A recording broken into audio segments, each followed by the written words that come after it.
Welcome, everybody. I lived, bitch. Welcome, everybody, to part 25. I survived the 24 hours of the Nürburgring. Guess what I'm not doing today? Endurance races. I'm trying a different controller. My thumb really hurts after using the X button for too long. On my little silver one, which I bought used. I'm going to try this one and see if the dead zones on the X button are any better. But we're doing one makes today. I'm trying to save a lot of these, if not all of them, for the end of the game. I think it'd be really cool to go through all the extreme events at the very end. Maybe like Le Mans and then Formula GT would probably be the last, like my last two things that I do. But I'm saving, there's not a whole lot here, so I'm saving these mostly to the end.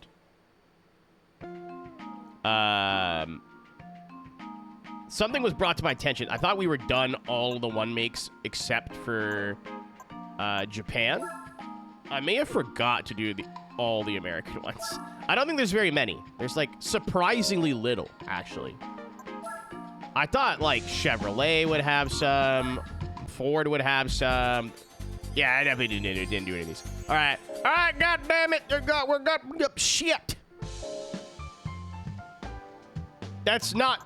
I'm a little annoyed, but yeah, like most of these don't have one. I keep thinking I was done, but no. We have one more in the UK as well to do. I think it's just, oh no, we have a bunch to do in the UK. All right, so maybe this weekend did more to my brain than I thought. I was excited to get started on the Japanese stuff, but this is fine too.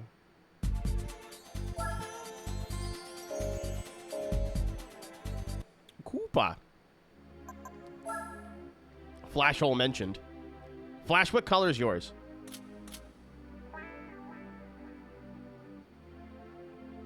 Is it piss?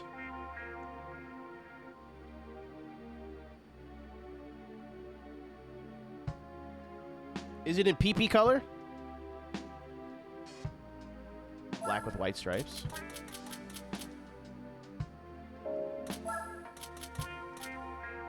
All right. Best I can do. I've driven, I don't know what model of Mini Cooper, but like this vintage, and they're surprisingly fun cars. The interior does nothing for me, but the steering is so direct. And the one I drove was like fucked up too. Like it was in for repair.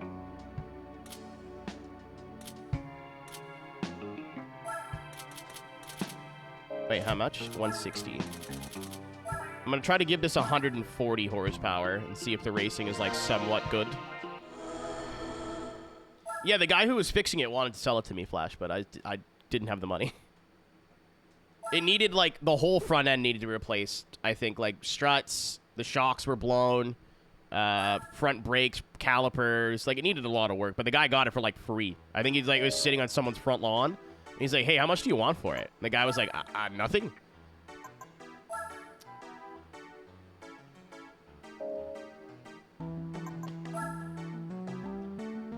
I wouldn't mind like a car like the Catch-22. Is it like minis or like the 500s are all like stylish, like they're trying to make a statement, you know? This is the reason I like French small cars, because it's just a small car. I don't feel like a Clio is trying to be anything, you know? The Mini is like, oi, I'm British. If you've seen like the interiors and stuff. It's like a new Beetle, but like you take the like dorkiness and you turn it down to like 4 instead of 10. You're chic. Yeah, and either you love that or it's off-putting. Nothing wrong with that, you know what I mean?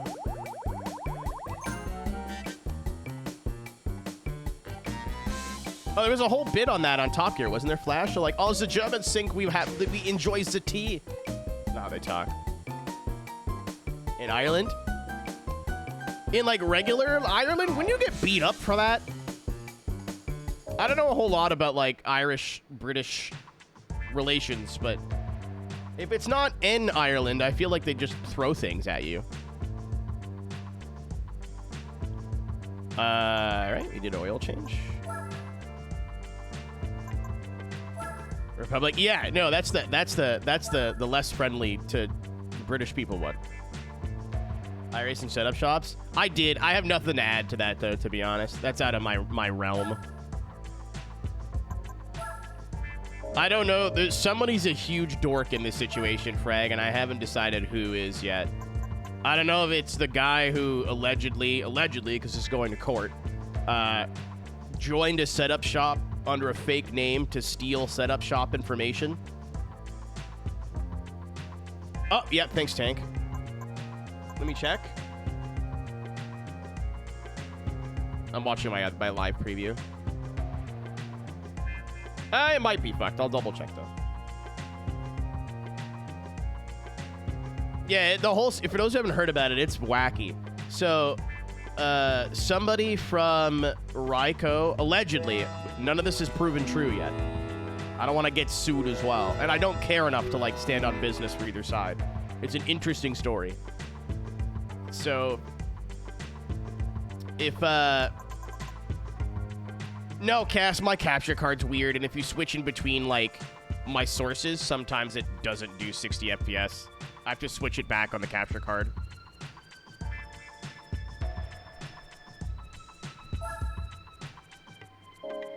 Yeah, so what happened was, allegedly, somebody from Ryko, the owner, allegedly... No, it's not Roger. It's like a weird capture card problem. It's a weird capture card mixed with my HDMI splitter problem, basically. Sure. That's good enough. Somebody from Ryko was allegedly buying setups under a fake name from Team Conti and then using either the setups or just knowledge that they gained in their own setups. Somebody is a massive fucking dork here, and I'm not quite sure who it is.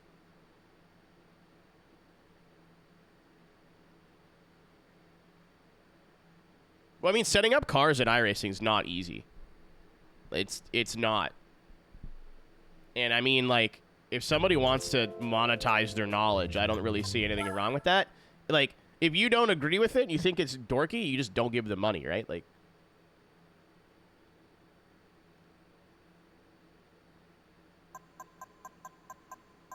it's a very easy, like, so many people, I've heard so many times, right? Like, I hate setup shops. It's so stupid. They're scamming people, whatever. I'm like, okay, so just don't pay them. You know what I mean? Like clearly there's a target audience, and especially someone who wants to jump on and race, like NASCAR open setup stuff for the week, but doesn't have the setup knowledge. That genuinely does take years of learning and experience, right? So you can either set aside 6 months to a year to learn how to set these cars up, or you pay some dude $5 a week, or $10 a week, however much it is. At pay to win. Scarlet, respectfully, unless you're in like top split, paid setups don't mean anything. Unless you are tippy top split, fighting for every inch.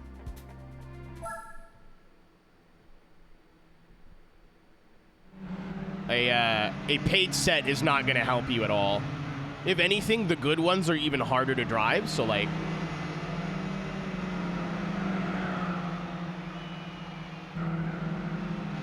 Yeah, Daisy, but that comes with like every setup that they make for every series, which isn't really realistic for a lot of people. It also comes with like the expensive ones will come with like some sort of coaching. You can, if it's a professional team, and I mean like it's gonna sound dorky, but the Coke series, the winner gets like $100 grand. So like, there's a lot of money. I'm not. Oh my God, the girls are fighting. I'm not uncomfortable saying that like. They're professionals, right? You get to sit in like on their practice sessions and learn what makes them go faster. And like for me and you, yeah, I don't particularly care that much, but somebody else might, you know?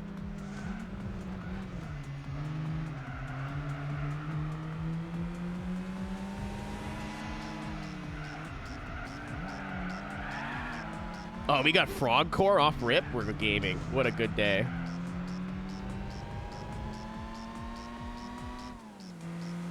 Yeah, I'd like to say that most setup shops are making their money from like people just paying the $10 weekly. I want whatever setup for IMSA or for whatever series they're running. Let's run around, have fun later, Kanji. Good luck. There's also still so much fixed stuff. Like IMSA has a fixed series now. Like you really don't need setups.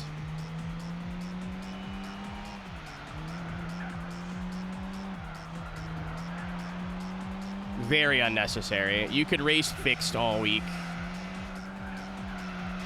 and your experience would not change. Who pissed to this guy's team? Nigel up here's ripping. Oi, oi, I've got places to be then, I does. He's fucking gone.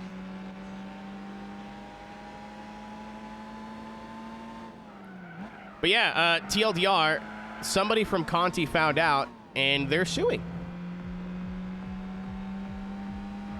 Again, all alleged. Nothing's been proven yet. I did see the document, and they have like a name, like the guy's fake name and everything, so it seems pretty technically theft. I think it's because they're using information from their business to promote their own business. I forget the name of the crime. There's a crime there. Also, Conti's business is like registered as an LLC, and apparently Raiko's isn't, from what I read in the complaint, but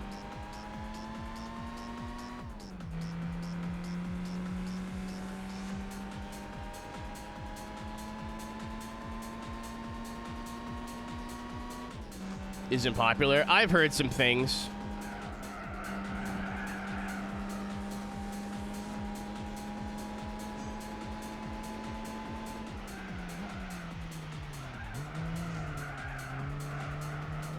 Yeah, like the TLDR, from what I understand, is they're being accused of basically like buying Conti setups, seeing what they're doing, and then either taking the knowledge they've learned from that and applying it to their own sets, or just straight up copy pasting, which is, I think, what they're alleging.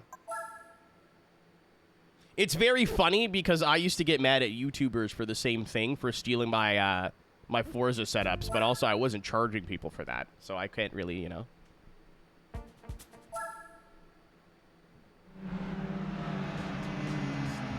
I'll be honest, though, I don't particularly give a shit. I don't want to waste too much time talking about this. Not that we have, like, a list of things to talk about, but, like, it's just so silly. It's not silly for the... I want to say it's not silly for the two companies involved. If I was Conti and company, I'd be pretty pissed off, too, figuring out all of our hard work is just getting stolen and rebranded by somebody else. You know, that's impacting their business. Like, I get it. Also, it's very serious for the Raiko people if this is not true. They're being accused of a crime that's not, or they're being accused of something that could sink them as a business. I know I wouldn't want to frequent a business that allegedly steals setups, so if this isn't true, obviously, again, this is in court, so I'm playing both sides here.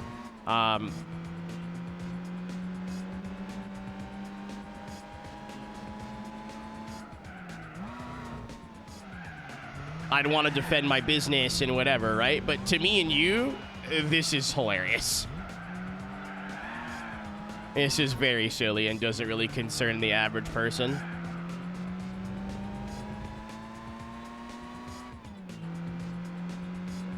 Yeah, there's been some anecdotes, Gale, that like it's. I'm not saying it's not nothing, right? That'd be silly.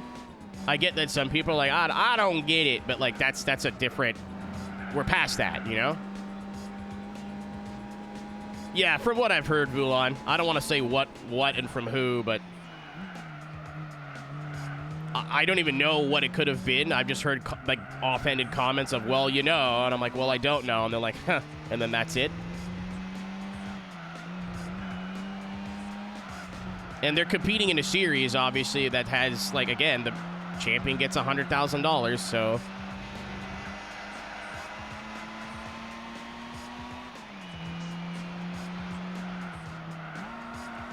No, that was Hymo.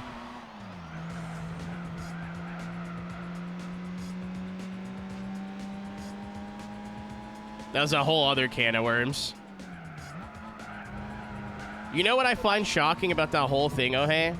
And it just is a lot of hypocrisy in some of the sim racing, content creator community, is that if it's some random nobody in split 40,000 that has 1,000 I rating, every content creator is more than happy to jump down their throats and call it out and make a video about it and accuse people. Not accuse people, because it wasn't an accusation. It's things that happen. But like, look what happened in split 47. Look what happened. This is unacceptable. But yet when it's a Formula E race winner, a Formula 2 driver, and the co-owner of a setup shop that sponsors a lot of these creators, crickets. Funny that. Where's the James Baldwin video on Alex Dude? Where's the James Baldwin video on no, it's not just James, but like, where's the video on that, guys? Oh, I don't wanna rock the boat. Okay. So you'll basically bully a bunch of kids, but okay. Just checking. Oh.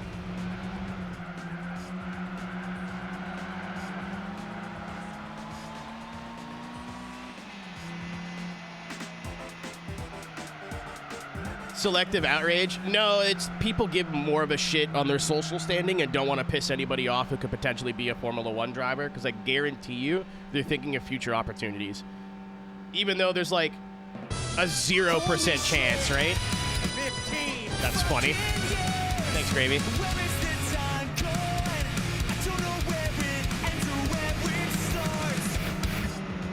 St. Louis is a parish municipality in the Temiscouata Regional County Municipality of the Basson-Lorraine region of Quebec. Temiscouata! Population is 1,300. Agos! 2021. What's up, Gravy? Thank you for the Its $16 economy is 15. mainly agricultural. It is located southeast. Gonna have to re-record that 15 now. What if I didn't? What if I just left it? What's up, Hawk?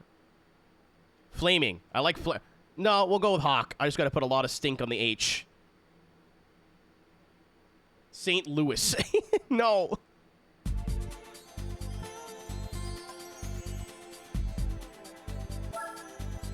What's funny, too, Carl's, I think there's a setting that they can do that. They just have to turn it on. I'm fairly sure it's just like a reset track state. That's all they have to do. I mean, the big problem is maybe we should start banning some of these people who are not taking it seriously. But yeah, no, let's worry about the other thing. I'm not talking about you. You're not the first person to say this, though.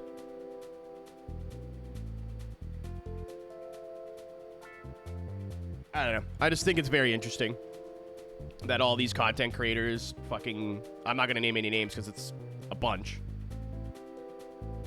Are so eager to, like, dunk on random people, but yet when it's actually something that should be brought to the people's attention, like, hey, Alex Dune's in F2, he shouldn't be acting like this. Or Taylor Barnard's in FE, he shouldn't be acting like this.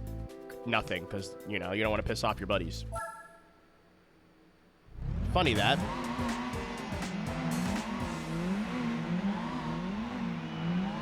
Yeah, but, like, no, I don't even mean iRacing, Gale. I mean, like, the content creator space. I guarantee you, if it was just some random 3 dudes, this would have been all over the place. There would have been news articles, there would have been traction articles, and Aeroteq articles. It would have been fucking everywhere.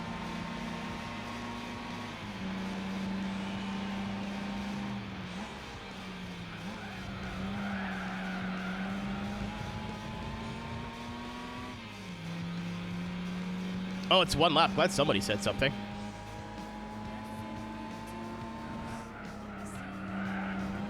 Yeah, iRacing doing nothing about it is like a whole different thing. The frozen pizza was really good, T-Reds, by the way. Thanks for asking. They fucked me up. Good. There was way more cheese on that $3 great value pizza than there had any right to be. And then the night before, I had Kraft dinner mixed with ketchup and like 4 chicken tenders I cut up and threw in there.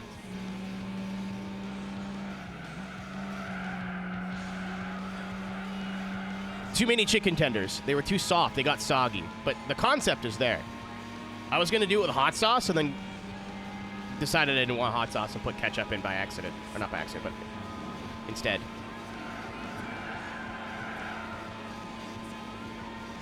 Yeah, I forgot to take my milk pills, though, so Tuesday was a bit of a rough day on the old porcelain.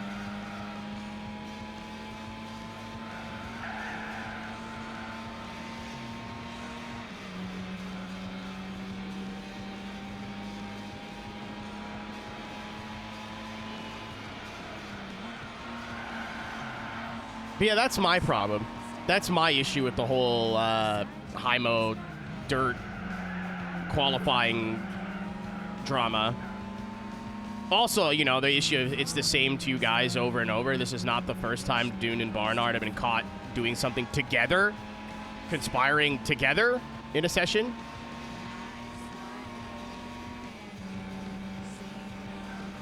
Today's Wednesday. It sure is. If you mean by what I just said, Scarlett, I had this Monday night. I had the craft dinner and chicken. Is there a difference between chicken fingers and chicken tenders? Other than just, like, size?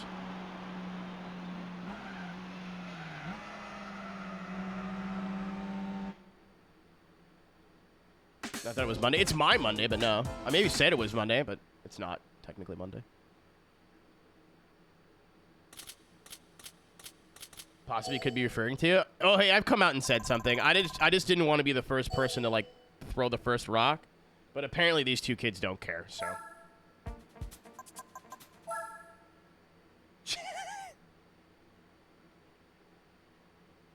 Yeah, I feel like chicken tender is, like, more... Boobies. Boobies. Sorry. Boobies. Go ahead.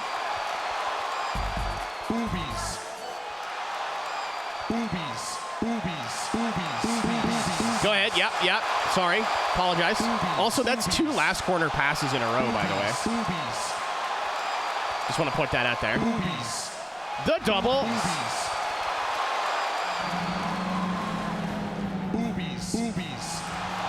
Just Walmart brand. T-Red, something fancy. Boobies. I don't know why I was craving chicken tenders the other day and they were on sale. I just grabbed them. Holy interlacing, Batman. Boobies. I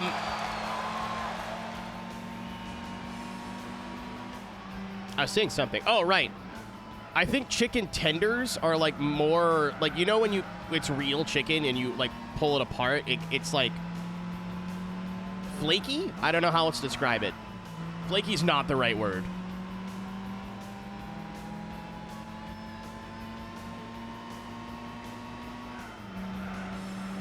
But you're like, yeah, clearly, like, you know when, like, if you cut into a chicken breast, it's got, like, a texture to it. It's not, like, homogenous. Like that. Like, I think a chicken tender is more like deep-fried actual chicken, and then chicken fingers are, like, just long fucking chicken nuggets.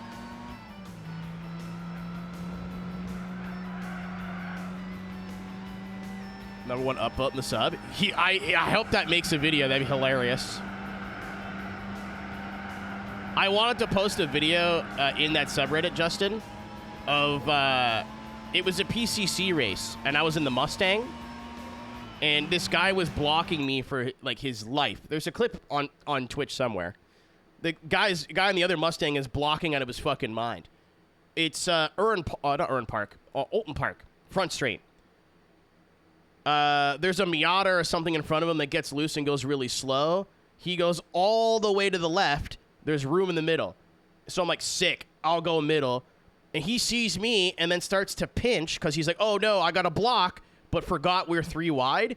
And he hit me in such a way where I spun, did like a barrel roll, and then recovered and drove away. Yeah, I don't have the replay file, weirdo. That's the only reason I haven't done it yet. It would have to just be the raw Twitch clip, and I don't think that's necessarily good enough. Yeah, the guy was mirror driving me so hard. Also, I would have stayed flipped over, but because I flipped over, like I hit him, he got so angry he just full throttle and kept running into me. But him continuing to run into me flipped me back on my wheels and crashed him. Like, all the guy had to do was just lift, and I would have been on my roof fucked. But nope, the red mist actually helped me there. Buffoon move. Idiot.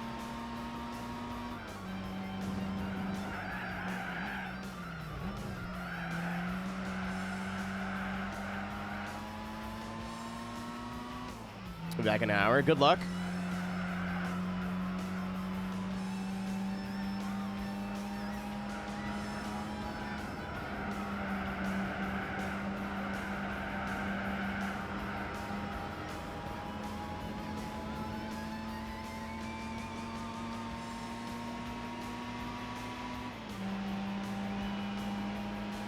Yeah, if I had the replay file, weirdo, and could like record it from outside, I would, but I think I only have the one angle. But I mean, I might just post it anyway.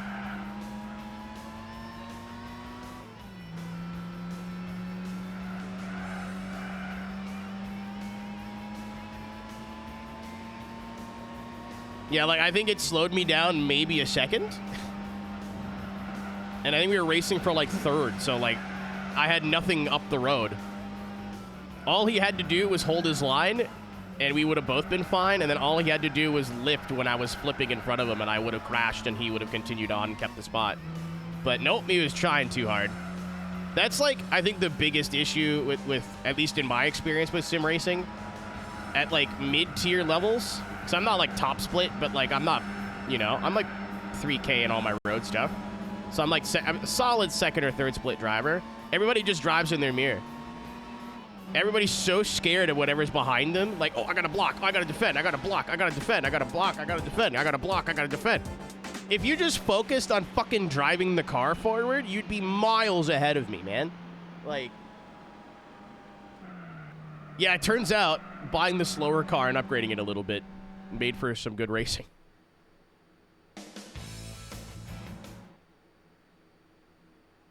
Like, you'll see people, you're like a second back. You're like nowhere near dive bomb range, and they start running a defensive racing line. Go back to rental carts. You suck. You're bad. You're just terrible. Or you're like 30 minutes into a 4-hour race. A better block to the inside for 30th. You make no sense. You wonder why you get taken out every race.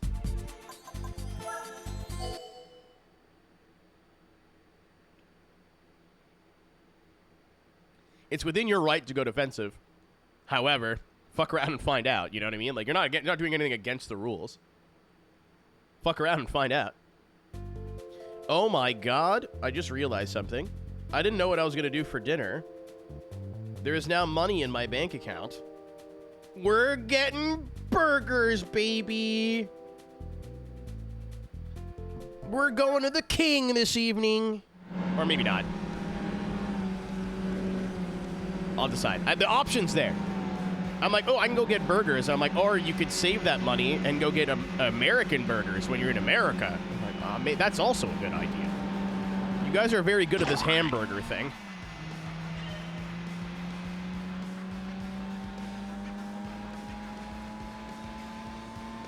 I go to AMW, get a buddy burger, all the pickle.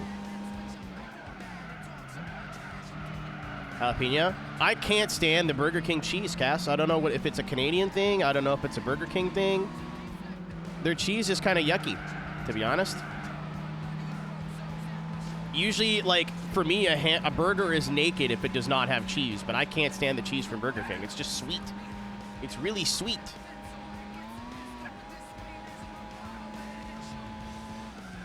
Gravy, unironically, A&W's poutines might be the best fast food poutine in the country. It's still nowhere near as good as some dude named Guitar making it all himself out of the back of his truck. You know what I mean? It's still not real. But in terms of, like, fast food poutines, I think it might be the best one I've ever had. Canadians, do we have opinions on this?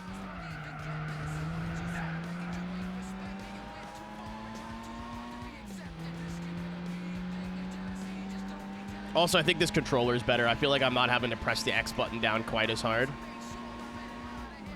I still have to, like, push it a bit harder than I should. Like, I should only have to hold it down this much. So I still have to push it a bit harder, but also, these controllers are, what, 25 years old now?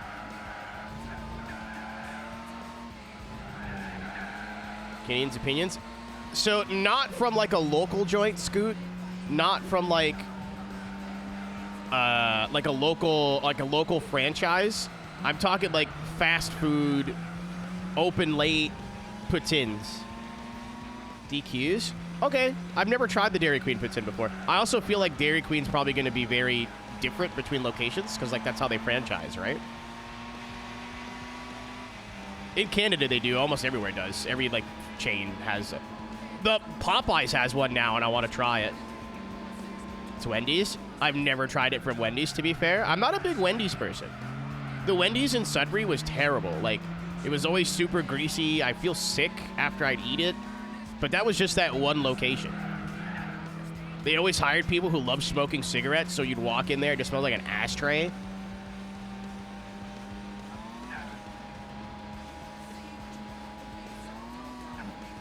Isn't real and it sucks. I have a counterpoint for you, Rhodey. It'll do the job. I've definitely still, like, I've gotten McDonald's poutines from time to time and, like, been like, yeah, that's fine. It's a 3 out of 10. It's not actively bad, it's just very disappointing, I think. Like, the gravy's fine. The cheese curds are pre-packaged, so, like, you can't get more or less. And they usually all fall in, like, a quarter. And then the shoestring fries are, like, definitely not it. I don't like it really thick, but, like, a little thicker would help. But I don't think it's actively bad. I think it's just very disappointing. KFC's gravy is fantastic, so this tracks.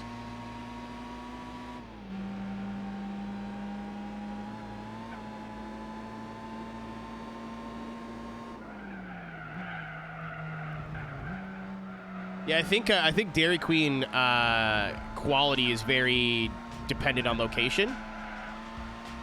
Obviously, I've only ever had mine, but I've heard, like, the burgers are really good, and then I've tried the ones at mine, and they're, like, fine. I think they taste like M&M Meat Shop Tasty Burgers, which I love those, by the way. They're awesome, but not for the price Burger King wants.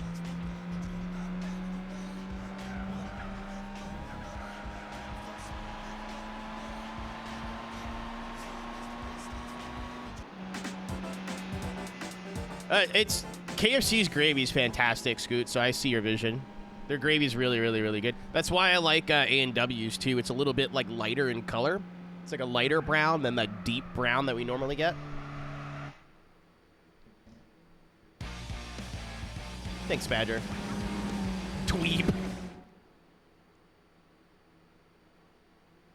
Try and make poutine. It's not hard to do.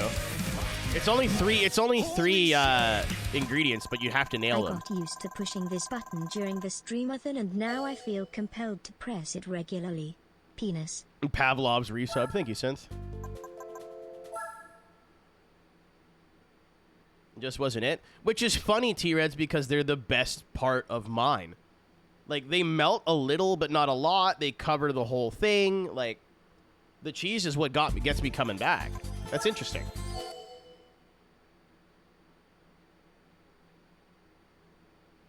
Yeah, usually I'm, like, deep safety meeting and don't particularly give a shit, but maybe I'll take a picture next time I order from there.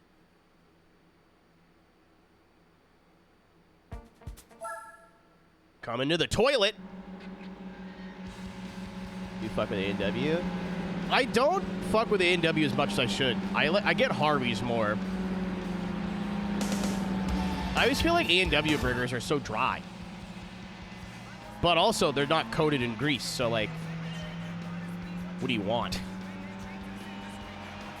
The St. Louis to haha Jeep. That's this weekend, technically. Actually, that's not true. I was going to say it's Grand Prix Trois-Rivières this weekend, and I know that because Chris Leone is there. If I wasn't literally leaving to the iRacing office on Sunday, I could potentially have gone to the Grand Prix de Trois-Rivières and had a great weekend. It's also Warped Tour Montreal this weekend, and I'm very sad, but I'm glad I didn't buy tickets because I wouldn't be able to go now.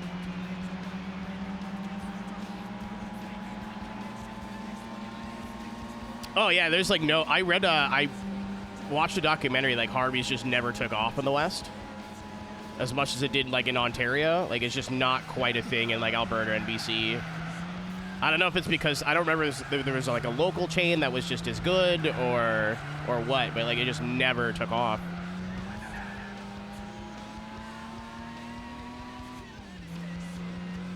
They're modified stuff. I hope so, Mulan. I've never been.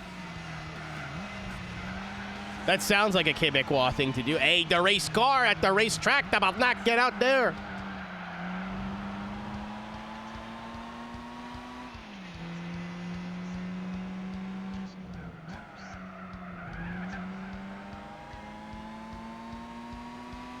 Arby's or Popeyes?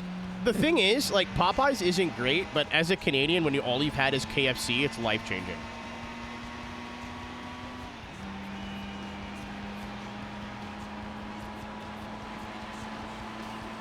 Harvey's also isn't, like, amazing. They're just bountiful. Like, now that I've had Mary Brown's, especially if you try, like, fried chicken places in the States, like, Canadian Popeyes is not great, but it's so much better than KFC. Don't get me wrong, I still don't hate KFC. Like, every year or so, I'll be like, I yearn for the Colonel. And, like, the way they season their chicken is, like... I love the seasoning, and the fries are really good, usually. But I'll always get halfway through my meal, and I'm like, wow, this is greasy. And then when you're done, you're like, I feel sick.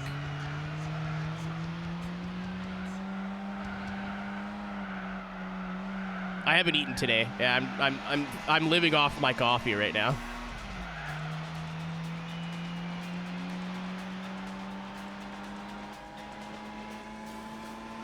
Well, yeah, Astral, you're in the motherland. That doesn't count.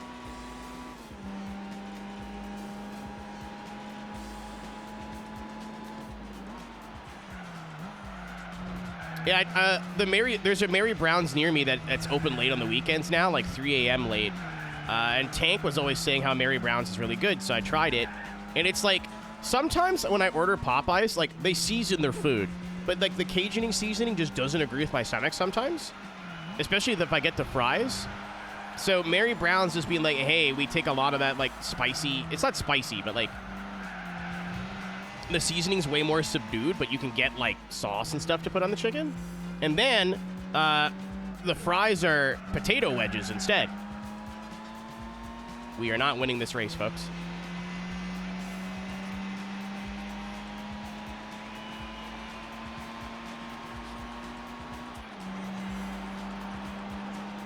And they're really good. Yeah, they're crispy but soft, and they make poutine with them, and it's disgusting, but in the good way. Like, you eat it, you're like, kilogram lasagna. What? Like, I can't move. Like, I can feel my heart ventricles start to tickle. Like, I'm like, I don't know, that was a good idea, but it was delicious. Love Mary Brown's. You just like playing games with me.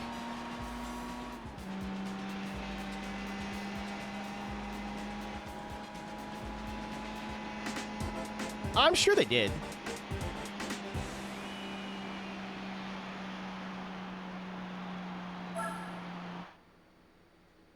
Yeah, fried chicken's normally my, like, 1 a.m.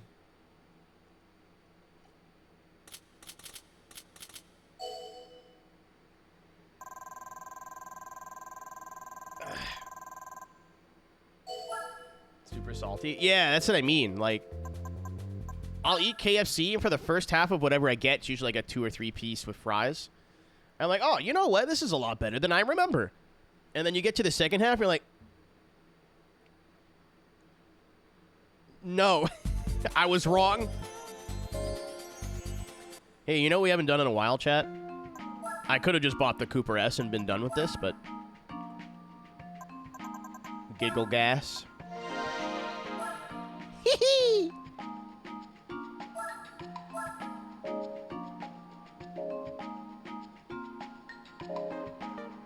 Canuck food. And they say we have no food culture. Tell me that over a dirty fucking poutine in an IMO bar, pal.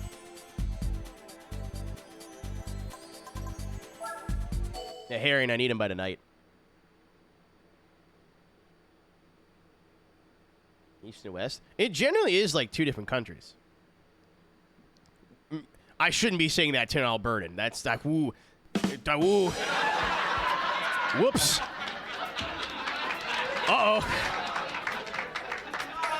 That's a joke for me and T-Reds, basically only. Also, they started all the fast cars at the back, which is exactly what I needed in the other race, but that's fine. There's so much, like, nothing in between East Coast and West Coast Canada, though. Like, it generally is very different.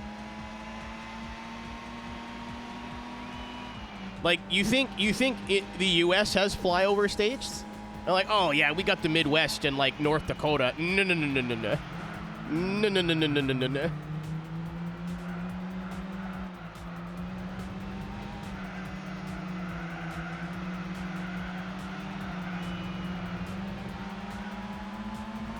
I've seen people in Idaho, okay?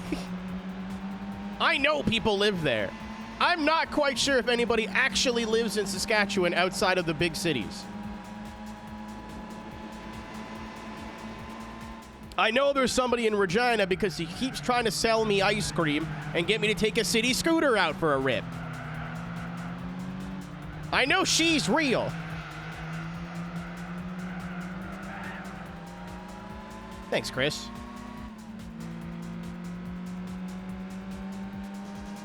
Cold USA. The culture differences are very nuanced for sure. Like, I remember when I went to the States for the first time, I knew this, but all the Americans I met expected me to be, like, very different. Like, you guys have a, like food culture is different in the sense that you have a lot more options in America. Like, we have, like, I don't know, like 5 burger chains, like 5 burger fry chains, 6.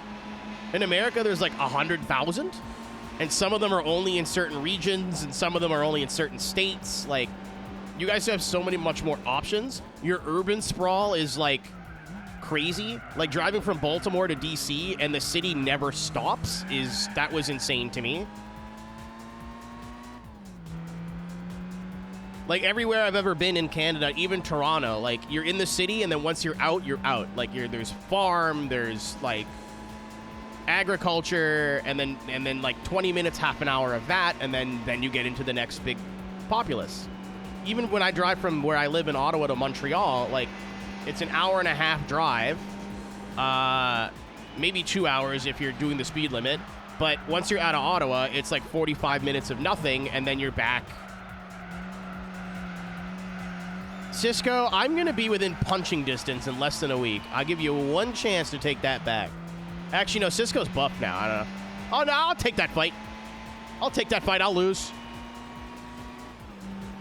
T-Reds, listen, at least I'm an Ontarian. I think I'm allowed to be a little angry about this. I was so mad that there's people trying to make Markham sound like it just isn't Toronto, like it's this other place. No. It's 20 minutes up the road. What?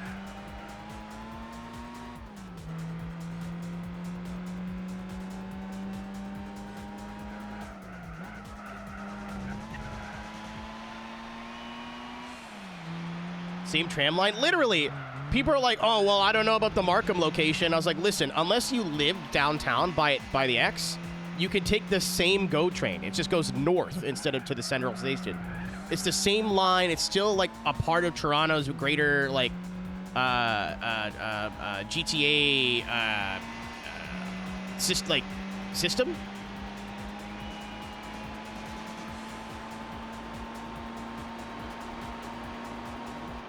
Like, you could still get there. And no matter where you live in the GTA, it's still, if anything, it's just as good, if not better, because the whole track is based around that station. It is true. It's our New York in like all the best ways. Their public transit is fantastic, all things considered. Montreal's is also very good, but it's like more European in that sense. The culture, like Toronto's culture isn't Toronto culture. It's like everybody who moved there and it all mixed, and now it's this. Now they call each other Gerberts. Like, okay, maybe it's not all wins, but You know, it's got a lot of the arts, a lot of things going on, a lot of culture stuff. It's the motorsport capital of the country. That's not true. That's not true. Quebec, I say, would be, probably. But and if somebody's from Toronto, don't worry, they'll tell you. It's the same thing. And they're very opinionated about neighborhoods.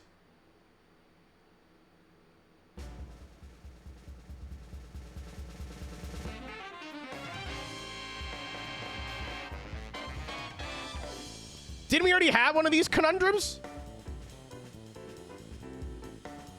Didn't we already have a contraption?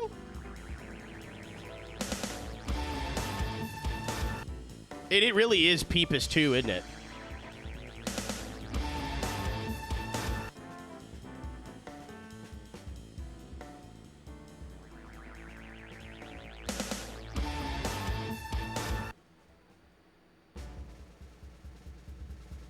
Stop typing! I'm trying to read what Cisco said. Stop it! I can't scroll up! The Pop-Tart Buzz Balls? Oh my god. That's gonna be disgusting, but in the best way possible. As in, you and everybody else, Cisco, will have one sip and go, wow, that's a cup of sugar. Then me and Drew are gonna have 4 of them each and pass out.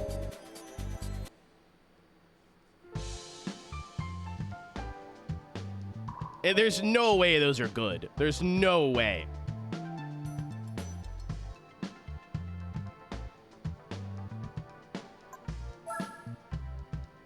I mean, it might taste good, but, like, it's gonna be just a ball of sugar. There's no way. It's gonna taste like drinking coffee creamer. Black Po Rices. Is it just any Trevor?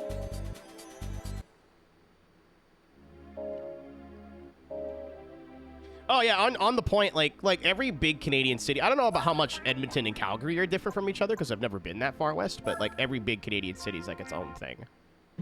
I guess you could say that about America, too. I don't know, but there being so much distance in between a lot of the big cities with the exception of, like... 16 birthday cake. Thanks, Trevor.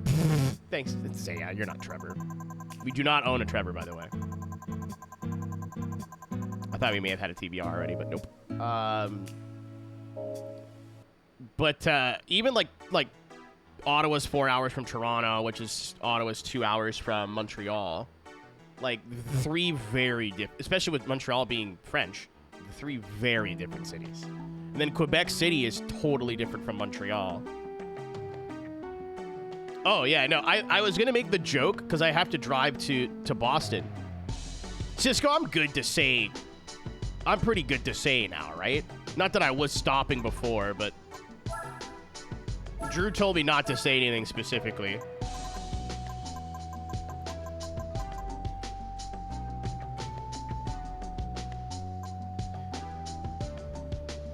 Oh yeah, okay, cool. Yeah, so I'll be at iRacing next week for the whole week, doing commentary and media stuff for the Crandon special event. So every broadcast will have this stupid face on it, just with slightly more well-kept hair and another tooth. But other than that, they got your boy back for another year, baby.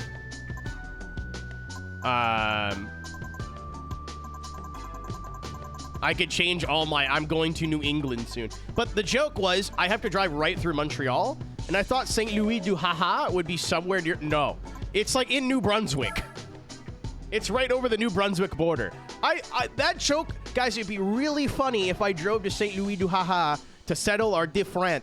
I'm not driving 4 hours out of my way. Sorry. To drive 6 or 8. I think it's 8 hours to get to Boston from here. I don't need to settle our different that bad, I think, about Mac. And how do I play PlayStation on the boat? I think we have to buy a new Trevor.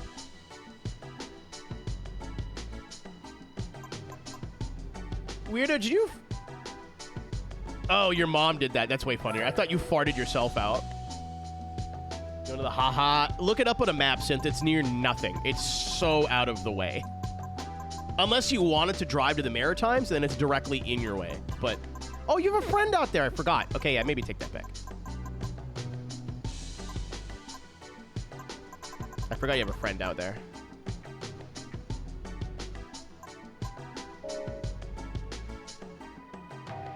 The gasoline, not that good. IR scared of the boat.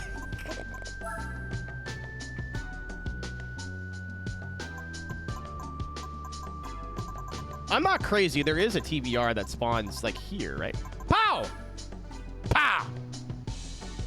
They named a car after the Catalina wine mixer. Somebody in Ottawa has one of these. I've seen it.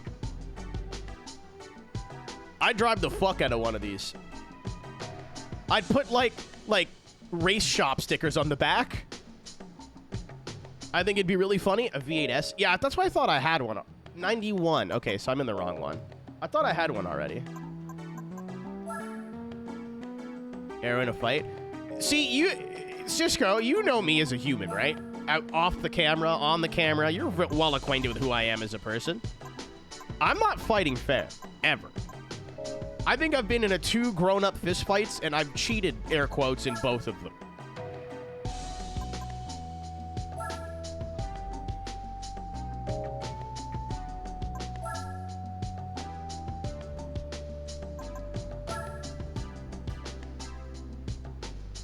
Like, I got into a bar fight, and I kicked the guy in the nuts. Like, right in his testicle.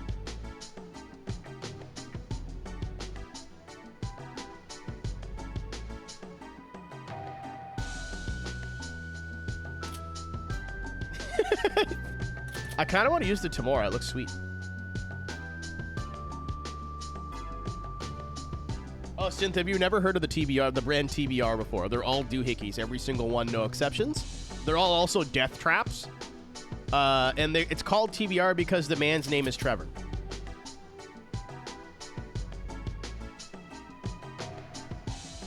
Yeah, this car has a whole story behind it, that they were going to sell it, but it was genuinely so unsafe, I think they didn't end up selling it the numbers they wanted to.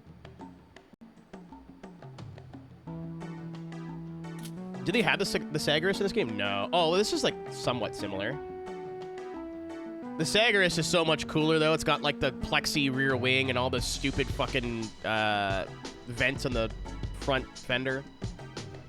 That turns out we're just throwing rocks, so they just kept them and covered them off.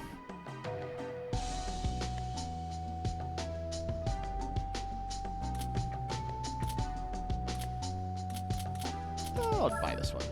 Oh, and they all come in like very, very demure colors. Like reflex purple.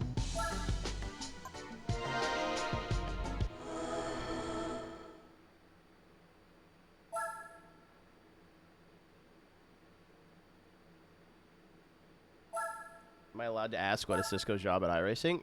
It's up to him if he wants to answer it. This channel and, like I've said this in Discord before, but this channel and our Discord, we have a couple of iRacing employees who frequent it. This is their, like, safe space so they don't have to talk about work if they don't want to. Like, you can always ask a question, but, like, Drew, Corey, Larry, Cole, Cisco, obviously, are, like, not inclined to engage you in conversation about anything iRacing related if they don't want to. And if you push, I will strangle you. I'm just going to try this stock. I don't think a Speed 12 is going to show up. I could be wrong. Yeah, I'm afraid... Oh, there's the... I guess the Griffith is also used? I would have rather driven the Griffith. Yeah, I'm not afraid of the Speed... Anything that isn't the Speed 12.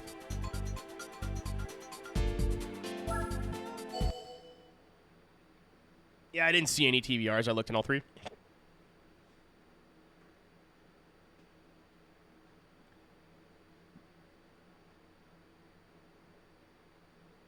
We also might do a stream from the iRacing office.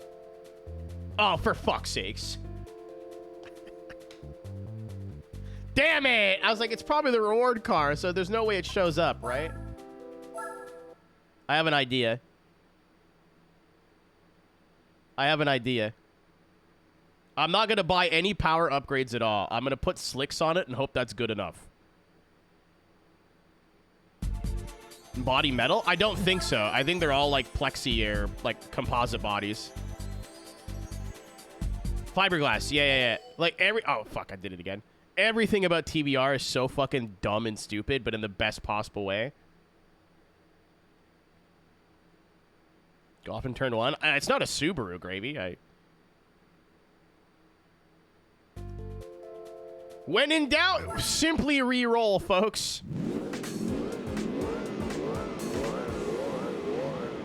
I forgot to turn TC off. Shit.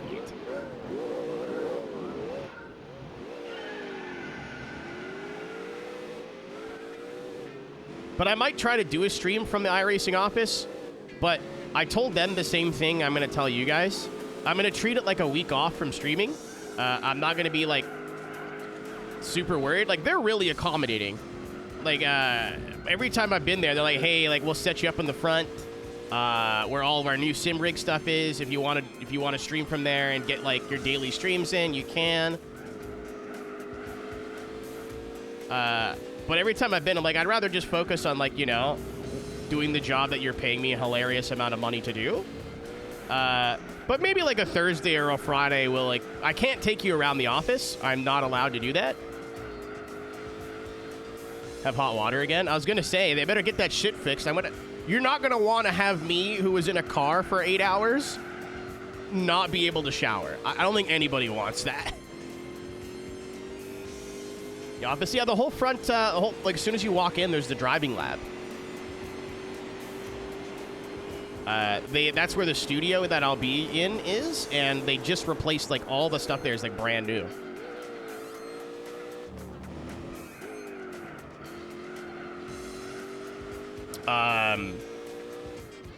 So I might do, like, just turn the webcam on and, like, sit around the table from the office, but two things have happened since the last time I did that. One, my Yeti microphone simply does not work anymore. The USB port is so broken that, like, I bought a new USB for it, and the new USB is not bent in the way the old one that I've already thrown out is. Therefore, it does not work. So I might be looking for a used blue Yeti to have as a backup microphone, but at the moment I don't have a good one. Thank you, Splash.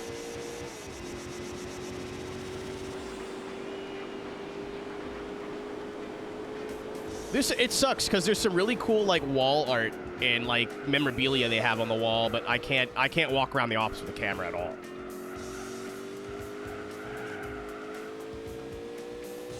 I'd love to have the opportunity to do like an office tour, but we'd have to, like, block off rooms and, like, put tape over things. Like, it would generally take like 3 hours of prep to walk you what is, like, 2 cool places, and the rest of it's just like a regular office. Like, it's not that interesting.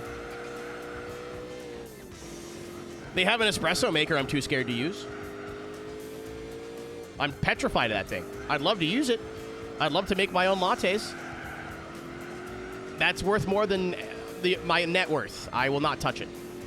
They have a Keurig. That's the one I use.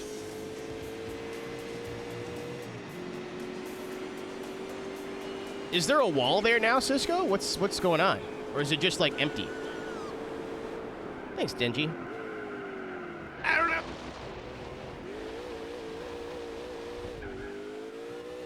The stability does work, like, the opposite of what I want it to do.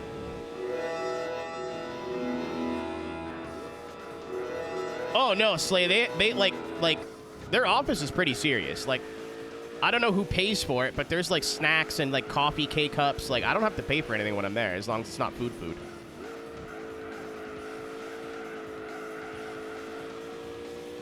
Public. Interesting.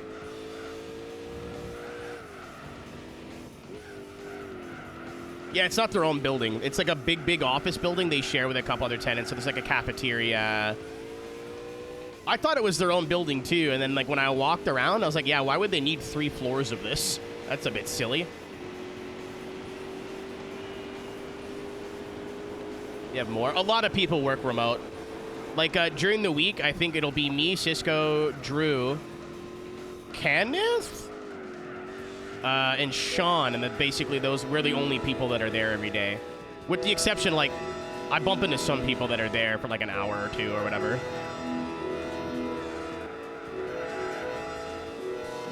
And then Thursday, everybody's there, but a lot of people work remote. Oh, yeah, Malillo, but Malillo's not normally there.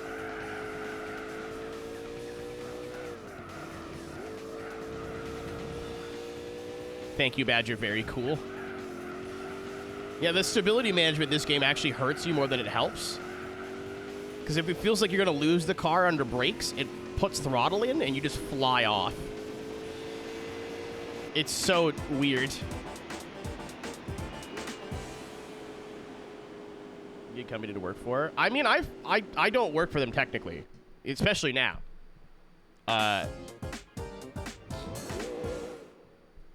I will say there was a job opening, and if I was American, I would have put my name in. But I think I don't think it was worth it to them to like sponsor me as a whatever. I don't know how the system works and how to like work somewhere from if you're from another country. Complicated is I feel like what the answer is. But there was a job opening, and I was like, man. Having a cubicle with my real name on it instead of my gamer name would be crazy. Yeah, but like I don't know if it was worth it to them to like go through all that. Especially now the guy they got filling that position is like fantastic at his job. Like it took them forever to fill the gap that Corey left, but Ken is good people.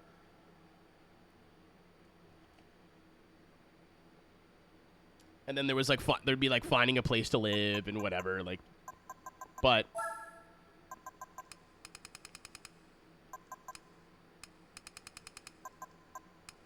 I won't speak on anybody else's behalf, but working for a game developer is definitely not all it's cracked up to be.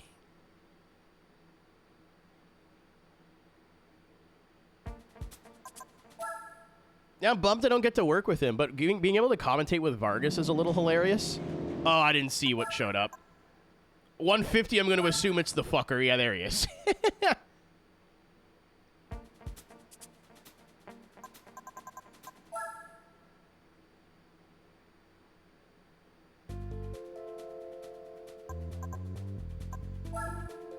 Yeah, on a straight line track, we got no chance.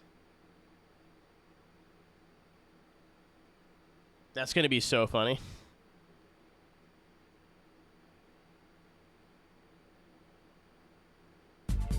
Do I upgrade? I don't want to upgrade the car, really. I'd rather just keep re-rolling, to be honest. I don't feel like putting like 50 grand into this car and then never using it again. I could just use it again, I guess, but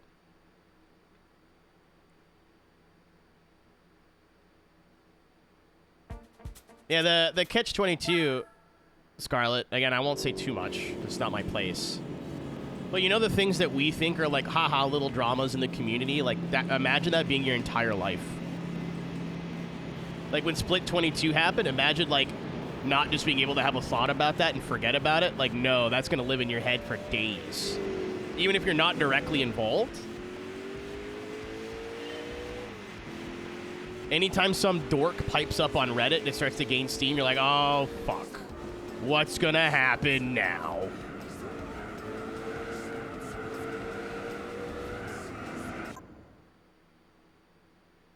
You want to wait? Can anyone confirm that? I'll be quiet. I'm not seeing any, like, weirdness in my audio. It could be Twitch. Twitch does that sometimes. You'd have to refresh the page. I'm actually going to double check something while we're at it. I think, is it because I'm talking like on an angle? Check, 1, 2, no.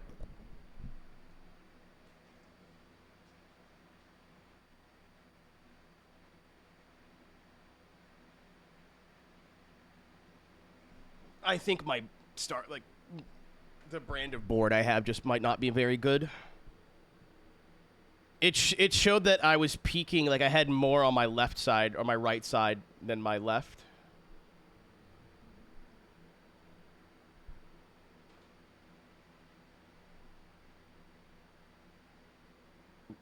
And I'm sure it's, yep, now it's fine. All I had to do was move it off center and then back to center and it was fine. I think if I buy another mixing board, I'm probably going to get one of the expensive ones, like a Yamaha or something. I don't think I'm going to buy StarCraft or whatever brand I have ever again.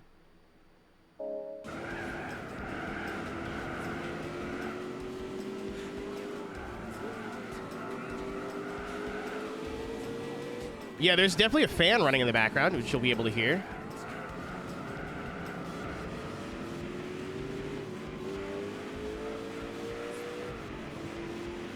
For sure, for sure.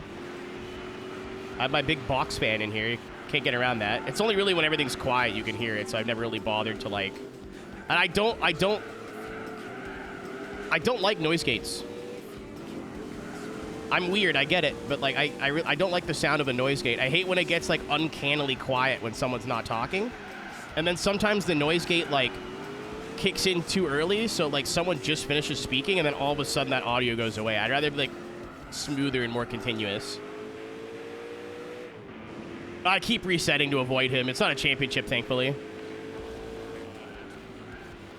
I was like, oh, the Speed 12 won't show up. That's got to be the reward car, right? Wrong.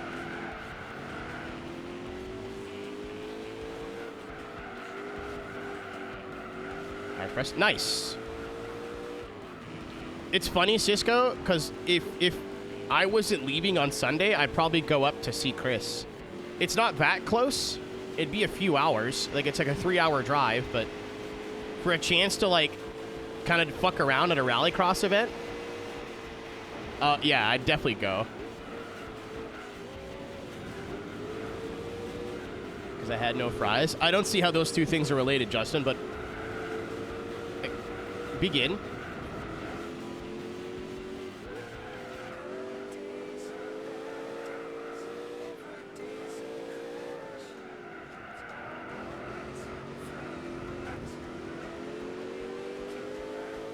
Oh, so you made a sandwich. Okay, I understand. I was like, do you put fries on the sandwich? I don't get it.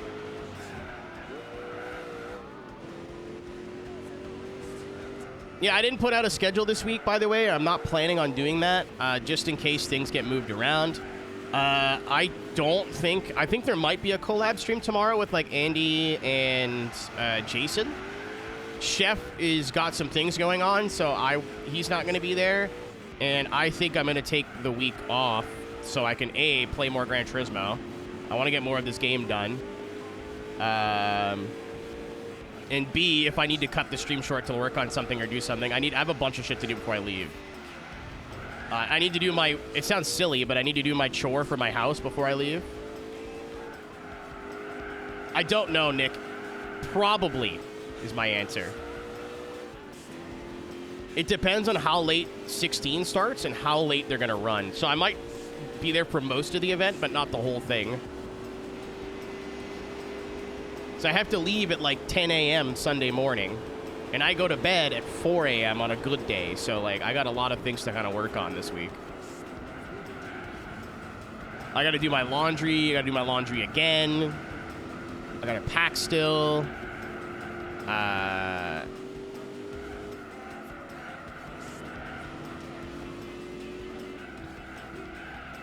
I've got chores to do. So, like, I don't know. I don't want to take a day off, but at the same time, I'm about to leave for 2 things. Oh, God. Great. Great. Excellent.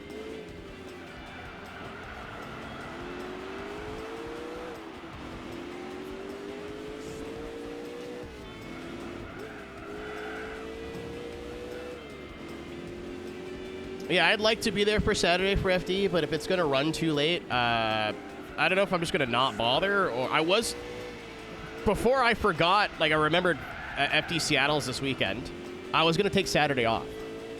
Either I was going to drive to Vermont and hang out with Alice the night before, which is not happening now. I'll have to see her on my way back. Or I might stop in and get like lunch on my way there. I don't know. Or... you know, take the day to like kind of pack and get my stuff ready. But I don't want to miss FD. I really don't. We haven't missed a round yet this season, I don't think, which is very rare. Normally something comes up and I end up missing something, but I think we've done every single round yet so far. With the, IRP, we were there. We were there, physically there.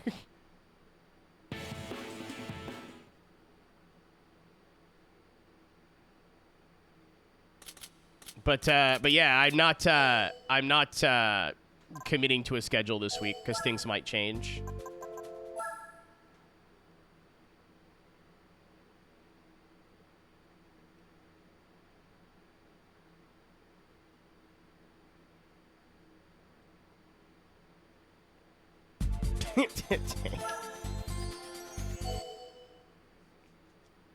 I want my baby bell, baby bell, baby bell. Who's Corey? Great question.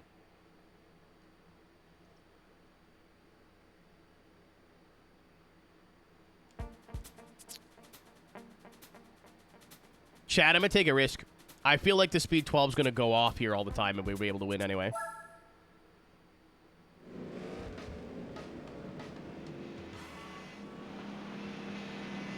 I feel like the car is going to be undrivable in the computer's hands.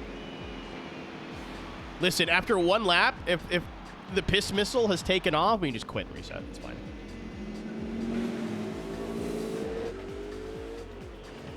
But see, like I'm holding the X button about as hard as I want to hold it, and it's half throttle. I have to like really push it down to get all the way. Not like crazy, like my thumb doesn't hurt, but like I feel like I shouldn't have to push that hard. I think it's just old controller problems, but it's about the exact same as my my silver one. I was kind of hoping this one would be a little better.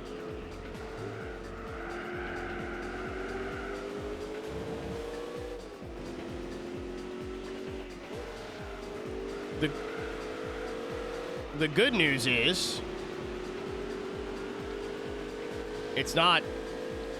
I have two functionally the same controllers. I'm also not wearing tape today. I don't have any like stuff to protect my thumb from getting another big blister. But we're like not full throttle. We're not doing like any long races today, so it's fine.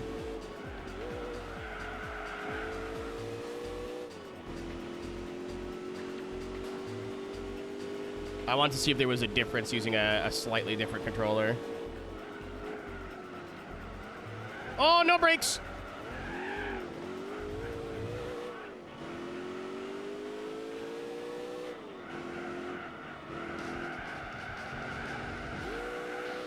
But yeah, TLDR, I'm going away to iRacing for a week to do broadcasting for Crandon Championship.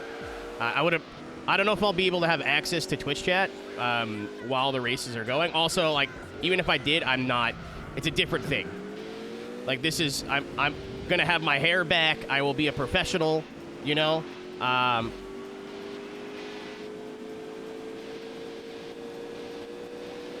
can't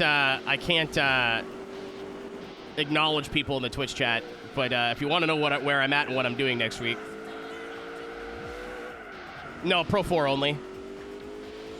The community, Justin, does the proper World Cup where it's like Pro 2s, Pro 4s, and then the Pro 2s get a head start, and then the Pro 4s chase them.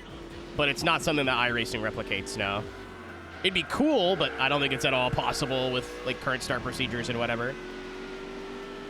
I will be Mr. Tech, yeah.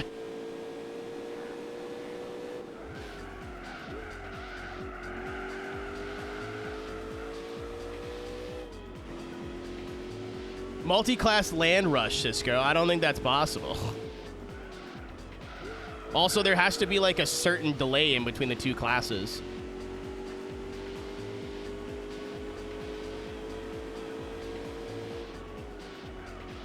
In Majors does one? It's free real estate.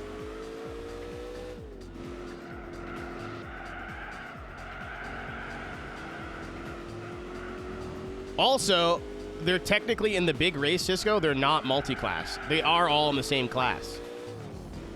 Like, I think they're scored by overall position and then in-class position first. Oh, okay, yeah. I didn't know Majors also did one, Justin. I know the off-road community hosts their own.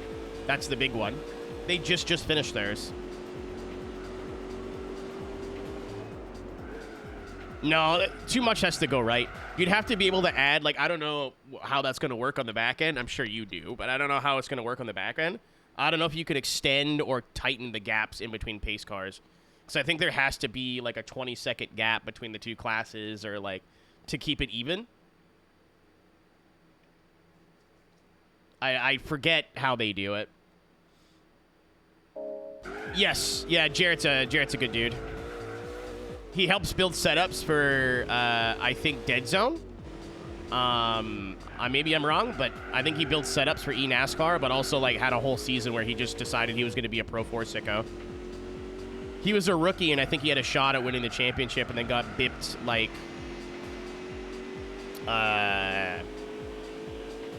with, like, 3 or 4 races left, and, like, got a couple of bad runs.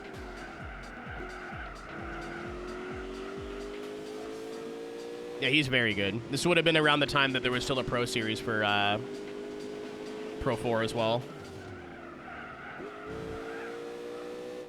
Oh, we already talked about it, Cisco. We don't have to mention it again if you don't want to.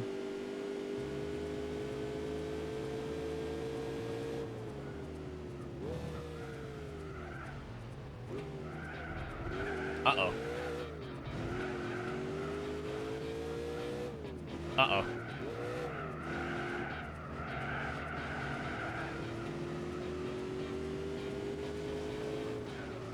I'm sure they'll find a way. Somebody's gonna take this and use it as a jumping off point. Be like, well, this is why setup shops shouldn't exist in the first place, and iRacing should get rid of all of them. I'm sure it's on someone on Reddit with too many numbers in their username is already making that point. 134 big ones. This game's too easy. Yeah, I think he was like peak performance at that point, Justin. It also depends on how clean the Pro 4 race is. The only way the Pro 4s were catching like good Pro 2s, especially back then when the pace was a bit more even, is if they shut the fuck up and don't fight. Like, once they start dooring each other and fighting, like, the Pro 2s can just run away. The pace difference back in 23 wasn't that much. There was a tire update that came out, like, around then that opened the gap up a little bit more, but nothing crazy.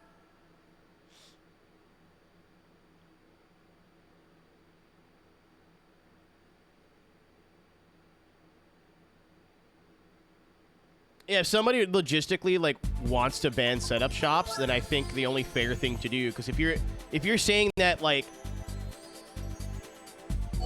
if you're saying that people can't, you know, you're allowed to think buying setups is stupid. I think that's a valid take. You know, we talked about it, like I said, we talked about it a little bit earlier, and like why people would and like prices and whatever. But if you think that all that's stupid, you're entitled to your opinion, right? I don't think you're a bad person, whatever. But if you're the opinion of, like, this is why we shouldn't be charging for setups in the first place, they should get rid of all these setup shops, okay. So then, by that logic, anybody who takes screenshots and gets paid for it, that's not allowed anymore. Anybody who takes video commissions, that's not allowed anymore. Anybody who takes livery commissions, you got to get rid of that. If you're going to say that one thing's not okay to monetize, you have to say everything's not okay. Which is what I think Forza Motorsport did, is that you weren't allowed to, like, monetize their platform at all outside of, like, making YouTube videos. Like, you couldn't charge for things.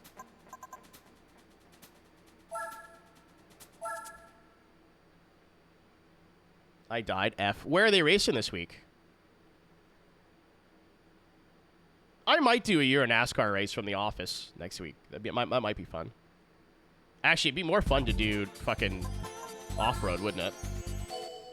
Maybe one day we'll do, like, some big, stupid hosted session. The Isuzu penis.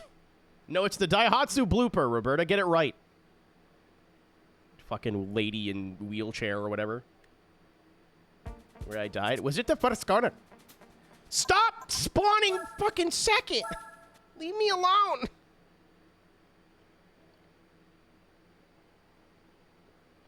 I used to have a league that I set up where we encouraged new people who have never done dirt road before to come do the trucks, so they can, like, I could practice commentating and broadcasting. You guys could practice racing. and then have a discussion after on like ways to improve and whatever. Absolute total shit show. Never again.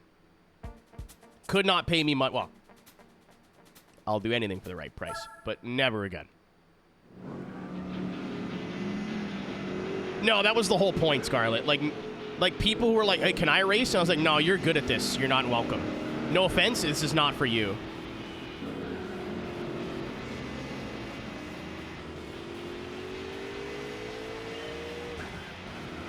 No, I want people to take I would want it to people to take the racing seriously, but I was also well aware everybody was brand new to driving dirt. So, like, mistakes are going to happen. I also told everybody driving the same thing, and race 1, there was an argument. Race 2, there was intentional wrecking. Race 3, there was another argument. I was like, all right, we're never doing this again.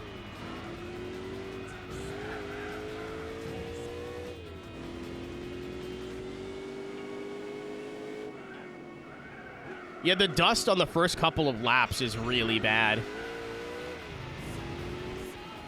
I mean, Cisco, we saw it with Yes 2. It will go away, but it might be too late. Would be like that now. I'm over it, Scarlett. I don't mind doing one-off events. I'll never do leagues ever again. I'll never host leagues ever again. It would really take a lot of convincing from other people. I was really, really disappointed. Because at the time, I was like, oh, I know my community. If I tell them to, like, not take something super seriously and, like, whatever, like, they'll listen. And then a lot of people, like, disappointed me immediately. Somebody got caught up in an intentional wrecking situation. They started it. The other person finished it. And they had already had a bunch of incidents that season. So I, like, gave them a bigger penalty versus the person who retaliated. They both got penalties. But I gave the person who has already had incidents, like, a harsher penalty. He just decided to unfollow the stream and not talk to me for, like, a year.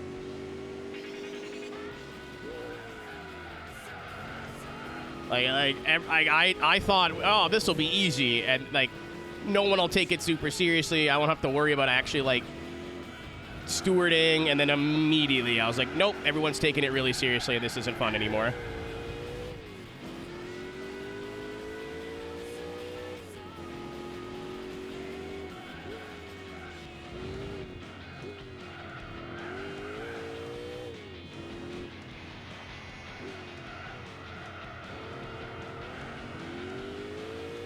Don't get me wrong, V8 Superwick was the much more problematic of the two projects we were doing, but the rookie dirt road thing was not much better.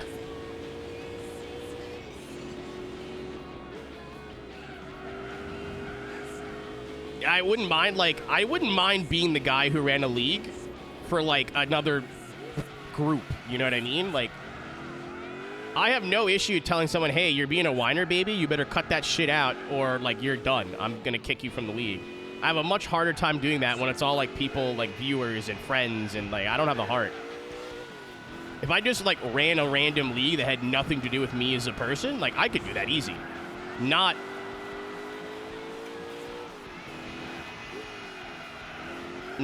you know...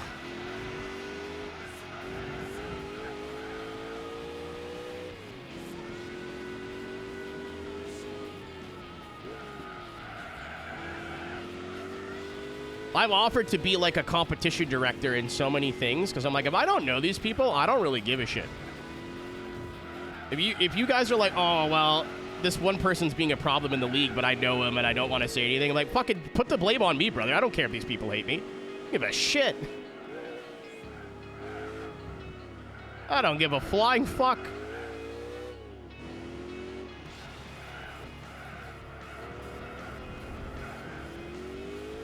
I did it for drifting for a while, and then I got bored. I got over it. Again, I was also bored of, like, the same people not listening.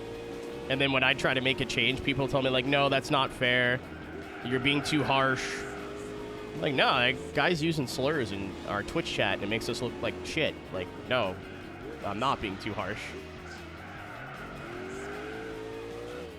I may find a tall bridge. It's just going to be his Lowe's paint, but without the Lowe's sponsor, I think. I don't think it's going to be that deep. I'd be surprised if it's anything special. Oh. Oh, I thought they were out. Okay, sure.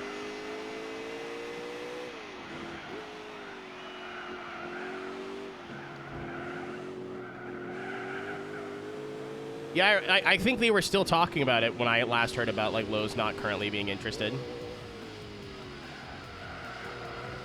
No, Scarlett, you're just talking out loud. That's fine.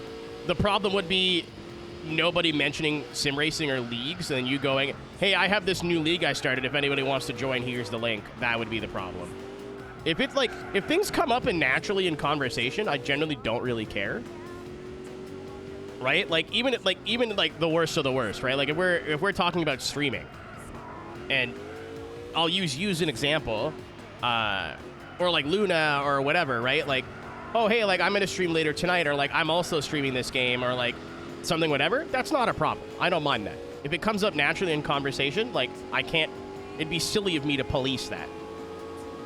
But if like if I'm talking about like the texture of a ripe banana versus a not ripe banana, and then you're like, I'm gonna go stream, take care everybody, or like I'm streaming tonight, I'm so excited, or like cutting the conversation off to talk about it, then there's the problem. And that's not even because you're self-promoing. I don't think this community is gonna like drop everything and go watch what you're doing. It's just fucking rude. It's just super rude. Like, hey, you guys aren't talking about what I want you to talk about. What I want you to talk about is me. Like that's the problem that I have more than anything.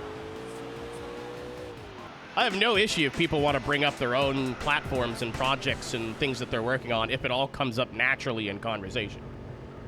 If you're like stopping a conversation to talk about yourself, that's very strange. And even then, you usually just ignore it. I usually just ignore those messages.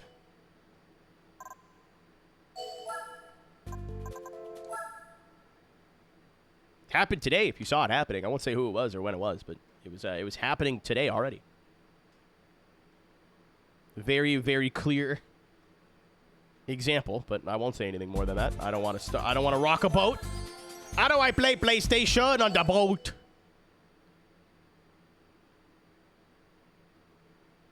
You having fun, Chris? Poop sex 420. That has to be a real account, right? Oh, yeah, weirdo. Question for you. How do you know what the staff ghost times are, or do you just have to look them up? So I had the thought, I'm like, maybe I'll go back and beat the staff ghosts in GX sometime, just as an excuse to play more GX. It's going to suck, and I'm not looking forward to it, but I kind of want to do it. I'm not having fun? I mean, I wasn't going to stop you either way. What's up, Pickle?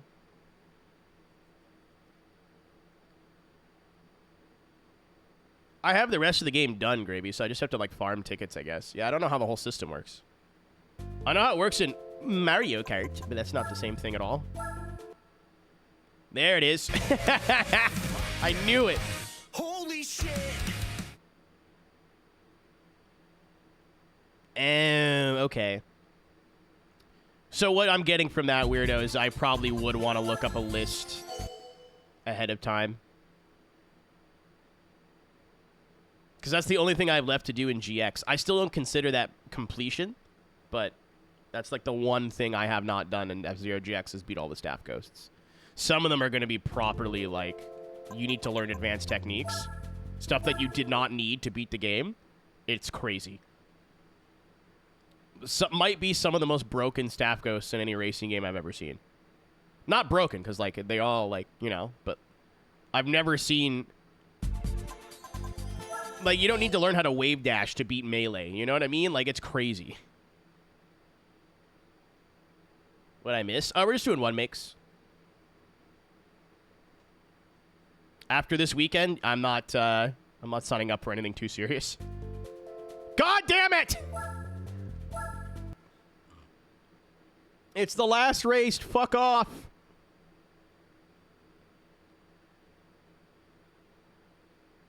Yeah, Gravy, he's not joking. There's like a thing that you can do where if there's no ledge, you can like dash. I don't remember the name of the technique, but you know how you like double tap the shoulder and you could like veer left and right? You do that on and off the side of the stage over and over and over and over and over again. You build up like dummy amounts of speed.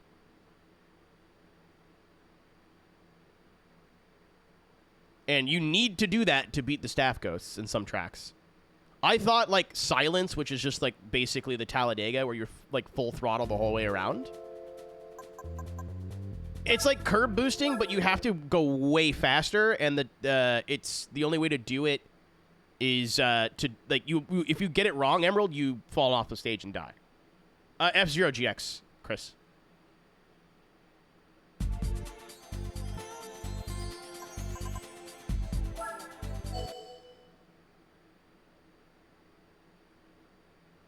It's nuts. I thought, oh hey, just get like a ship that has max speed, set it to max speed.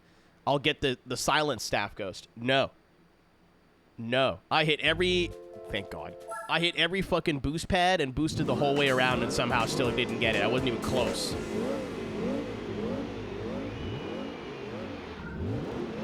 You're never gonna guess what we're currently talking about, Tank. You're never good. You're never gonna guess.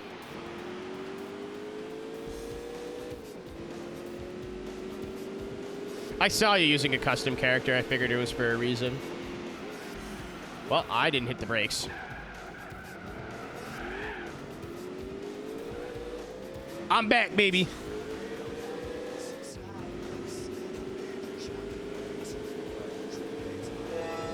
There's no sand there. Are you sure?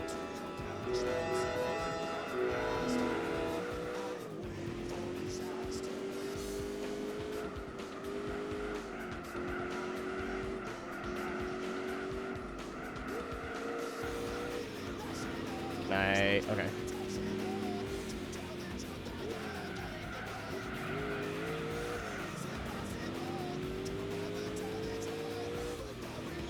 I mean, like, the Curse of Raw joke started at FD Utah because they kept going into the sand. But I can't control... Well, I can. I can just turn the alert off, but if it's taken on a new meaning, so be it. I thought it was always sand specifically, but...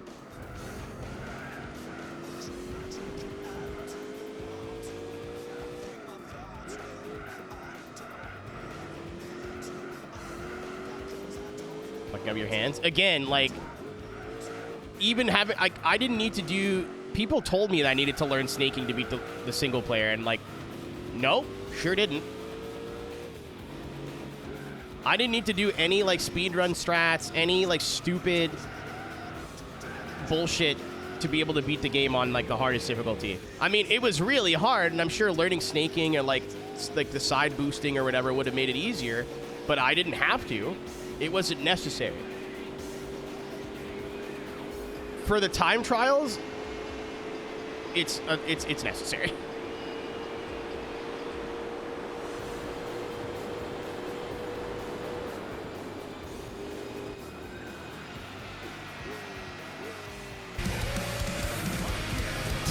Holy shit! Fuck. Meister, I saw that you went and had some fun after the stream was over. I went to upload clips. I forgot I never uploaded the clip of me shooting Synth in the head so hard she disappeared to YouTube. So I went to upload that and saw there was a bunch of new clips. It's like somebody had some fun. My brakes stuck on? That was weird.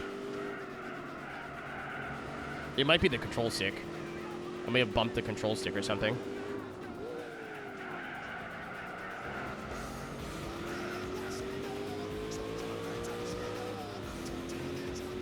I've clipped it. I'm not gonna complain. I don't post everybody's clips. There's a lot of clips that are like really funny or like cool, but I don't think they'd be good out of context, you know? Like somebody who's just seen the clip scrolling through YouTube is not gonna get the joke. So I don't post everybody's, but like that makes my life 1,000 times easier. I don't think I think me shooting Synth was the only clip that I've made of my own channel in like months.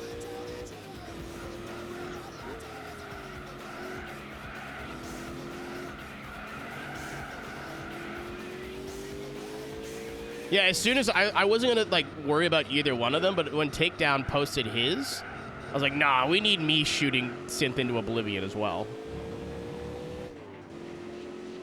I'm upset that in the vertical you can't see you post the sad face right after, because that was the pièce de résistance, but you don't feel shot? Tender, that sounds so good. I want to try to make something like that. My old roommate used to do like pulled pork where she just like cut up a pork shoulder or whatever, or a pork loin. I don't know what cut of pork it was, and just cut up a bunch of apples and apple juice and let that fucker go for like 6 hours. It was awesome.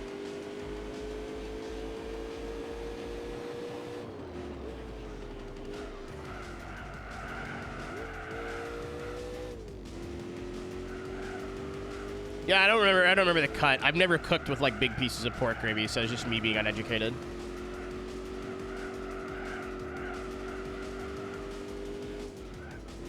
I should, because it's like the cheapest cut of meat you can get, but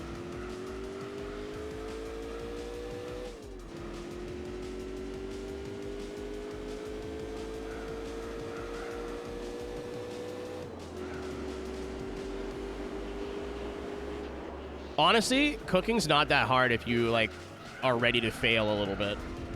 I think people who say they can't cook are just scared of fucking it up, but that's the thing, is you will fuck it up. Like, I don't know how to cook that well, but once you learn the basics, you're like, oh, this works with this, and this will taste good with that, and this works together, and, like, these two things will taste nice. And that's, like, 80% of it, to be honest. Then there's, like, learning how to cook specific things. Like, you can't let certain things sit or they'll burn. Or, like, this is better to cook in, like an oven versus on the pan. Or, like, searing. Like, that stuff. But, like, in terms of just, like, I've got a bunch of shit in my pantry and I'm going to make this work. Like, that's not that hard once you kind of figure it out.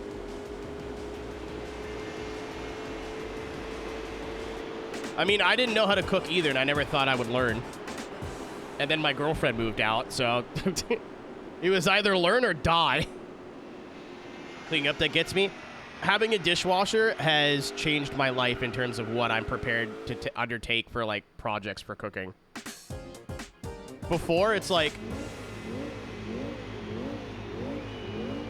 I'm not touching a meal or, like, a recipe if it's, like, more than 2 pots. Like, if I have to use 3 pans or whatever, I'm not doing that.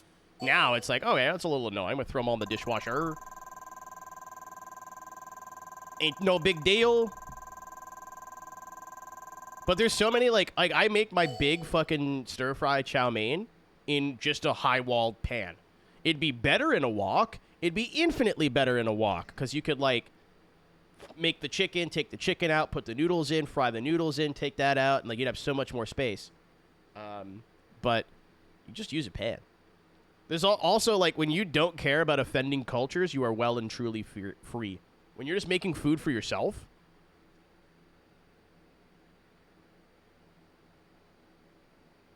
No, you're good, Slay. I got you. Multis in a row. It's fine. It's what I do. I just get bored of whatever I'm eating, like, 3 days later. You can make chili. You could make curry, and then you change things up. Like, the curry I make is not Indian at all. It's so far from, like, traditional Indian. I'm putting, like, potatoes and, like, peas and carrots and stuff in there, but it tastes nice and it's somewhat healthy, so I don't really give a shit. Pretty fulfilling. Buying rice in, like, 20-kilo bags that last me months. Also, a quick tip. If you have the time, make your rice fresh every day. Not necessary, or at least, like, every 2 days. Like, make a cup of rice and then cut that in half. For me, especially when you do stuff like taco bowls or whatever, the rice after, like, 3 days, some people, like, I don't know the logistics of this. Some people I've read are like, oh, rice goes bad in the fridge after 3 days, you'll just die. That's not why I do it. After 3 days, it just doesn't taste as good. It's, like, mushy. The texture is off. So even when I meal prep, I'll take all the, like, curry or whatever I'm putting over top of rice, put that in its own containers, and then make the rice fresh on the day.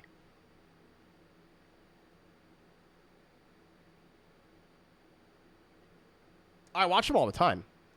Tank. That's where I got the idea of Jell-O mixed with Greek yogurt. It's just a personal preference thing, Cisco. I don't subscribe to the... I'd have to do more research, but I don't think, like, eating rice that's sat in the fridge for 3 days will kill you. Apparently, like, it starts to decompose and, like, is unhealthy. I don't know the truth of that. Do your own research. But after, like, 2 or 3 days in the fridge, I'll have rice in the microwave. I'm like, wow, this is not as good as it would have been if I made it today.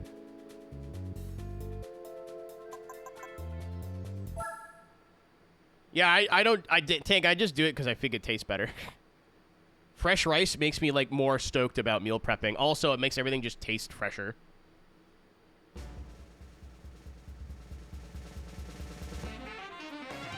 There it is.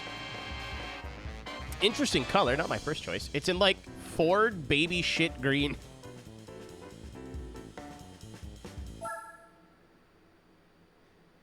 Yeah, Gravy. I just wanted to point out, like, it wasn't the health reasons of why I do it. It just tastes better. I think, like, 1 day in the fridge is enough.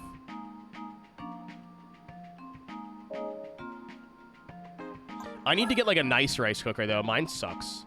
I think mine, like, flips to done too soon because it's, like, bent. So I have to use either too much water and then everything gets stuck to the bottom, or too little water and everything gets stuck to the bottom. But I just get the cheap one from Walmart. I've never bought, like, a nice rice cooker before. I think that's my next adult purchase. But we need to, like, clear out space in our kitchen because there's too much shit. There's too much stuff there. I can't justify another, you know, my rice cooker may be crappy, but it's small. If I get one of the, like, nice bigger ones...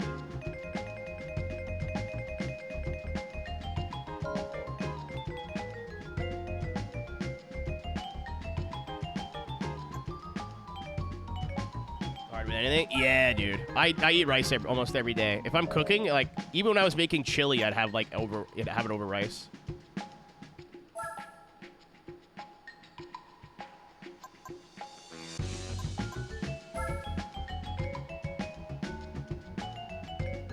If I was in World War II, they'd call me Spitfire.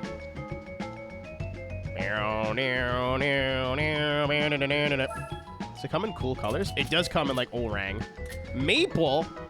Maple? That's purple, baby. That's a violet, my dog. Did they let the colorblind guy do all the color names? He's just like, fuck, the wife's making Yorkshire puddings tonight. Java?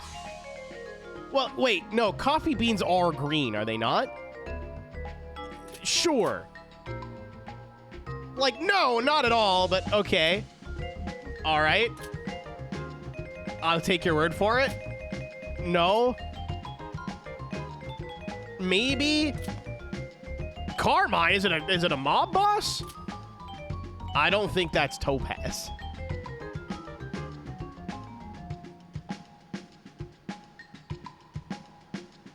Justin, I am indeed 100% in the bitch, man. Don't worry about it. That's funny. Just white. Everything else got, like, a cute name. White. The color's just labeled wrong? Oh, you might be right. Because isn't Topaz blue? And wouldn't it just... This looks more maple to me.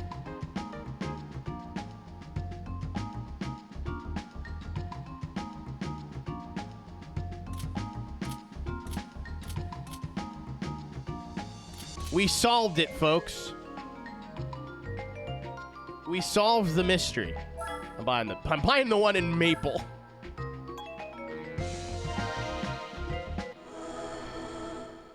Is there like a history of cars in this game having colors mislabeled, or did we stumble on something here?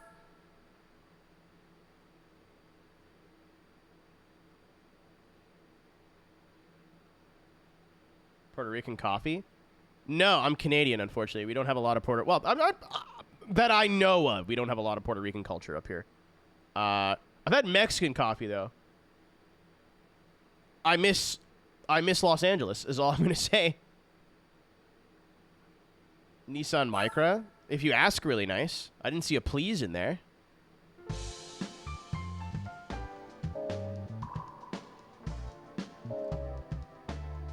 What's up, Kubrick? That's technically Saturday, but whatever. I didn't feel like fighting it anymore, man. Yeah, Java being green makes more sense. It was weird for like the first 3 seconds, and then I was like, ah, no. I think like a lot of raw coffee beans are that color. There it is.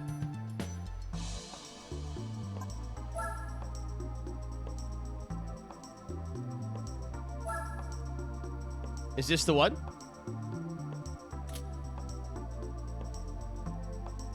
Oh, it's just weird. Okay. So the game's not broken. Techno gray.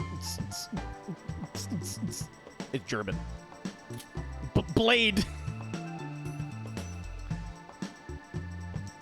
Sure. All right. Arctic white. Silica. Don't eat that. Kiwi. Oh, these are adorable. Shamrock. Flame red. Aruba blue.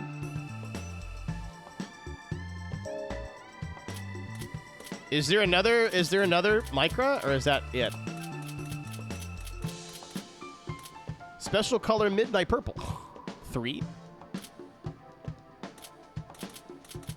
Ooh. Oh, we're gonna need to like.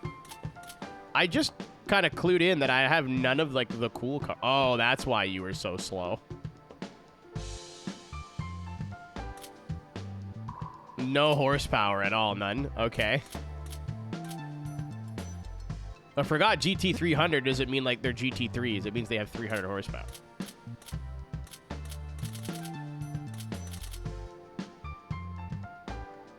Yeah, I was wondering how that Sylvia was so far behind the whole race. It's because my homeboy was out there going, stroke, stroke, stroke.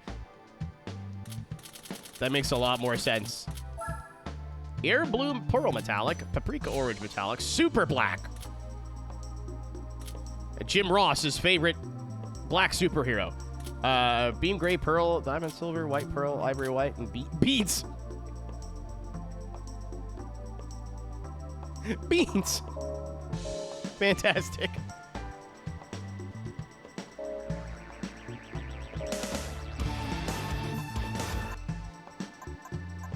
That's crazy. Thank you for getting my joke, Reaper. Appreciate you.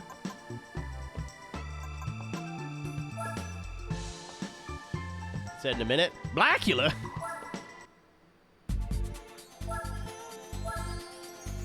Blackula.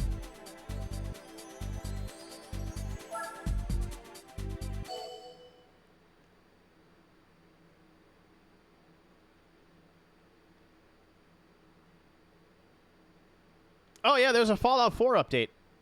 What was that about?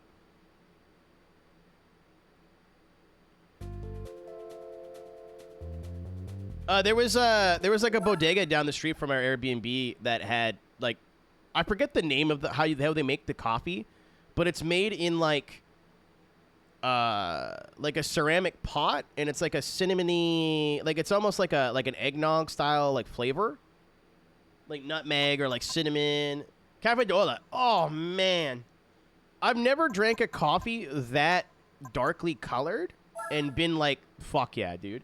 I don't need cream in my coffee, but I prefer it. You know, like I'll drink a black coffee, but it's definitely not my first choice.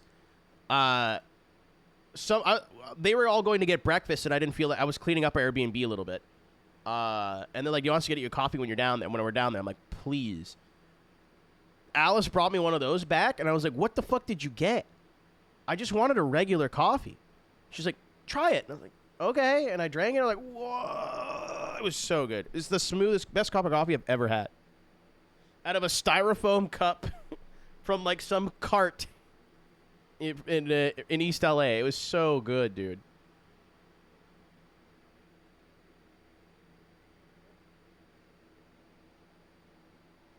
A blue coffee? I've never heard of that.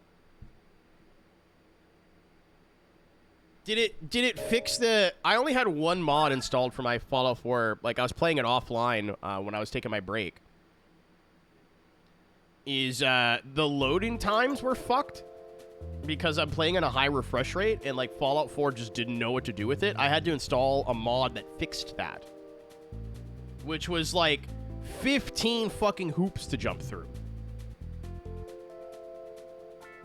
Like, I thought it was, like, the only game I've ever modded really is Assetto Corsa, which is piss easy.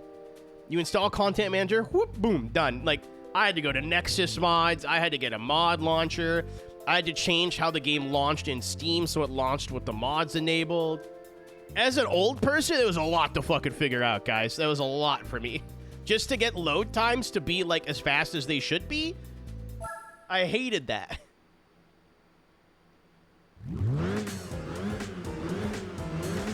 I wasn't asking for, like, Randy Savage to be a dragon or something. I just wanted my load times in between going outside and inside to be fucking normal. That's all I wanted.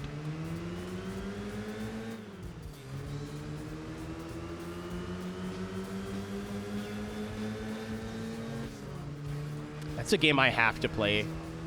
I need to play an Elder Scrolls game in my future. Oh, Cisco, we gotta finish It Takes Two eventually. Like, probably not till next year now. Blue Moss. Oh, that sounds gross. That sounds terrible.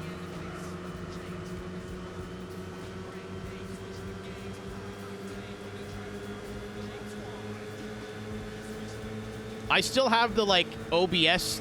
I probably would make a new one, but I still have the OBS scene for when me and you were playing It Takes Two. I still have the thumbnail. I figure we're gonna go back and beat it eventually. I'm like, I don't know if I want to play it with Cisco, but I think it'd be funnier because we're both kids from divorce, and the whole game is just, like, childhood trauma. Yeah, it's not going to be until I'm done this game. So I said probably not till, like, January. I'm sure, like, you'd want some of the stuff on your plate to be cleared off, too, so... That's awful.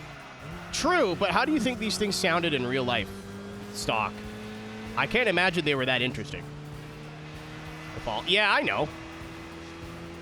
We're not co-workers, but I know enough of how your job works.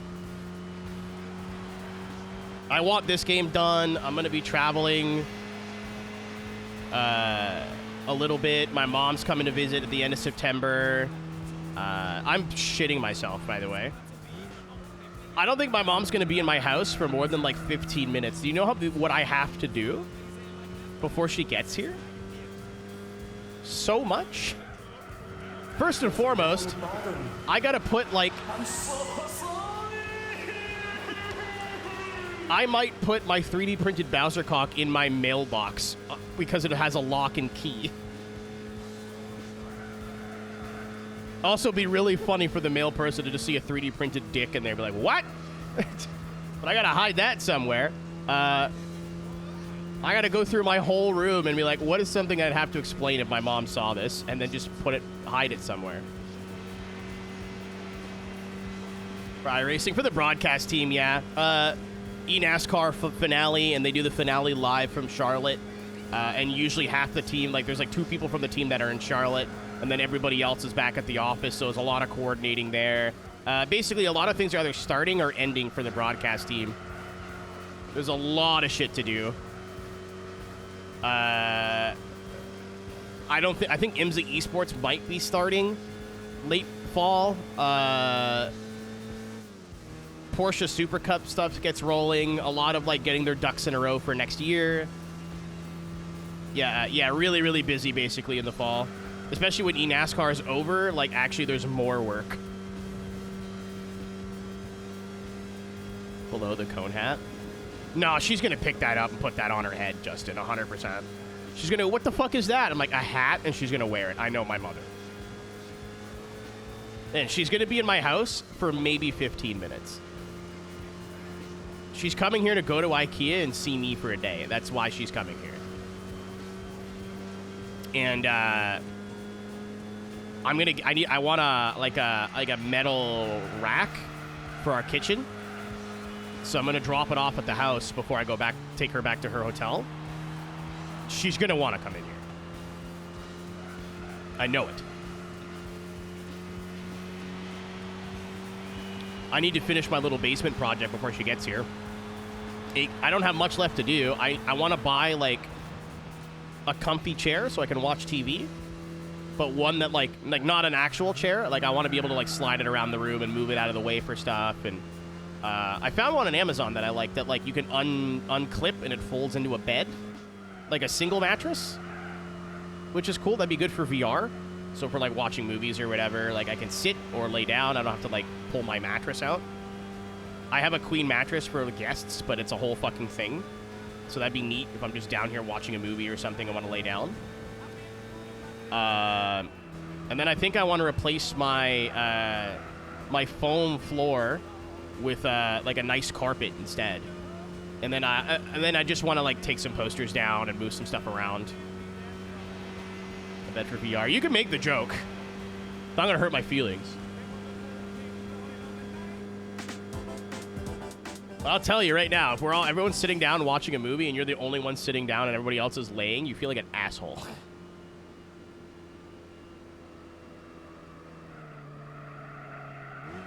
I don't know, I think it'd be nice to have the option. And then, like I said, I have some old posters I want to get rid of. Like, I have an old Top Gear, some say, of the Stig poster. That doesn't really need to be on my wall anymore. I've got an Iron Maiden Killers poster I can probably get rid of. I want to start putting some stuff in frames. I have a bunch of vinyls I've wanted to frame and, like, put on the wall in, like, a certain pattern, so I want to do that. Stuff that, like, probably wouldn't take that long, but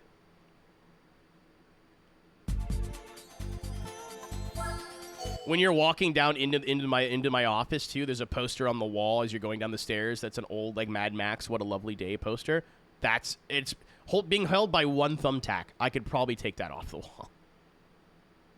Yeah, there's some posters I don't want to get rid of. I just want to get, like, I just don't want them, like, stuck on the wall. Like, get a nice frame for it or something.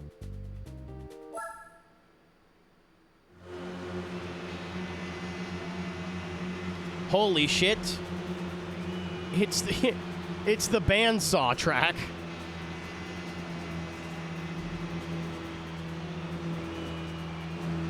Oh, we had a drift section here in Forza. I remember now.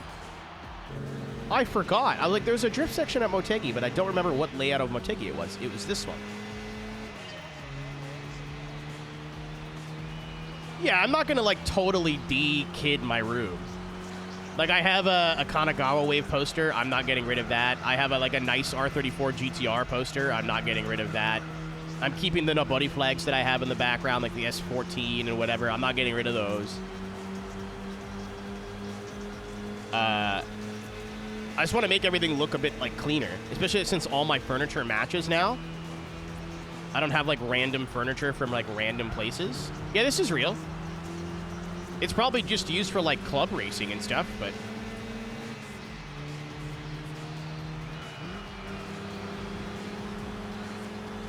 like, I don't know what would race here, like F1600s, but... I really thought they would never take away the Motegi Oval because they used to do drag racing there, but they just do drag racing on this straightaway now. They just moved it slightly to the right, like nothing actually changed.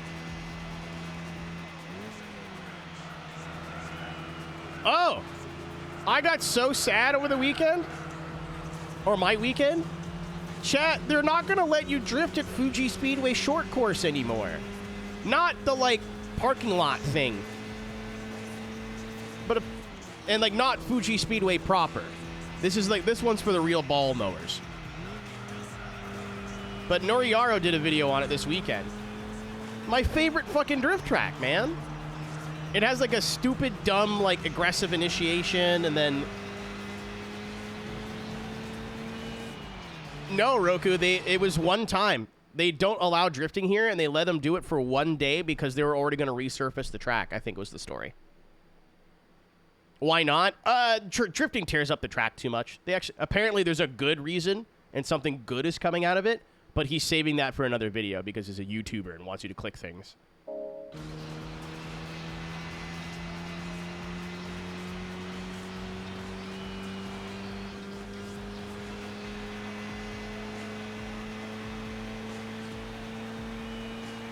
Yeah, it's like a downhill, almost 90-degree initiation, and then there's so much elevation change. I love that track in Assetto Corsa. And they're not getting rid of it, but it's just going to be for like grip driving and motorcycles and stuff only now. No more drifting, because Fuji, understandably, like takes really good care. Takes really good care of their like, what's the word I'm looking for? Facility. So when you have drift cars coming, like, ripping up all the grass, and it's not like they do it on purpose. That's how you initiate to that corner, is really close to the grass. Then having to... oh, my God, hold on. Sick. And then you have, like, constantly repave and whatever. Like, it's not good for the surface. Yeah, it's just, like, Fuji is one of Japan's biggest, nicest facilities, and they'd like to keep it that way. No, he's talking about Motegi, Gravy, not Fuji. I think he just jumped in halfway through. Also, you said Fuji and Doohickey Oval. I would have thought the same thing.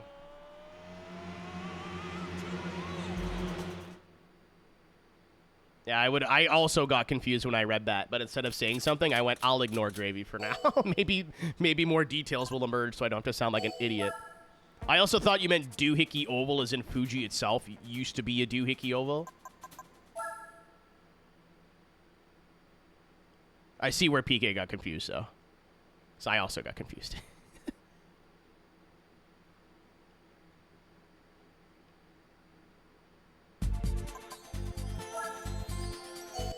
Yeah, Fuji Short was on my list of, like, drift tracks I want to see if I ever go to Japan. Not that they're not getting rid of it. It's not going anywhere. But no more drifting there, which is sad. Very, very cool track. Lots of elevation change. For a drift track, too, in Japan, it's pretty big. Like, it's fast. I can't think of another... well, Yamanashi's, like, kind of fast, but it's tight. Tsukuba still exists. Yeah, they still run events and stuff. Tsukuba's not going anywhere.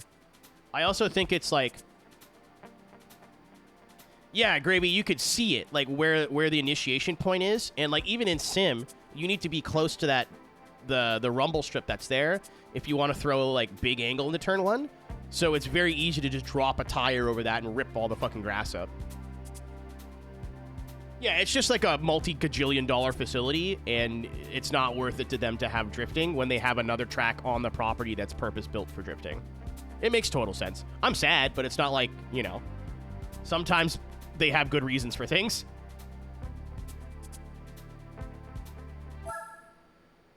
Yeah, you kind of have to be like a Japanese racing car fan sicko to, like, understand what's going on at Tsukuba, because nothing big races there. The track's too small.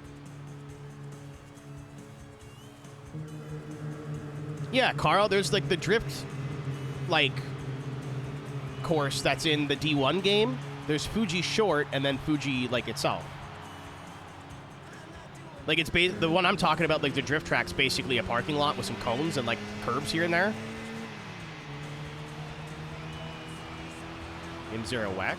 I'd like to see, like, Sugo used more often. Sugo's a really fun track, and it's never in anything. It was in Project Cars, like, 3, I think. No, they use, well, again, they use Fuji Short. Karo, if you've seen the new Noriyara video, that's the track I'm talking about. That's, like, a multi-purpose. Like, they'll do, like, Miata racing there, like slow car racing, bikes, like that kind of stuff. Semper Gumby! Thanks for the follow. So instead of, like, having that track also available for drifting, they're getting rid of it, so it's just the track's easier to take care of. It makes sense. It's sad, because I like that track, but it makes sense. Because it's not like you can't drift at Fuji anymore. You just have to go to the, you know, designated drift track. For a few races. It's not IMSA then, is it? You're never going to guess what the A in IMSA stands for.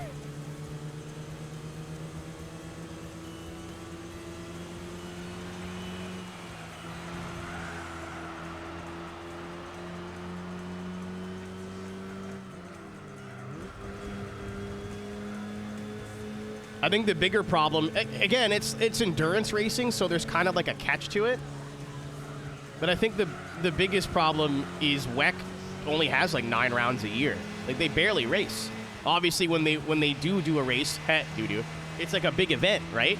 It's a big deal. But I feel like there's not enough.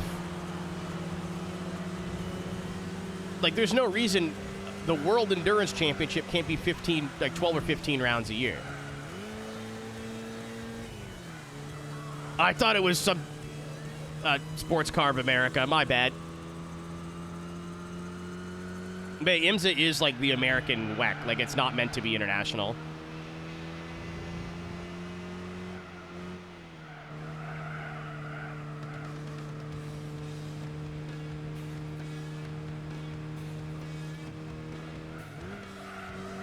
Yeah, because they go to CTMP, but CTMP is, like, too small to bring GTPs to anymore.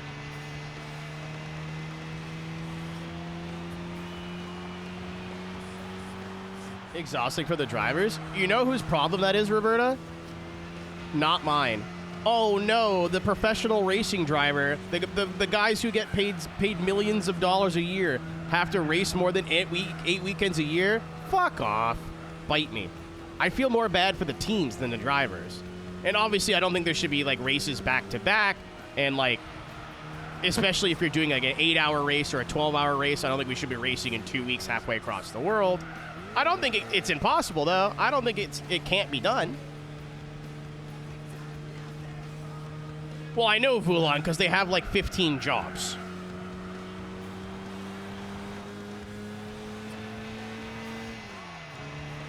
I stand by my statement, though. Give WEC more rounds. You'll have dedicated WEC drivers that won't be racing everywhere else.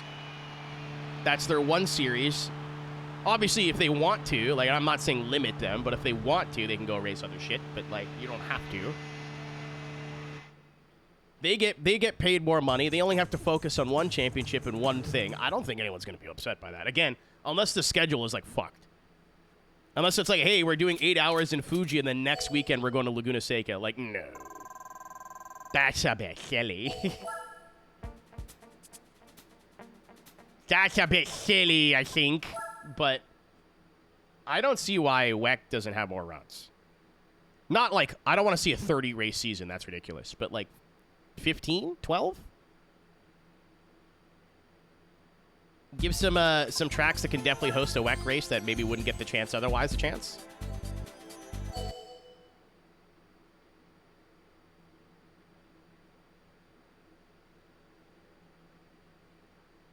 Cut down travel costs. You could always do what Formula 1 does and have two thingies. Like have all your European gear and then your flyaway gear. So if you have a race in like, I don't know. Is there a track in Australia that could realistically host a WEC race? Like the Bend? Phillip Island, maybe? I don't know enough about Australian racetracks. Yeah, it's just for an analogy. It's not like seriously the Bend. Yeah, so let's take this for an example, right? Let's say you go like you race at Fuji, and then like 2 months later the race is at the Bend, and then you have 2 races in Europe in between. So while all your shit ships to Australia, you're racing in Europe. Obviously, it would cost the teams more money, but fuck them.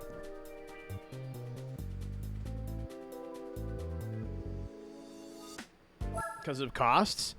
Like, that's fair if it's 2011 and no one gives you shit about endurance racing anymore, but I'd argue sports car racing is almost just as popular, like, as open wheel racing now. It's only getting bigger. I want to see more races, damn it.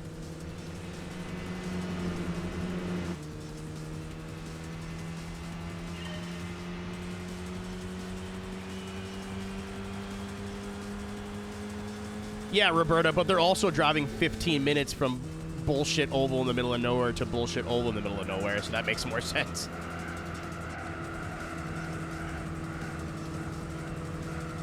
It also doesn't have to be overnight. Like, it doesn't have to go from, how many rounds is it now? 8? To like 14. That'd be hilarious. But like, I don't know. It's not like it hasn't happened before. It's not like there hasn't been a sports car series that's had a reasonable amount of events a year before.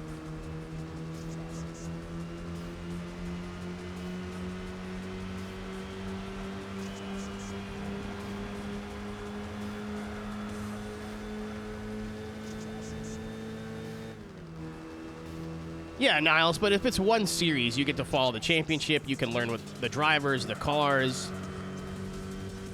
Like, we're sickos, right? A lot of us will just watch racing because it's there and it's good. But, like, having a story to follow for a whole season makes something more interesting to everybody. Push me.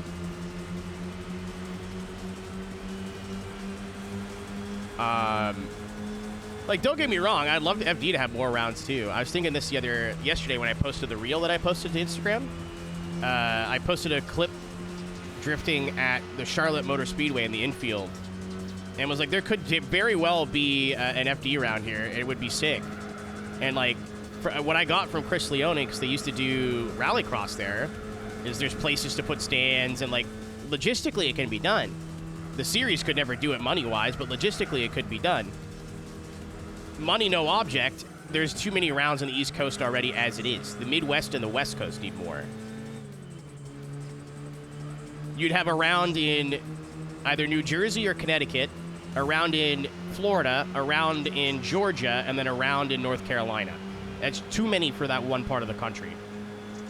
However, it'd be sick. The only way you could justify it is if you opened up more rounds, not replacing something that's already there.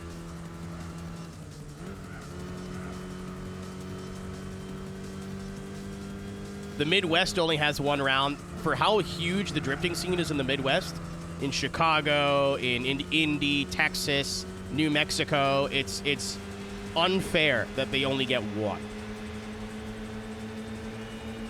You know, California is the North Carolina of drifting. Like, it is the home of drifting in the U.S., so them getting 2 rounds makes sense, even if they weren't both in Long Beach. But, like, Seattle only gets 1. There's none, like... Very untapped market, but...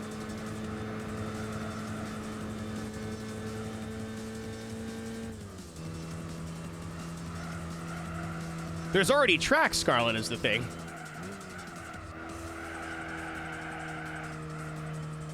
It's not like they have to invent a racetrack. Like, there's... The scenes are already there. There's just no space in the schedule. Long Beach is Long Beach. That's not going anywhere. OSW is not going anywhere. It's one of the only short ovals that actually loves drifting. It seems like every other oval they go to is, like, indifferent about it. Maybe with the exception of, like, Seattle, but I digress. Road Atlanta is not going anywhere. The New York area round is not going anywhere. So, like, what do they do?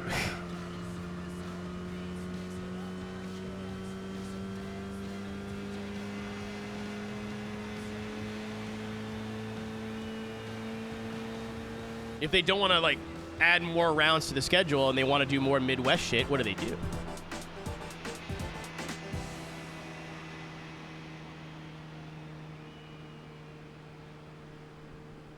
Track didn't want them back. Yeah, I think that's the ongoing story, is they wanted drifting, but they wanted, like, what they wanted was silly. And, like, they were asking for stuff that wasn't possible. They're like, hey, we can't wait for you to come back, Formula Drift. Can you just make sure your drivers don't leave a lot of rubber on the ground? And FD was like, what? Like, they accepted the booking, not having any idea what the sport was or, like, what it was going to do to the surface and whatever. Like, the track goes up into turn 1, and they wanted people, as soon as they cross the rumble strip, to shut the car down. And that you can't do that. It's not possible. We saw it happen once, and a guy got run over almost literally. Like, not a person, but like a car.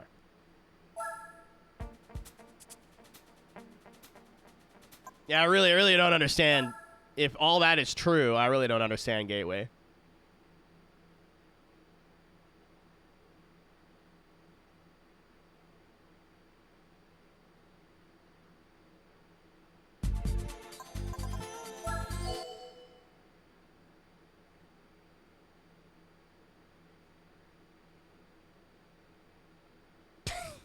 Colorado's also got a huge drift scene too. I think when you're looking at locations for Formula Drift rounds, it's not just like what tracks would be good.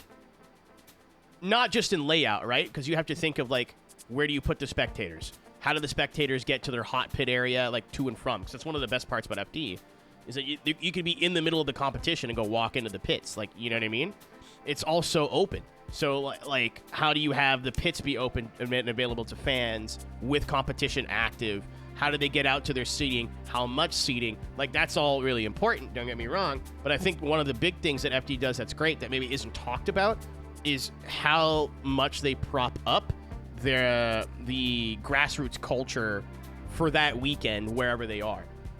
As every round that I've been to, which granted is only 2, I've been to New Jersey and Atlanta, there is a grassroots just open track day on Sunday where some pro drivers will drive their pro cars or just be there and be hanging out.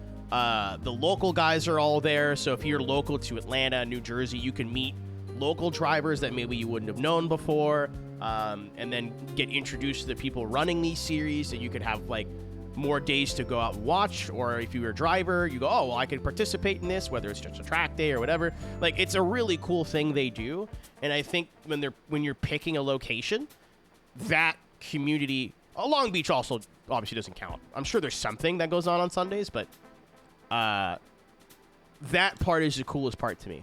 Is that especially if you're a flyaway fan, like if you're coming in from out of town, there's something for you to do on a Sunday. I don't think that's mentioned or talked about anywhere nearly enough for fans that have never been to a round in real life.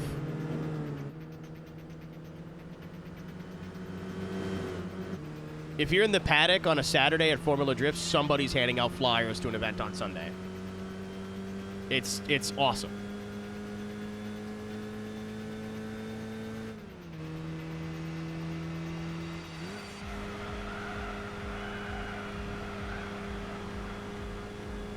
Tracks in the States.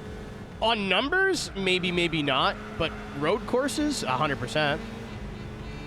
I'm sure there's more doohickey ovals. If you had all the dirt ovals and like decrepit, like 3/8 of a mile oval in the middle of Alabama together, that it's probably about the same. But in terms of like relatively well-maintained like road courses, yeah. I mean, it's getting better, but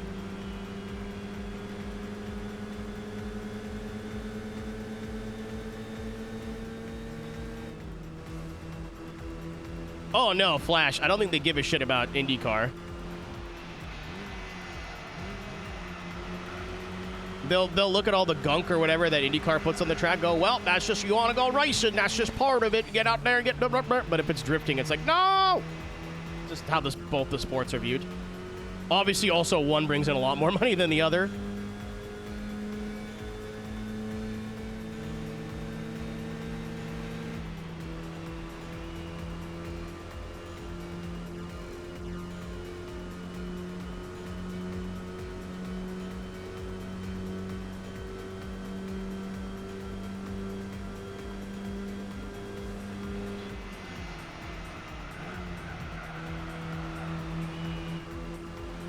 We are racing.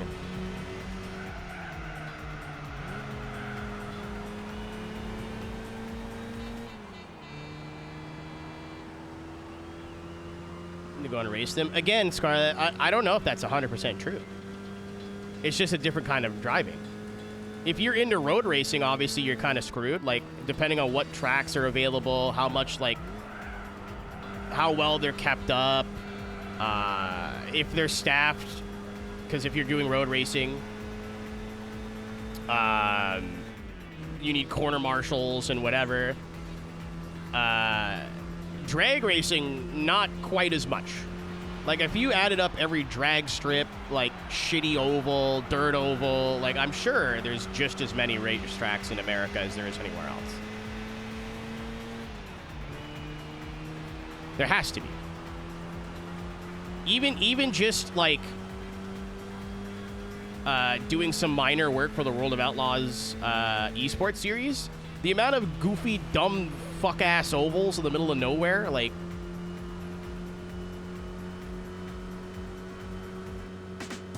World of Outlaws guys see a patch of dirt in some state 5 people live in and go, oh, fuck yeah, that's the good stuff.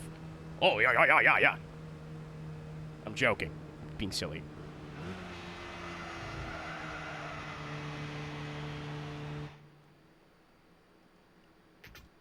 Yeah, in terms of, like, big events, big spectator events and stuff, like, you're probably right, but it's just the culture. As popular as motorsports, I think cars are more popular in the U.S. than motorsports is. Does that make sense?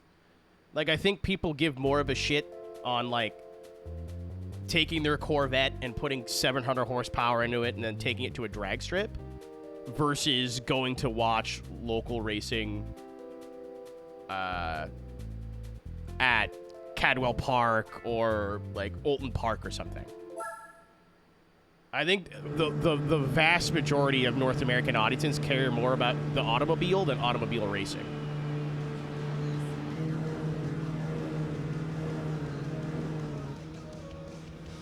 Yeah, but most people street race because they like street racing. I think that's something that a lot of people don't want to talk about.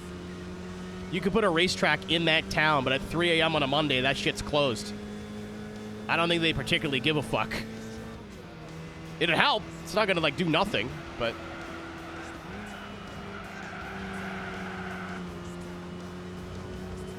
People fucking like street racing. They're never gonna take street race. It's never gonna fully disappear. Doesn't mean you shouldn't do something about it. I get it, but, like...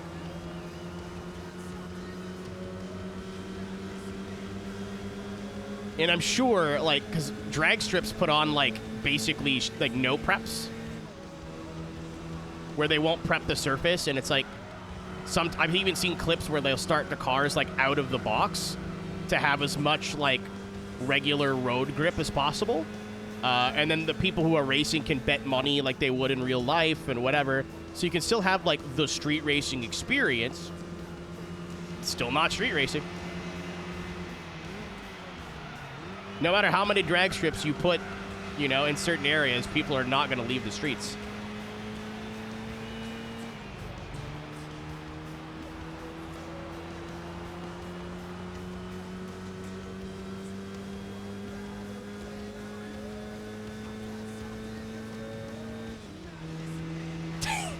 You're welcome, Corv. I'm not sure what... It turns out that guy has a really thick fucking Appalachian accent, which makes it even funnier. I saw a video from him just like, I'm out here in the river and my balls is all sweaty. And that's the video. I was like, this is a cooter guy? No!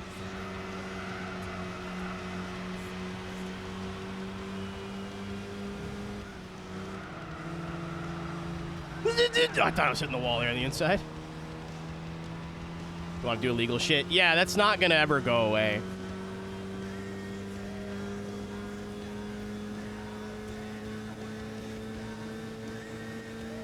Again, it doesn't mean that something can't be done about it, especially if we have a track that has, like, really open, like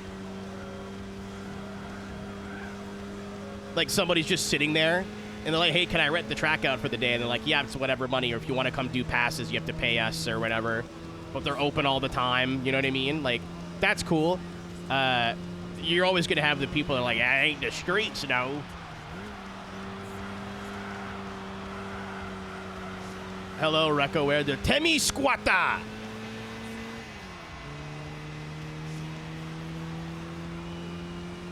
Yeah, they did name a guy in Dukes of Hazzard after a vagina. That did happen, yes.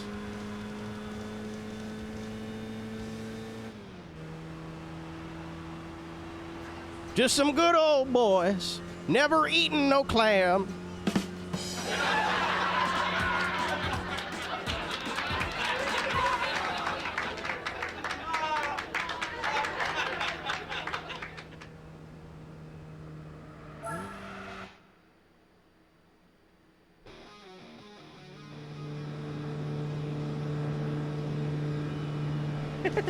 I gotta talk to Poop Sex about it.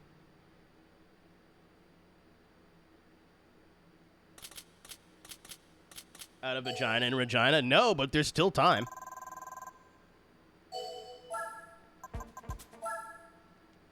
My best years of... I'm gonna stop there. I can't now. But my best years of cooter munching are ahead of me. Not anymore. Not after saying that. Oh, good.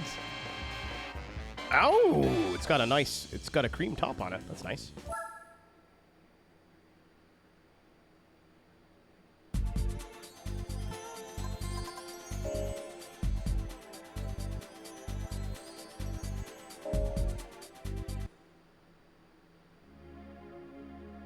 I think we're done Europe now. All right, got this shit. Burger. Actually, I'm going to America in less than a week for legal reasons. It's the best country in the world. Please don't send helicopters. We're also 70% now. We're getting there.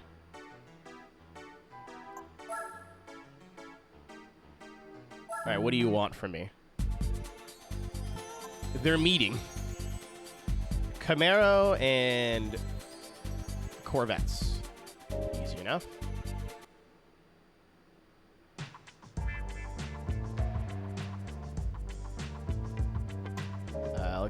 I go check the historic. No, I pressed the button too many times there, man. Is there any? I used to think the dealers were only Japanese cars because that's the majority of what shows up, and then you see the fucking Fiat. Like, huh?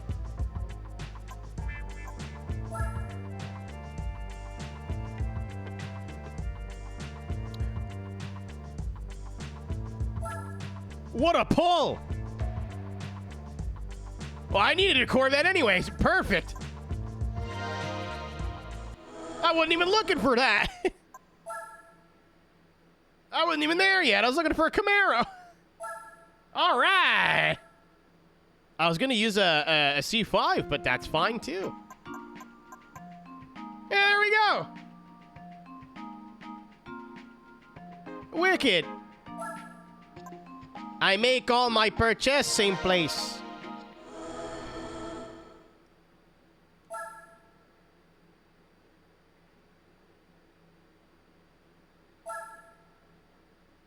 Vulon, I'm choosing to read the rest of your messages in Boomhauer's voice.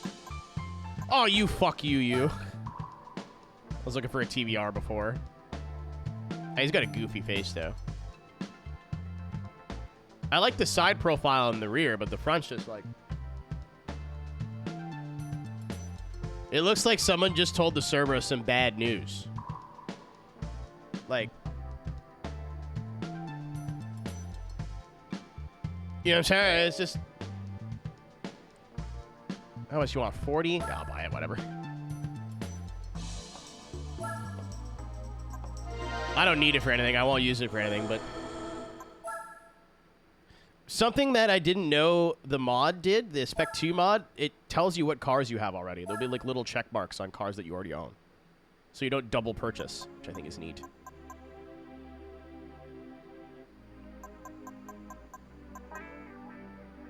Alphas. So for whatever reason you're sick in the head and you want to buy every car in the game, it makes that a little bit easier. 206.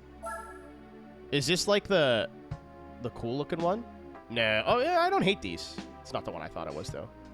I don't think that. I think it's a 106 I'm thinking of. I'd love one of those. See, yes. There's a reason we don't share games because it's technically not. Oh my god, is this like pinky silver? Oh my god. Hold the phone. Hold on. It's not quite pink. But I'm willing to say close enough. Pale rose metallic opal, it's a pink Vitz.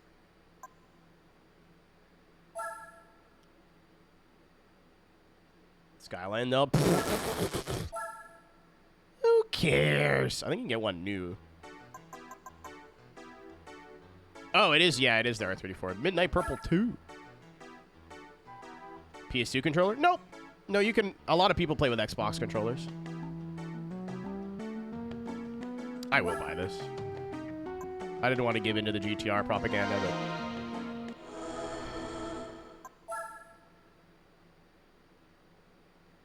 I think it's easier to play with a PlayStation controller, like a PS4 controller, because all the buttons are in the same place. But you can map a GameCube controller, Xbox controller, keyboard and mouse, whatever you want. Called Mr. Turismo. Meister's been here, man. That wasn't a lap track worthy joke. Sorry.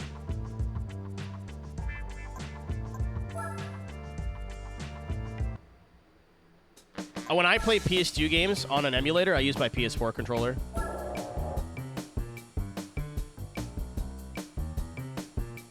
All the buttons are in the same place.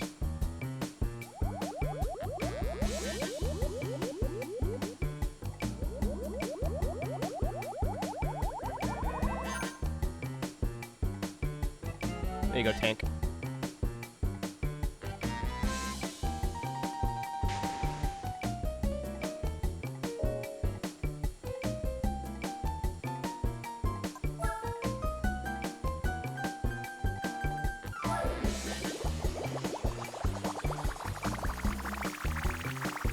The early PS3s are really unreliable. That's why I try not to use mine as much as I can. That's why I didn't want to use it as a PS2 either. I was like, it's gonna put so much hours on it that it doesn't need to be. It's gonna look stupid. I just want to see. Yeah, because it doesn't take the old wing away. This looks giga dumb. I'm gonna hope and pray we don't actually need to upgrade our car. I mean, if I do, it's the menu's right there. I'm worried about one vehicle showing up. One specific one. One that I own, actually.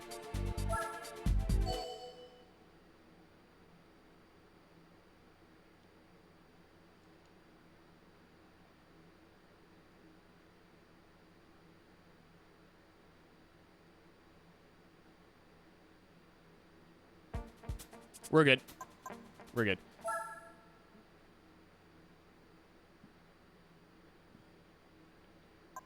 There's a Camaro race car.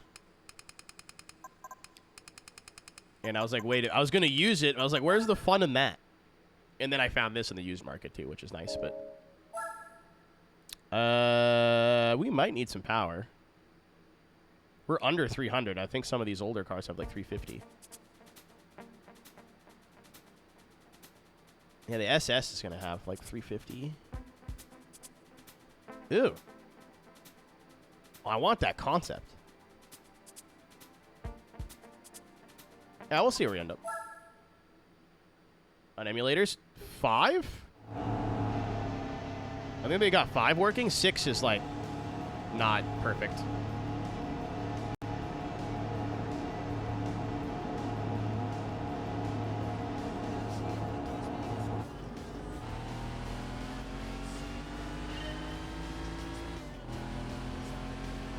Might be worth it. It's not a question for me. That's PS3 for sure, yeah. I've heard PS3 emulation is, if you've never used an emulator before, that it's a bit much. I'm a moron, and like I've barely used emulators before, so a lot of stuff that's like super easy that people don't think about, I need to know how to do. Do this half your life. I'm still coming to terms with that. I want that.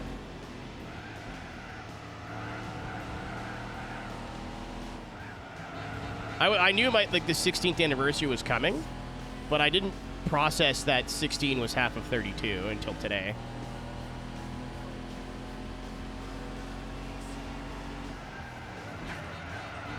Sorry, I was reading chat. My fault.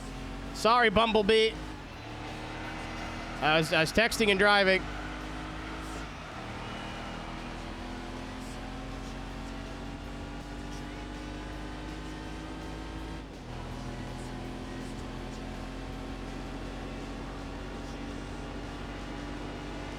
Yeah, I'm of the same mind. I don't want to have to, like, tweak things to get things to function. I'd rather just, like, press play and have everything work. So I'm pretending that Xbox and PS3 emulators just don't exist.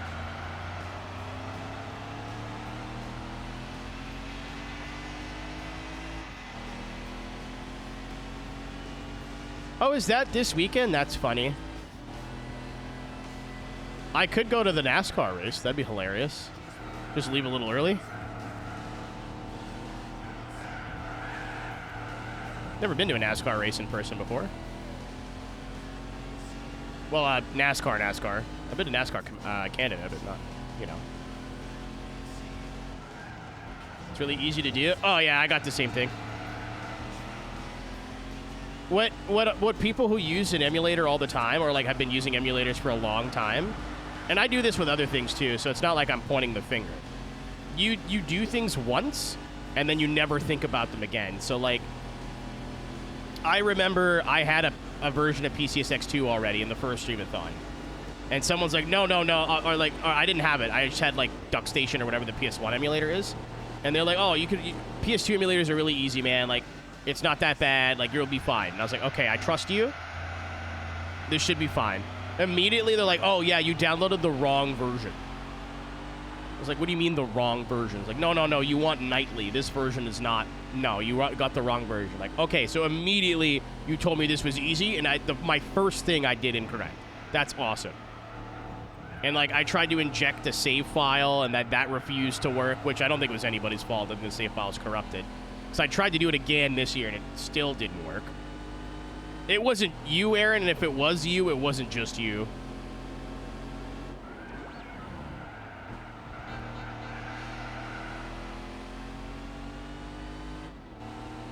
Oops.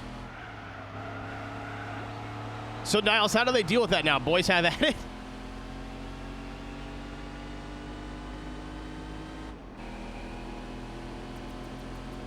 Like, even setting stuff up in, I've used Dolphin quite a bit, but even, like, setting stuff up in Dolphin's not super easy the first time you do it. No, Scarlett, I'm agreeing with you. This is me and you being on the exact same team right now. PS2 this weekend. Do you know what you want?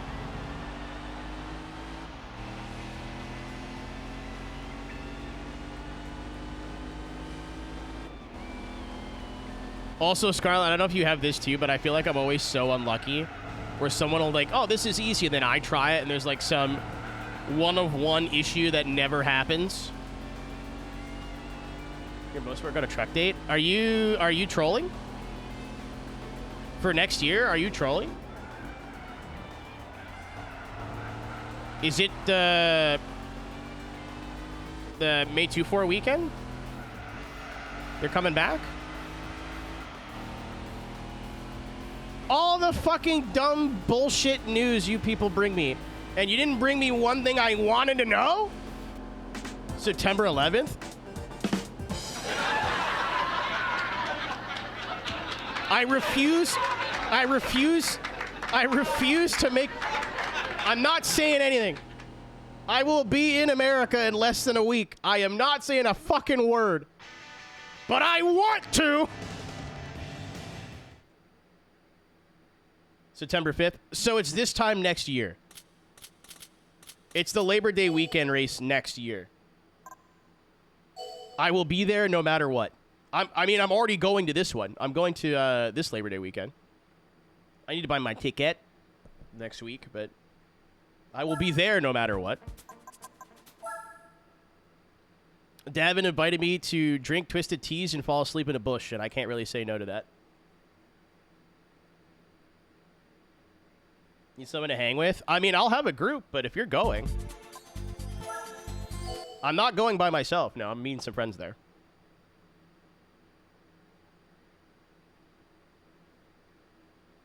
I'm bringing, they're probably going to... they had an issue in the summer race where there was a dude up on the hill that just kept playing, like, really garbage, like, top 40 dance music until, like, 3 in the morning. So I'm bringing my DJ controller, and I'll be visiting my favorite human Long and McQuaid before I go there and renting a speaker the size of my fucking body. You want to play rough? Get ready to hear Avicii Levels until 6 a.m., idiot. Mine's bigger than yours. For what? I could say that for once.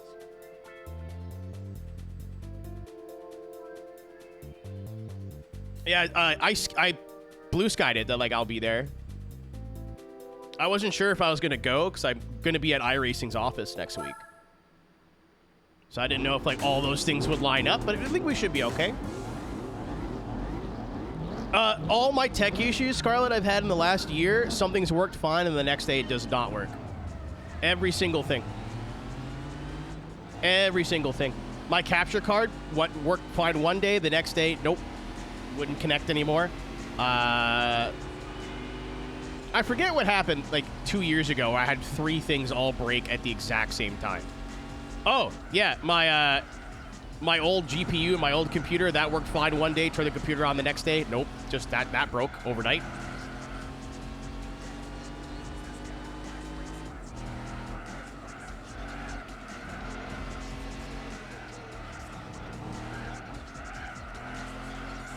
My favorite thing is when I go on vacation and I leave and things work, and then I'll come back and things do. Oh, it was my capture card, my audio mixer, like 3 things all broke at the same time, and I was gone. I'm not going, Chris, no. I was on the fence. I think I've made my decision. Unless something drastically changes between then and now, I'm not going.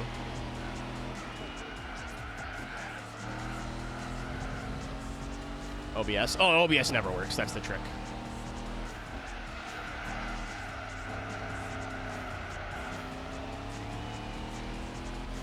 Yeah, I might go like next year. I wanted to go this year, but my car needed big repairs.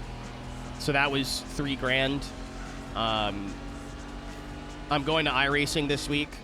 So that's, you know, I get money for that, but that's just like traveling time. And then I'm going to see Davin Labor Day weekend at CTMP.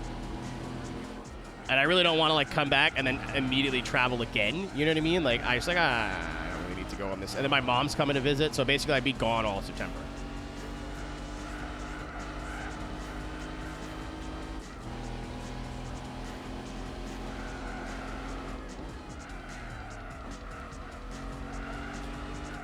That, and I'm not cool enough for SGE to like pay for me to go. Like, they're not going to comp my hotel room or like cover my travel costs. They'll just cover my ticket, but that's not the expensive part. No, I hate Bluetooth everything. Everything I use is wired. I don't know. I also, like, was really fortunate for the streamathon lasting as long as it did and being able to, you know, the longer it went, the more money I was making. But I'd like to keep that money in a, like, savings account and not spend it on stuff. So there's, like, a multitude of reasons why I don't want to change my mind on going. There's a couple people I really didn't want to see that are going, but I was also like, why let those people ruin your vacation? Also, I would have no, what's it called? I'd have no obligations, so I could just go to SGE and then not go to the convention at all if I really wanted to. Just hang out in my hotel room until like 4 in the afternoon and then go do whatever else after. Nothing's stopping me from doing that. But yeah, no, I just a little too expensive to travel. Kind of bad timing, and I already wasn't sure if I was going, so I committed to all this other stuff. Every Windows update, I have to reset all my my audio stuff. Like, I sometimes I forget that I updated Windows, and I'll boot up iRacing, and I don't hear anything, and I'm like, oh, yeah, right, I have to change it, set everything back to what it was.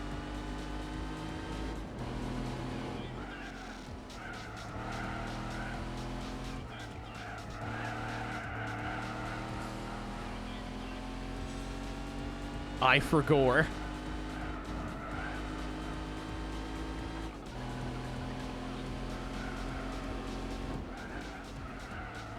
I forget what I booted up iRacing to do the other day, and I did like half a lap and the game was silent. I was like, wait, what? And then, yeah, no, there's a Windows update, and I just forgot about it. Aaron, I think it's been doing this to me since Windows 10 though, so I don't know.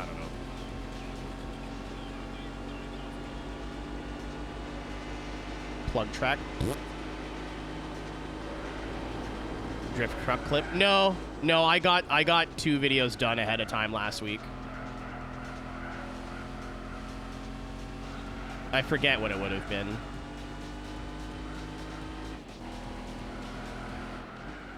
Oh, no, I remember. It was, Kaito was driving,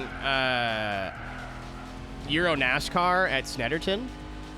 And I was like, are you in a practice session? He was like, yeah. I was like, oh, shit, I don't want to race because I'll get whooped, but, like, I'll come join the practice session. You have Iowa? I do. I've got some ideas. I finally started getting the comments I thought I was going to get on the first video of, like, people telling me that it doesn't count because it's in a pro truck and not in a car.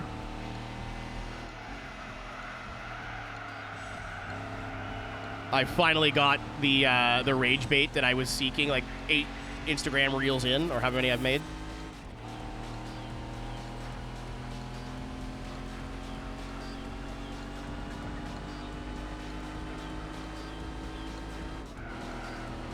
I know I want to do something at the Nürburgring, so I think that'll be fun.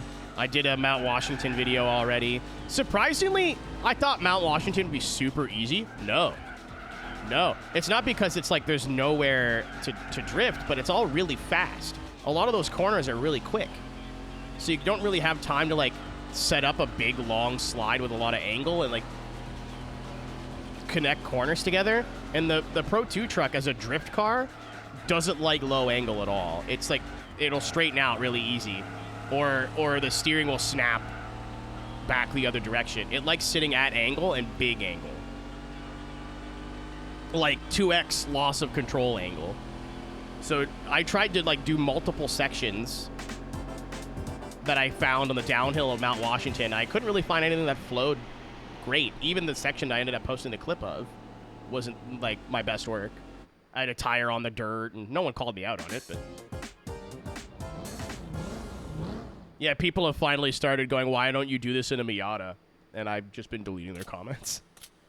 That's the best part about hosting your own forum and a social media is that free speech doesn't mean a goddamn thing. If I don't like what you said, I just delete it. It's fun. And someone was like, you should do this in a Miata. I was like, no. Legitimately, I think the only things that are viable and fun to like slide around in iRacing on a road course are the Pro 2 truck and some oval stuff, and that's it. I don't think there is a road car that's fun. It can be done, it's just not fun. That's all-wheel drive, Justin. It's not my thing.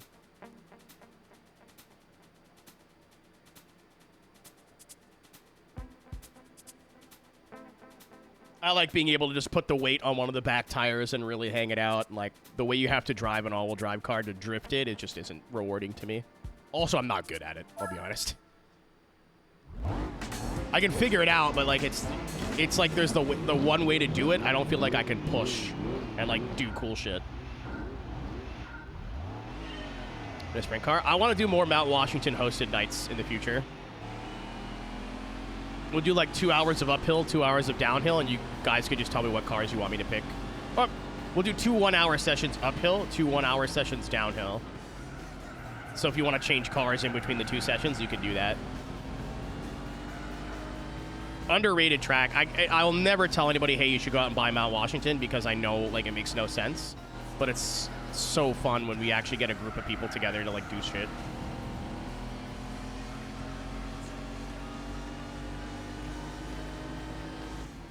The Euro NASCAR works too. I guess that's technically a road car. But it's very like I don't feel like I could do anything impressive in the Euro NASCAR. I could get it around the track, but like that's it. Like I can't really like throw big angle or anything like that.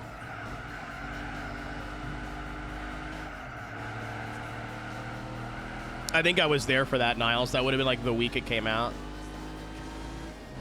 Old Ford Mustang. Yeah, it gives up after a while. And there's no steering lock. Yeah, that's how I did it, Mike. If you saw that, I posted a clip to Instagram. I don't know if you're an Instagram user or not. I got Lime Rock, like the drift section in Lime Rock Park, like the first couple corners. There's just no handbrake. And, like, at least in the Pro Truck, I can use the rear brake to kind of compensate for when you, like, flick into a big corner, you need to, like, kill a bunch of speed. You kind of can't do that in the Euro NASCAR because there's no steering lock either. So if I throw the car hard to slow it down, it'll spin. It's going to spin 10 times out of 10.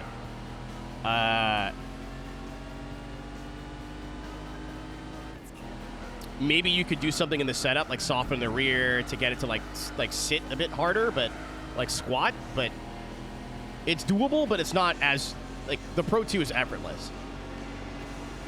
And you could use the handbrake if you need it, and if not, there's other things you can do. The tires like won't melt after 2 corners. It's got enough power to chain corners together. It's Justin, the big problem is the tires die after like a corner or 2. So if you want to link 2 or 3 corners together, I've tried experimenting with wets, and it's a bit better, but not by much. And then no steering lock at all. So like I said, like it's doable. Like you could probably do what you want, but you can't like push more angle or like move the car around. Like the accomplishment is just doing the thing, not doing the thing well. Like you could drift the Miata in iRacing. I've seen people do it. But like one line, one way, I don't know. It can be done, I just don't think it's as visually impressive. The Pro 2 truck is infinitely easier to drive, but because it is, I could do like dumber shit, like wall taps and backwards entries and...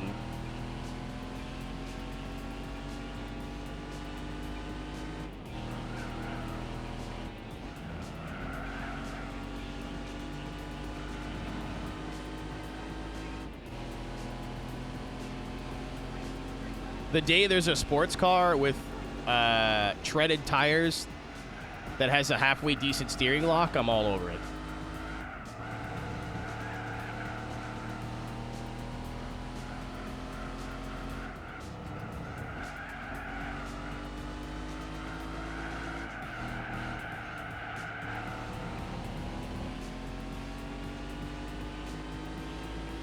Control the Spotify?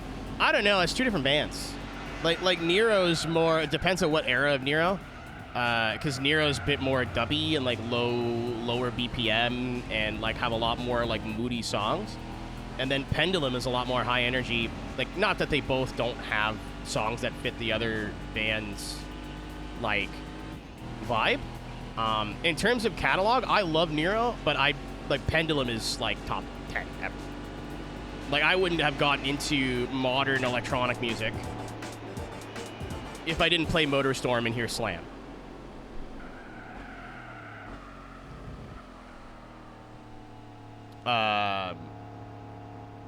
Nero is a bit more dubsteppy, which is like, it's fine. Like, and like they make a bunch of different music. So me saying like Nero is this genre is just not true.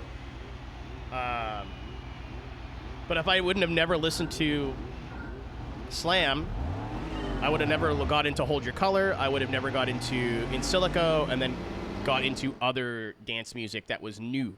So I was just listening to like The Prodigy and like old, early 2000s like trance. I wasn't listening to new dance music. And then I heard that.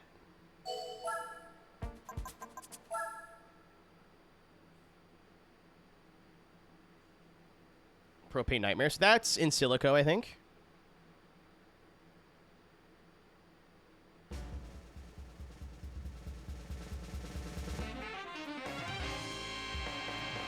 Oh, that sucks. What are these wheels? What in the Carl Fortnite Doom are these? What in the fucking Peter Parker are these wheels? What in the goddamn? Thanks, Brent.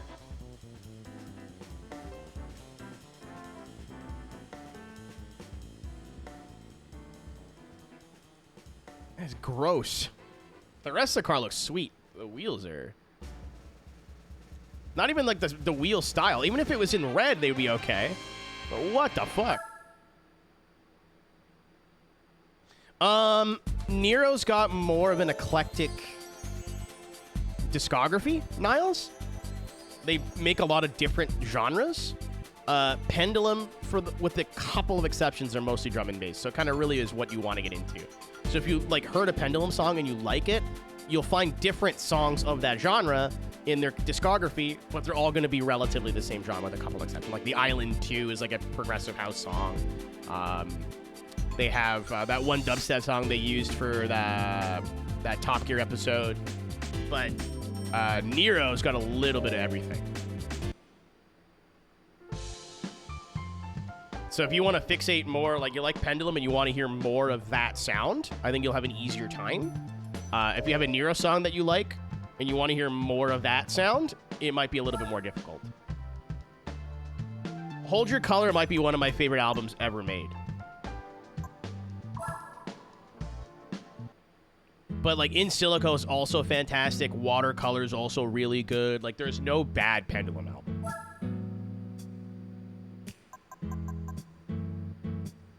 Oh, I didn't drive it. I was like, where's my Corvette? Honey, where's my Corvette? There she is. The song, the album is to say it's the same album. If you like that song, you'll love the rest of the album.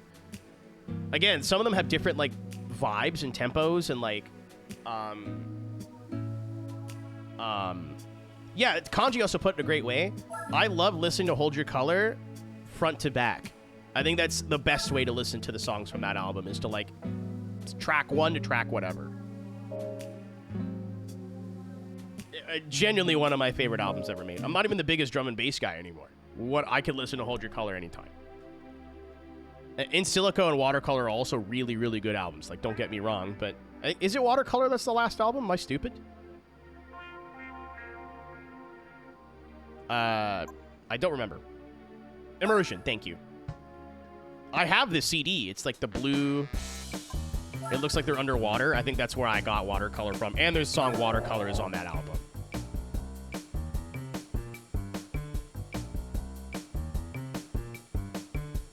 Yeah, they just put out an album, I think, like within the last few years.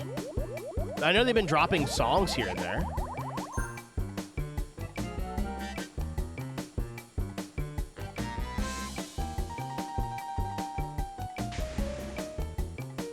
Yes, what's up, Blair? That's exactly what we're talking about. Netsky is probably my favorite artist of that era. Everything that man touched.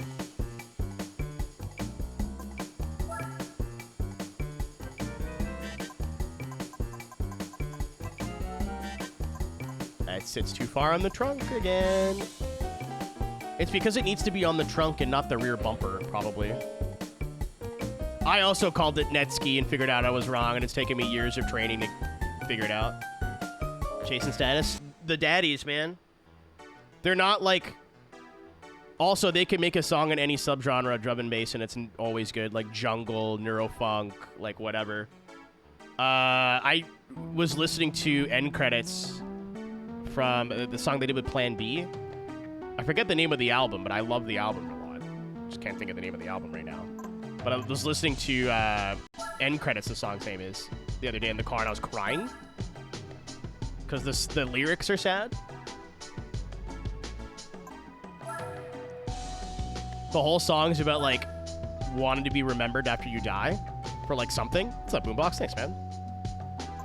My back hurts.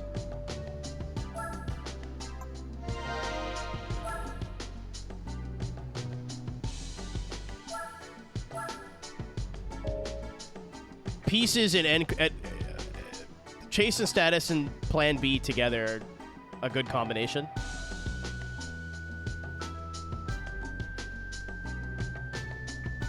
Pieces is probably my favorite song from that album. No, it's on More Than a Lot, I thought. It's two different songs. Or two different albums. God, make a chameleon.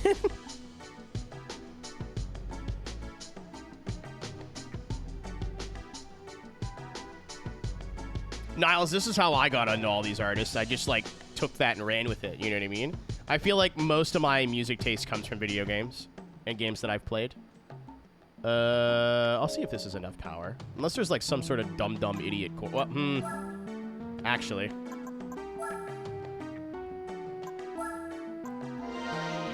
This is an old car. The suspension is more than likely made of mud. I think we'll be okay.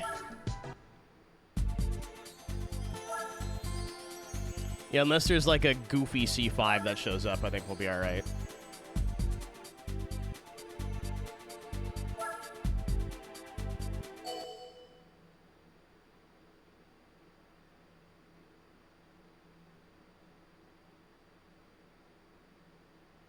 Maybe for a year or so. I'm so jealous of people who lived in like the UK and Ireland of that era. Your music scene and shit that played on the radio from like 2002 to like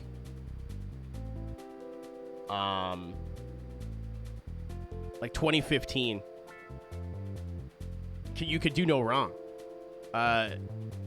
DJ Fresh, Gold Dust and Hypercane and like all those songs, fucking Chasing Status, Pendulum,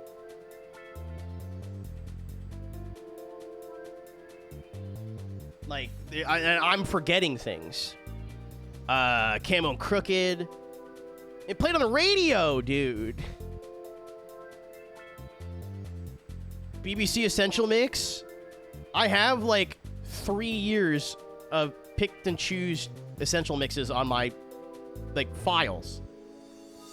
The Magnetic Man 2-hour essential mix, I think it's 2 hours, is still one of my favorite DJ mixes of all time. It's not even my favorite genre, but it's like, if you want to know what dubstep sounded like before Skrillex, that. And it's from the daddies of the genre. Very good, very worth your time, I think. It's not heavily mixed, and a lot of stuff is done live on the fly, moving like synths around and vocals around and stuff like that.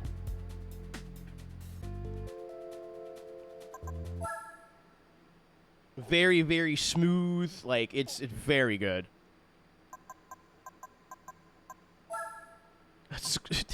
Scream's done being a fucking degenerate. Hi, Bear. Bye, Blair. 07.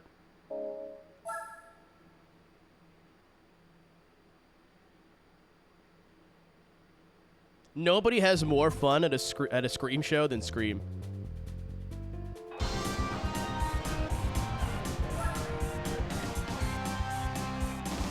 Yeah, it's called Deep Dub now, Aaron, which is stupid, but whatever. What's up, Christian? How we going, mate?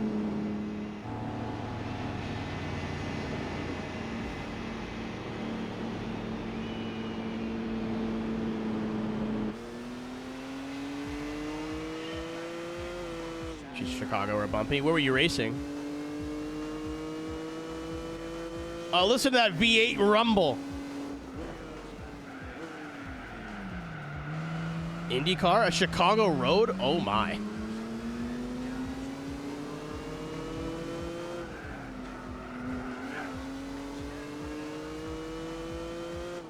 It sounds like a flat inline 6.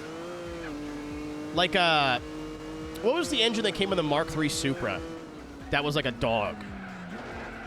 Like the 7M or whatever? That's what this sounds like to me. Maybe not exactly, but like that vibe.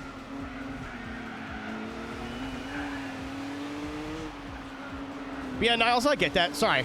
I'm in the middle of like 3 different conversations. I get that. I definitely am not a club person. I'm a like concert person, so I wouldn't go to clubs like on a random night. But I have friends too that like aren't interested in going into a box, basically, where you can't hear properly for 5 hours and everybody's drunk or high.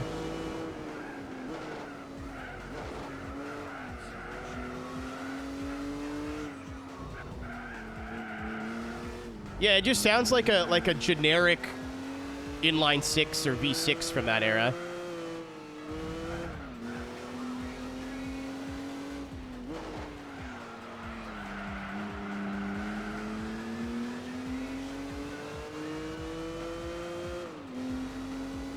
Apparently, I've overcompensated.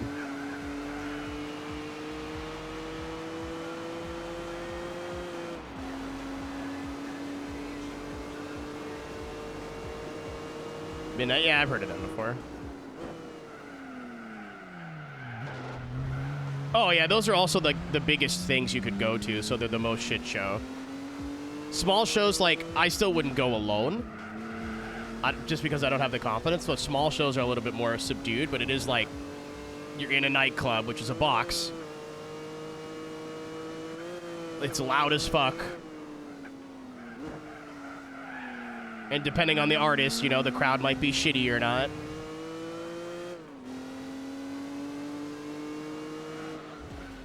All-timer Corvette. They really do be putting 2 red stripes on one side of the car.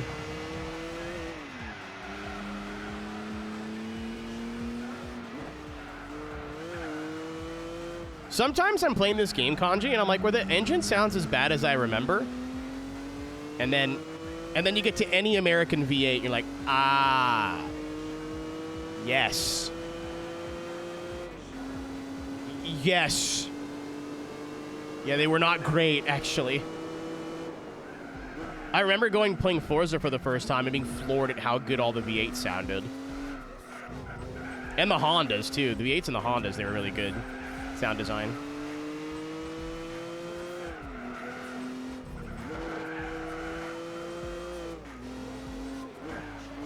Yeah, I don't think I've ever been harassed at like a proper concert, like rave. I've absolutely been offered drugs I didn't want, but I just said no, and then like maybe they'll push once, and I'm like, no, I'm good, thanks, and then that's it. No one really cares. Uh-oh, someone used a bad word. I see it, though. You're fine.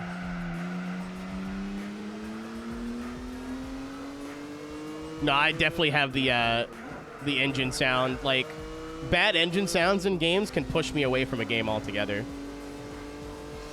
Good engine sounds can make me think a bad game is a lot better than it actually is. It's self-deprecating. Yeah, no, you're good. Way before, there was too many people using, like, the term autism and autistic as a synonym for the word stupid, and I kept telling people to stop doing that, and it always ended up in an argument, and I was like, I don't think you guys understand. This is my Twitch channel.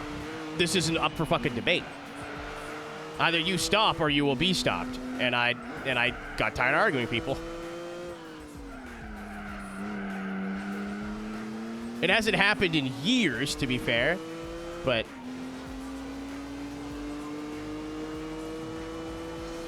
it was all the time at the time.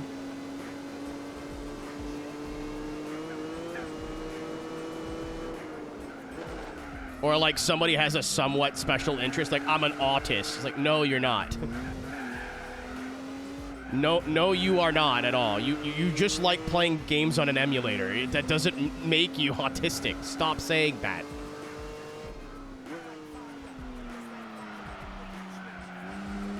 I mean, Reaper was there during the dark days. It was not great. This community could have definitely gone a totally different direction.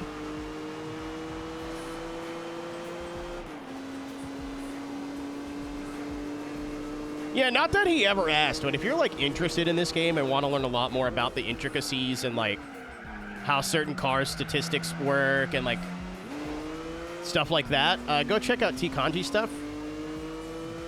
His knowledge of this platform is encyclopedic. I'm not going, Joe. Sorry. I got too much shit going on at the time, and it's too expensive to travel right now. I was always on the fence. I don't think I was ever hard confirmed, but I'm definitely hard not going anymore. It's a shame. Yeah, it's not that I don't want to go. I definitely was, like I said this a little bit earlier. I'll try to paraphrase. I didn't want to go because there's some people going that I just didn't want to look at or talk to or, like, pretend to be nice to when I know I don't like them. I never wanted to, like... I didn't want to interact with them at all. That's why it was like on the fence of going. And then I was like, well, why am I going to let 1 or 2 people ruin my whole vacation? You can literally just not go to the convention and go hang out with people before and after. It's like, I could do that. You're right. And then my car needed $3 grand of work.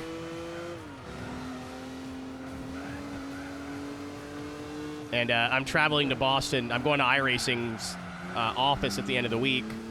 I'm going to CTMP the week after that. I was like, and my mom's coming to visit at the end of the month, at the end of September. I got too much stuff going on. So I was like, I wasn't really sure if I wanted to go anyway. I'm not committed to anything. I've made no plans. I'll just cut this out. I might try and make it to Charlotte. But if I told myself I wasn't going this year, I want to go next year. Yeah, apparently it's all based off Real Roads Boombox. It's not something they made up, which makes sense. Gran Turismos are sickos. I know, Aaron. Even the suspension felt wrong to do. I figured the Z06 would have, like, almost 400 horsepower, 375. No. Spec 2. I've intentionally staying away from Spec 2, not for any particular reason. I know Ryan's got beef with some people behind it. Not because they're, like, terrible, but they were terrible to him, if that makes sense. Like, some dude was like, hey, you should play the update. And he's like, yeah, I'll get around to it. And then, like, got spammed all night. Like, 10 minutes later, they're like, why aren't you doing that? It's not my story. I don't remember, like, half of it. Yeah, and he's, like, well within his right to be off-put by that. That is weirdo behavior. But the more I've seen by just bumping into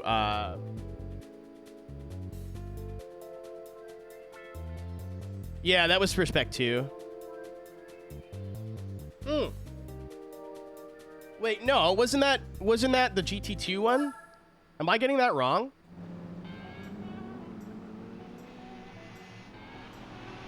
We don't like the GT2 people because they're all a different kind of fucked up, right? Or we didn't. It's a different group now. Yeah. Okay. I got my fiascos confused.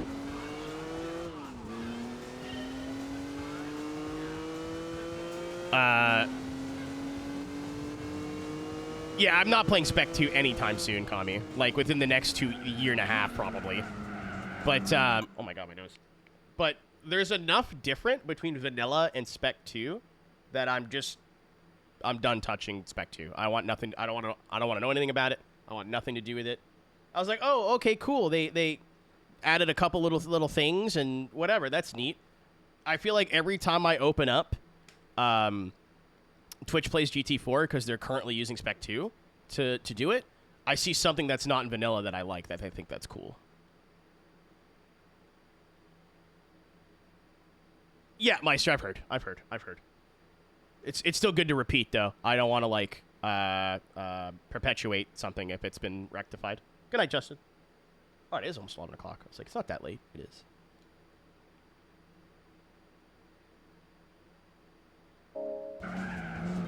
Yeah, I might give Beige Edition a go, but I don't think I'm going to, like, play through it.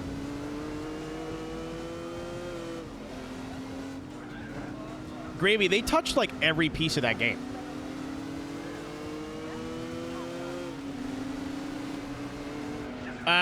The TLDR is that the original, one guy on the original GT2 A-Spec team was, like, the worst dude you ever met in your life. Like, just... Nick, if I say this, a stereotypical Gran Turismo player, do you understand what I mean? Like, just fucking toxic and gatekeepy, and he knows everything, and he's better than everybody else, and... that.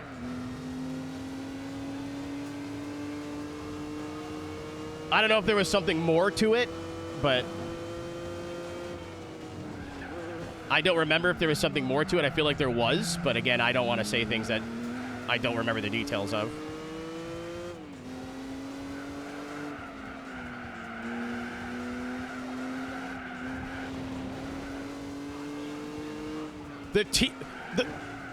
The original point is there's enough different between vanilla and Spec 2 that I think it's worth its own playthrough. maybe not 100% playthrough. Maybe not that, but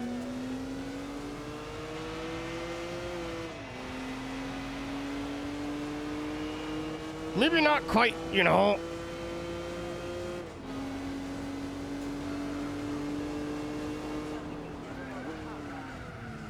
Yeah, but I saw last night that they had a championship for GT 300 and GT 500 cars separately, and I was like, oh, that's cool. And every time I like fuck around in one of the, yeah, they got rid of the 2 Le Mans races and only made it the 1, like, but then added a bunch of other shit. Like, they added a lot. Like, there's a lot different that makes it worth like its own thing. Yeah, I'm gonna full on tell people like again, I'll have to play it to have a educated opinion, but I remember people saying like, hey, if you haven't played GT4, that Spec 2 is the definitive way to do it. No, I really think the way I'm doing it's the better way to do it. Maybe not 100%. I think that's a bit silly, but it really isn't. It's like I definitely made the right call, as in play the vanilla one first, get familiar with vanilla, and then you'll be able to appreciate all the shit they changed, and like tweaks and camera tweaks and like everything. Oh, hey, what? I'm fine. Everything's fine.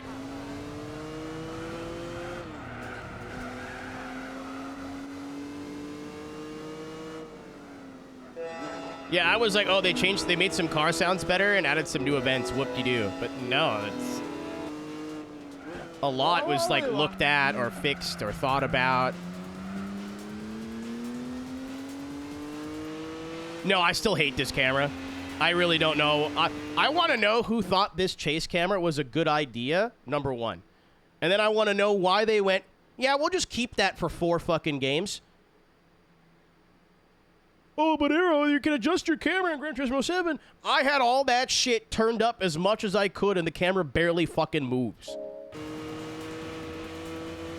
I watched Luna play. She's doing her own playthrough this game, but on emulator, and the only mod she's using is the chase camera mod. And I went back to watch GT3 footage of my GT3 playthrough. It's a different game. Like, Kanji, from what I remember, it didn't change much. Like, it moved a little. Not to the point of where you could see, like, let's say, the front fender of your car. Hello, yes, Weasel, thank you. That is the exact thing we're talking about. Welcome to 3 minutes ago.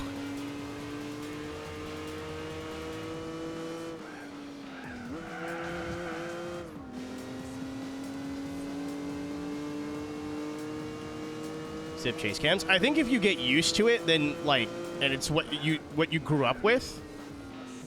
And if you're not really sliding around much, I don't think you'll really notice a difference. To me, it's hard to feel weight transfer and sliding when there's no visual cue. Like, you could put the information in your head with rumble and like the audio of the tire sliding around, like that kind of stuff. But it helps fill all the senses by having some sort of visual change of like, oh, yep, we're sliding a little bit here now. I definitely hated it at first just because it was different. But now that, you know, I've been playing the game for a long time, like it's not stopping me from playing, but I'm not going to sit here and tell you it doesn't bother me. I just don't think about it as much.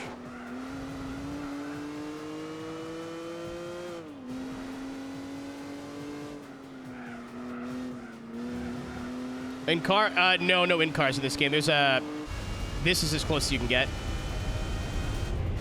I hate using in-car with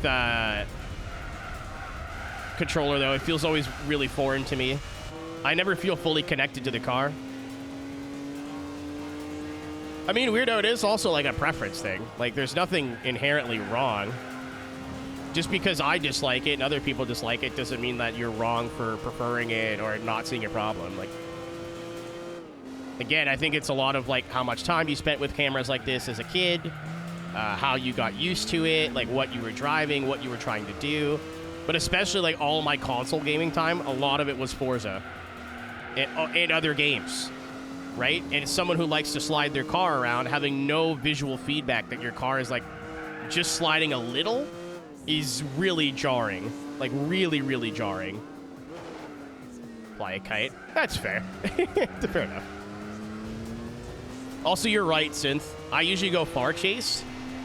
This is still too close. It's not far. Like, I'd like it to move back, like, 5%, but...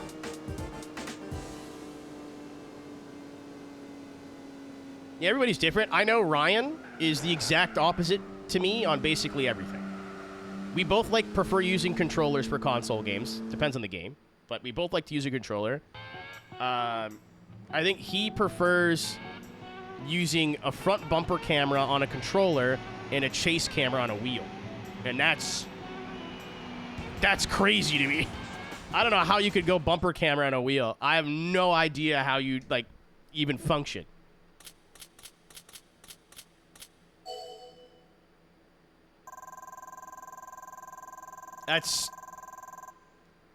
I can't do that. Yeah, I don't know what you mean by secret menu settings.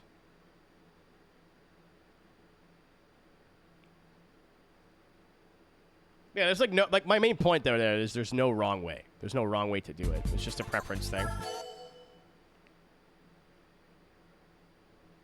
Yeah, I can't do it, Nick. I can't. I feel everything feels so weird. I guess because I use a wheel a lot, I feel like something's missing. Something's incomplete. Yeah, I don't think there's anything wrong with that, Scarlett. Like, I'm not a snob.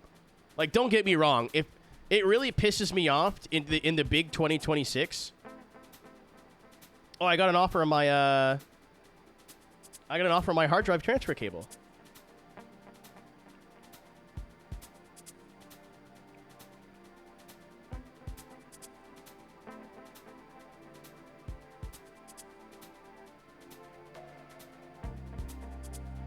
Been trying to sell my Xbox hard drive transfer cable.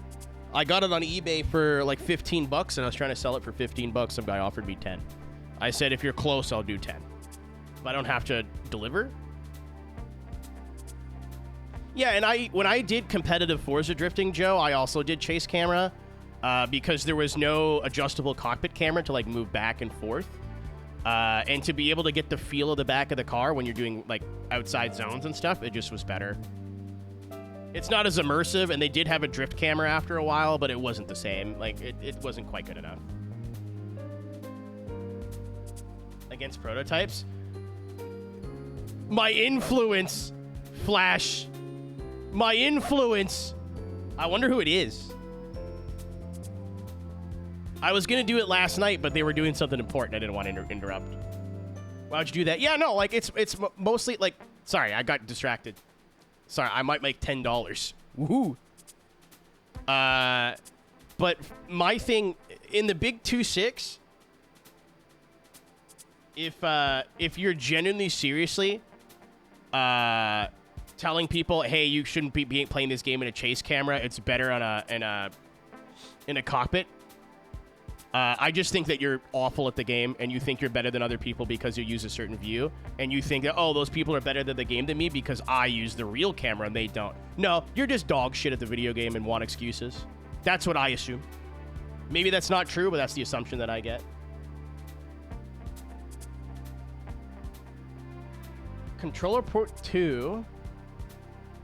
L1 up, L2 down. Oh, what the fuck? If somebody could remind me of that, like, when I'm done playing for the day, I wouldn't mind trying that. I'm gonna be real annoyed if we can get, like, better camera settings. 70% into the game. To be fair, I'm not mad at anybody. I told you guys not to tell me things, but... Pin it. I'm sure I can Google it. It's, like, known, but not well-known. I'm sure I could just Google it. I just want to remember to do it after. Do it makes you happy? Yeah, yeah. I mean, like, and there is, like, a semblance of, like, your sim racing running a chase camera kind of like sometimes has a unfair advantage or a competitive advantage or whatever. But at the end, it's 2026. Who gives a shit? Who cares? If somebody wants to sim race and play chase cam at the same time, like, that's up to them. Like, I don't give a shit, man.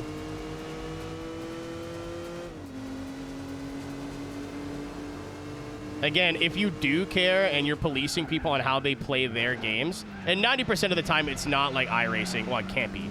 But it's not like Le Mans Ultimate or any other game. It's always like Gran Turismo or Forza. Like, if you really want to get down to brass tacks, go play an actual sim, first of all. Yeah, you're playing the game wrong. You got to use cockpit camera for a real simulator. Brother, you're playing Wreckfest. Who's going to tell him? You know, like...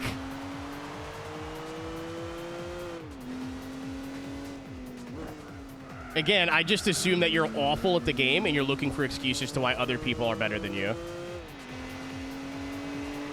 Oh, yeah, nothing against Wreckfest. It's just, if you're policing other people for not playing the game properly because it's not realistic, maybe it's time to look in the mirror.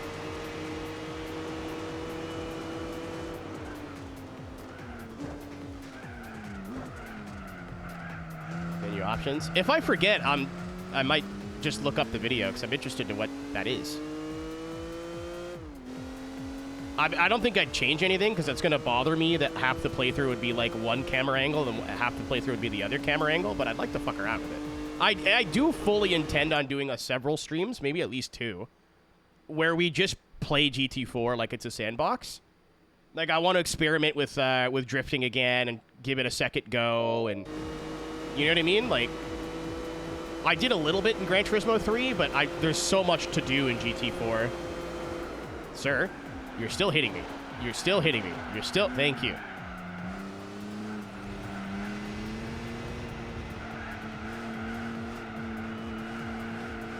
What's up, Storm? Good evening. Yeah, incredible used car dealer pull. I was very ready to use a C5 and then saw this and went, no, no, no.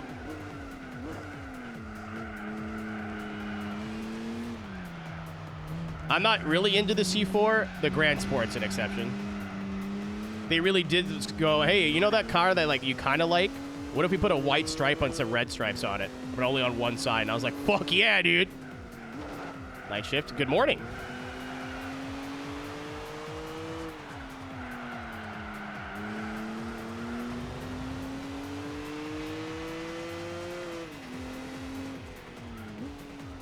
Yeah, I guess to end that whole line of conversation is if you're on the internet telling other people unprompted how they're supposed to be playing their video game that they paid for, how they want. I don't know if you've been told this enough, but you're a fucking loser, and you should stop talking to people.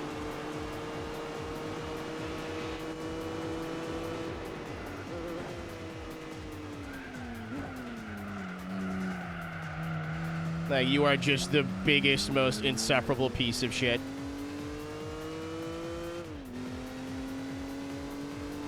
And you need to look introspectively as to why you're attacking other people for how they choose to have fun.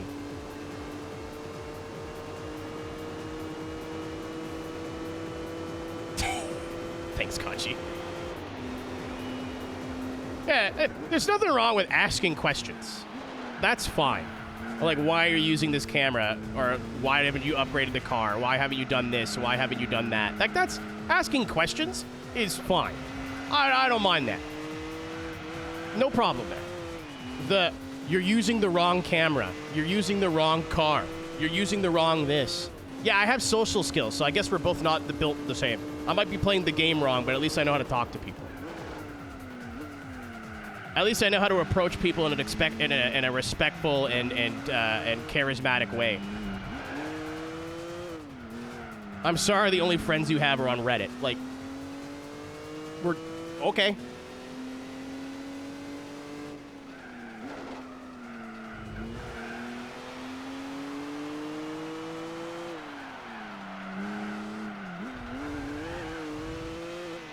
Put Dayton's on the Corvette. I usually only put wheels if I upgrade the car. Like, it just kind of completes everything. All I did with this was, like, exhaust.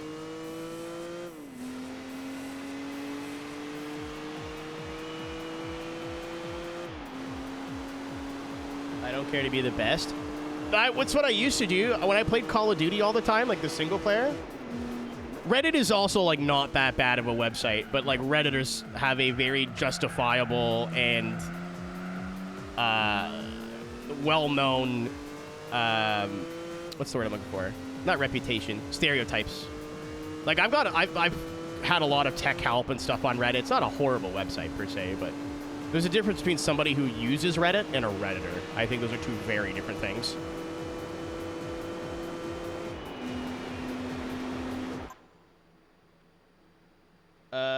What if it is flat out better to do actually hindering them? You could still like ask. This is like more, but Scarlet, more of a specific like Twitch streaming thing. For me personally, when I'm playing through a game, especially one that I'm not familiar with, let me do it wrong. Let me make the mistake. I love sharing my experience with you guys and being able to talk about games and whatever. But when we all played this game as a kid, I'll use this game as an example. Because some places, like some streams I've seen, the back sitting of this game is out of fucking control. I just don't put up with it. So I guess it's better for us.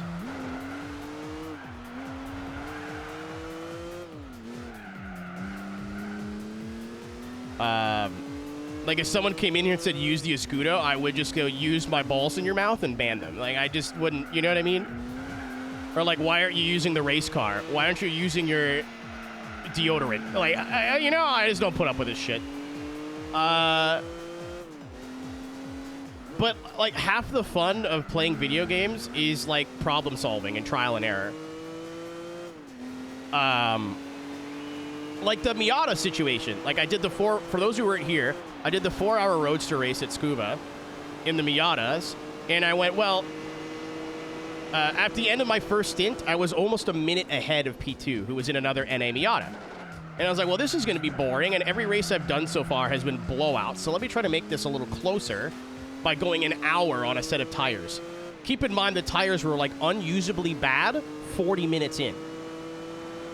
So, like, I was driving for 20 minutes, each lap being about 10 seconds slower. And I knew what I was doing was wrong, but I was doing it for my own entertainment. Right? Turns out, I did it for too long, and who was in P2 was not our actual competition. That made that race a lot more fun to come back in and beat the second time, or the third time, technically. But you get my point? Like, when we played games as kids and tried to figure things out and, like, experimented and had fun with the sandbox, we didn't have 10 people over our shoulders telling us the right thing to do all the time.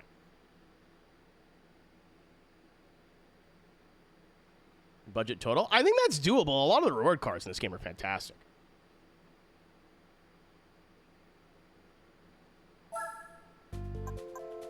Like, I think I've only bought a handful of cars in this game. It's because I wanted them. Like, there's mostly a solution to every problem with a reward car.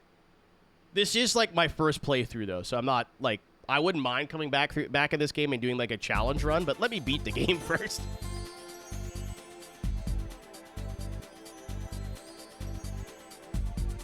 Influence someone's direction? Yeah, and if somebody's asking for help, that's different, too. And I mean, I've been on the other side, so I get it. You see someone playing, like, a game or like, for me, it was iRacing, or Assetto Corsa, like, something I understand a little bit more about, and wanting to help. Because I love this, and I know so much about this, and, like, I put so much work and time into it, and, like, I know a lot, and I can help you. But then you forget that, like, learning is the bulk of the fun. And if you have somebody over your shoulder going, like, oh, yeah, you don't want to use that car. Like, it's like, okay, well, I could have figured that out on my own and learned something and got that enjoyment out of it, but now I don't get that because you told me what to do. I took a very small question and gave it a very long answer, but...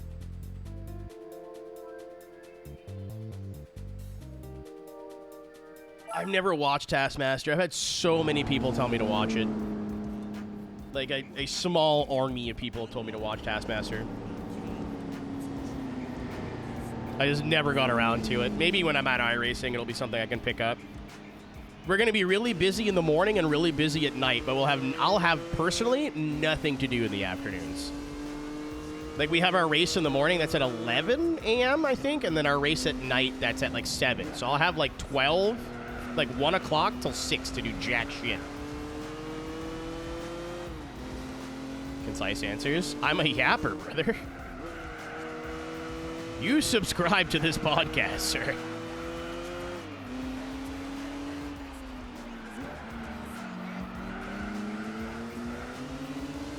Yeah, someone was telling me to watch it. I think it was Lamp that was telling me to watch it during the streamathon. I was like, you know what? I'm not really interested in new media right now.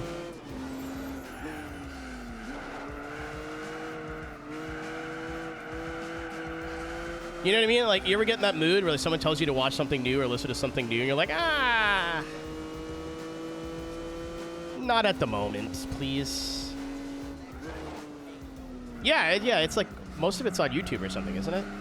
Or like very easy to find.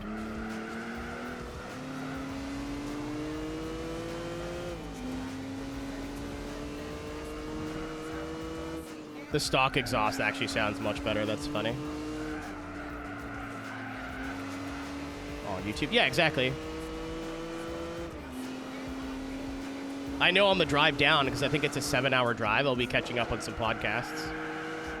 I'm going to listen to all the regulation podcasts I've missed, and then a deadlock or two if I have time.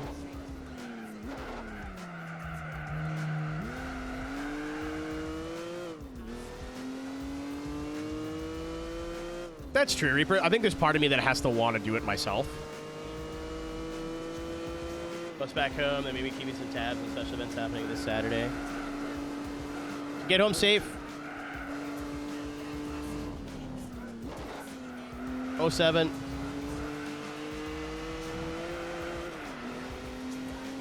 Early 2010s. I went through a phase of 8 out of 10 Cats Does Countdown for a while. Apparently this is like the same vibe. Just with, I don't have to listen to Jimmy Carr trying to be funny.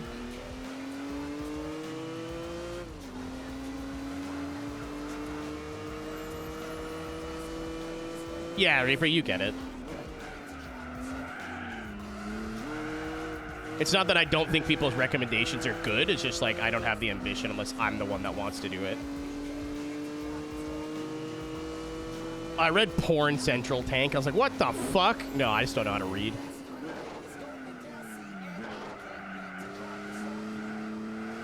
You'll Freudian slip there. My neck really hurts, dude. I don't know how I slept so bad last night.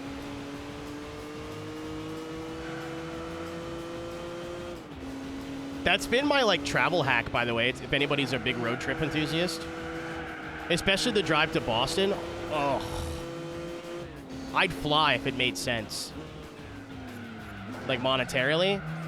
I need a vehicle while I'm there. I need a vehicle while I'm there. Have to have a car when I'm there. Yeah, I slept all fucked up last night. I woke up this morning, my neck, like, my head was almost at a 90-degree angle. I'm like, oh, that's gonna hurt. And sure enough, here we are. Impress Blair. I think my life's better when I'm constantly disappointing Blair, to be honest.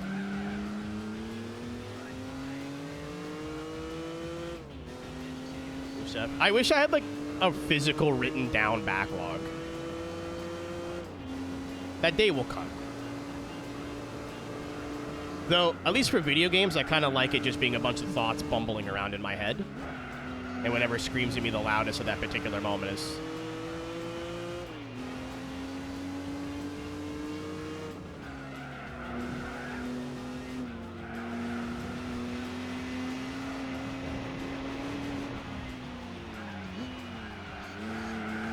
But the drive to Boston's gross. It's 8 hours. I think I don't mind any drive that's about 6. But anything more than that is like, I'm just like, I want to be there. I want to be there. I want to be there. I'm bored. I'm bored. I'm bored. I'm bored. I want to be there. I want to be out of the car. I want to be out of the car. I want to be out of the car. I want to be there. And like, you're constantly looking at the time and like your GPS and like, I'm almost there. I'm almost there. I'm almost there. I'm 2 hours away. I'm an hour and 45. It's fucking cheeks. I hate it. And, like, the drive to the border there's nothing. Once you get out of Vermont, you start seeing a little bit more things, but, like, that's 4 hours of drive before you see much of anything. I do love Vermont. Vermont's beautiful, but for a drive, it's like, oh, trees. Oh, cool, trees. Hey, guys, there's trees here. You're never going to fucking guess what's past this hill. Trees! Like, I've seen it. I get it. I just want to be at my destination. I looked into how much flights would cost, and I need a vehicle. Cisco and Drew and Justin, actually. I'll get up and, like, go to work at, like, 7:30 in the morning. My first show for Crandon's not till 11 a.m. If you think for 1 second, if I have the option to not get up at 6 in the morning, I'm not going to take that, you're out of your mind. I'm not getting up, like, at 10. Like, I get up when Cisco leaves, basically. Like, I'll get up, shower, get dressed, go get coffee. There's, like, a Dunkin' Donuts across the street from their apartment. Oops. I'm not paying attention.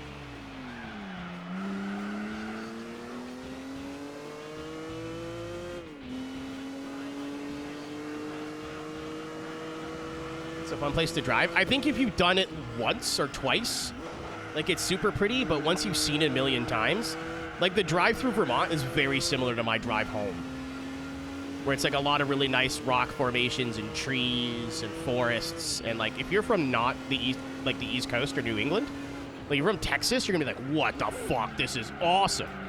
Like, Corey Vervinkt from iRacing drove from the office to Montreal. He was like, this is gorgeous. And he's not wrong, but if you've seen it 100,000 times, you're like, I just want to fucking get to where I'm going. Backroads are great. I've done some heinous shit in the New Hampshire backroads. Because there's a toll road and it's $1, but they take cash only. I don't fucking carry cash on me. So I take the, like, 15-minute detour on the, like, New Hampshire Toge Road. It's awesome.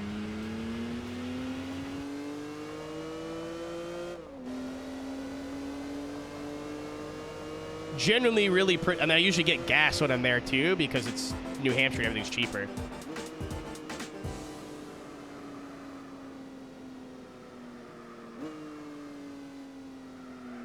Detour to Mount Washington. If it wasn't that much of a detour, my car wasn't, like, falling apart.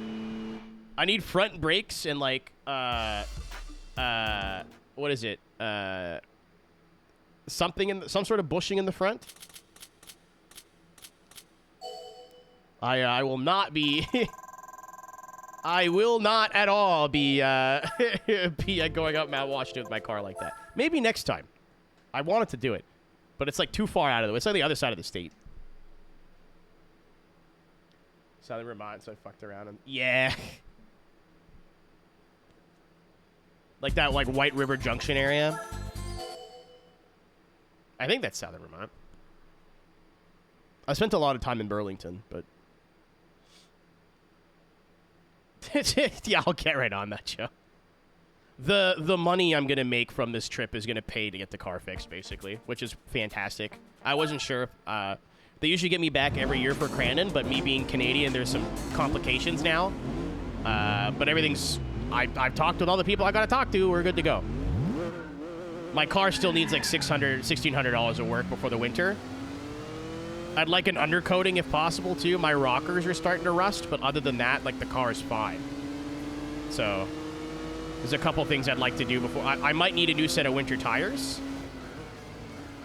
I think I was just getting upsold, though. I gotta check, because I just bought those winters 2 years ago, and they were brand new. But I have driven to Washington, D.C. and back, like, twice on those tires. And I think I did Boston and back once on those tires. So they've had a lot of miles. And, like, highway miles on, like, not actual cold, freezing temperatures. So it's also very possible they just melted. But...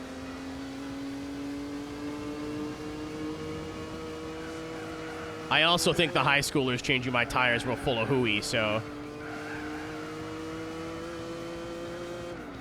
Thank you, Flash. Oop. I was like, it'll stick. It did not stick.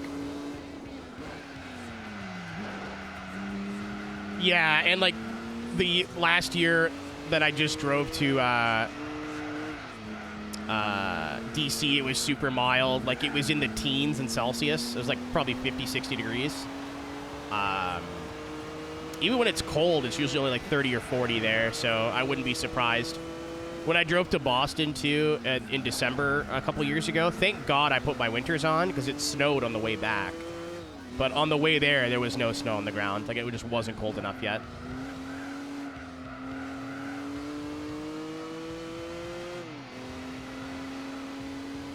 So it's possible they're melted, but I have a hard time believing it. Yeah, this trip is gonna pay for it. I was gonna have to take it out of my savings, but now I don't, which is nice.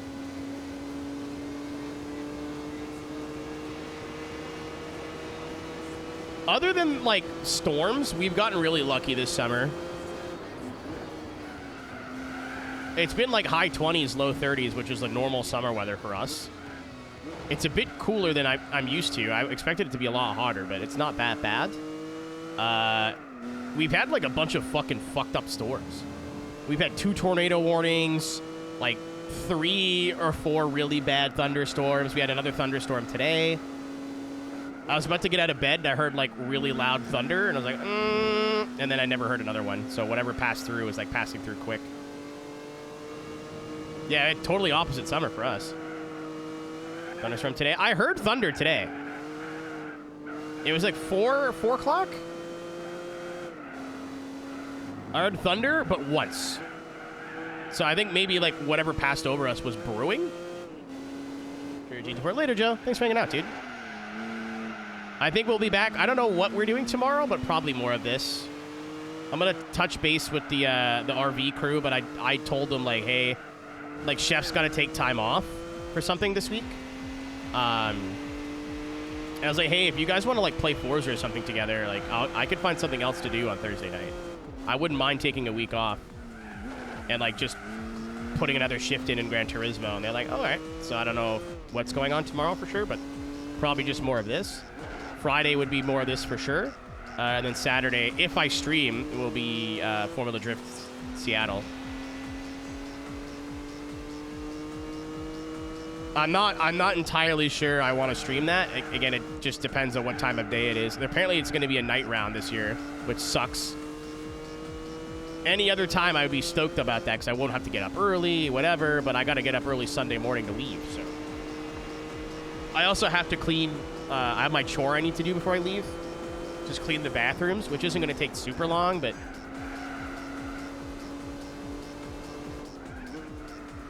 that needs to be done before I leave. I promised I would do it. What's up, Brandon? It's technically Saturday, but I don't know why Twitch is saying today. But I'm not going to sit here and pretend to understand this website, but thank you. 16 years.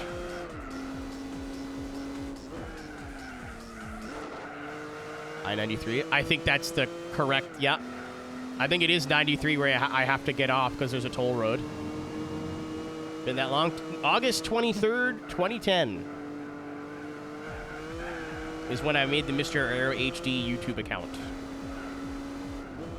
I think that August 19th might be my first stream, which is really funny.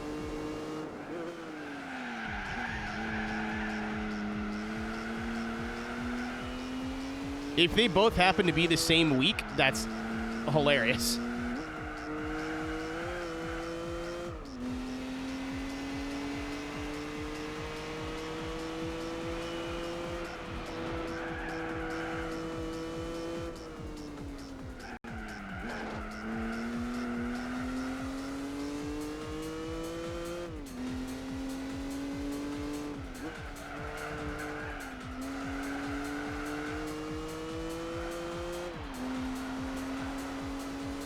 Yeah, you were here before 10 years, so it's been 7 for you.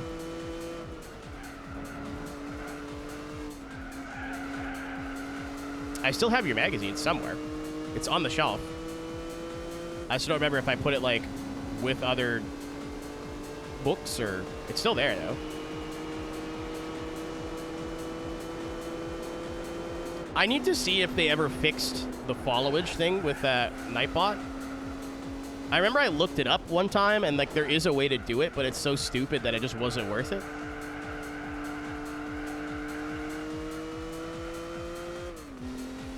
I remember Googling it, and like someone's like, yeah, there's a fix, and there's like 12 steps. Very dumb. It's like, I don't know, people can just fucking click their names. I don't give a shit. Yeah, that's where I was at.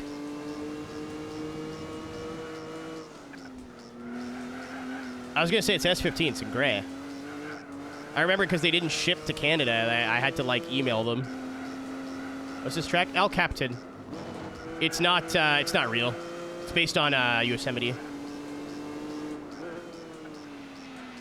And it also looks like a butt plug, yes. Flash is correct. There's a corner there. Slash followed. It didn't exist at the time. Kami. Also, apparently that wasn't working on mobile or whatever. I don't know.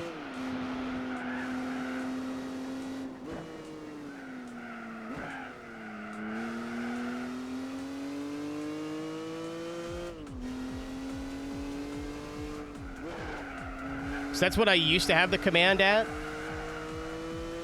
I was like, do slash followed in chat instead, and people were like, that didn't work. And, you know, my favorite thing, instead of trying to find a solution for themselves, they just keep yelling at me, it doesn't work. Like, okay, I don't make the website. No, I just got the one.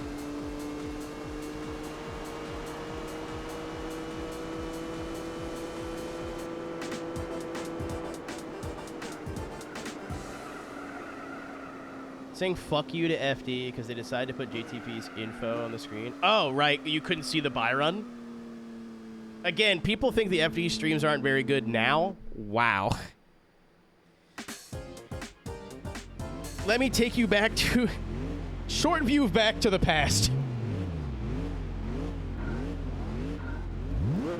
Yeah, you were like, I think you need this. I was like, yeah, I'll buy it. But I don't think I can buy it anywhere in Canada. You're like, don't worry.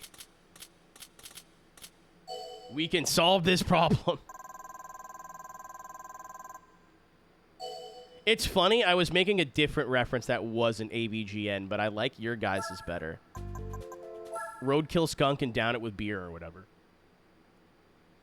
I was absolutely making a that guy in F1 a short view back to the past, where his question is like 5 paragraphs long. Oh, neat! Double neat! This thing's cool as shit. It's like old ass IMSA. Or like SCCA. This thing's rules.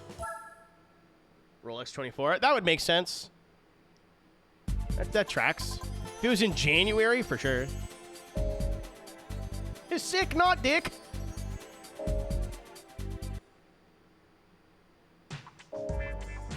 Alright, we're done. Chevrolet. Oh, there is a Chrysler, because fucking Crossfire, stupid ass. You could have so many cool Chrysler one makes, and they went, well, Crossfire, that's the one. I hate you. And by cool, I mean the Prowler or the PT Cruiser. I didn't know the 300 was in this game. Bolt. How much does this car weigh? Yeah, about 4,000 pounds. That makes sense. Silver, silver, black, white, or red?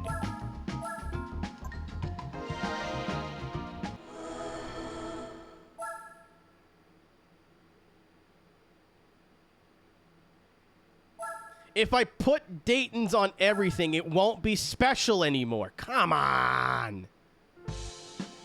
Also, they show up randomly. I'm not that dedicated to it.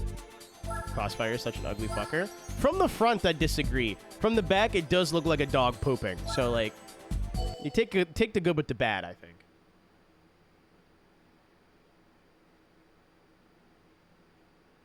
The proper engine. I think a lot of American, like, affordable sports cars are like that. If only they had halfway decent engines.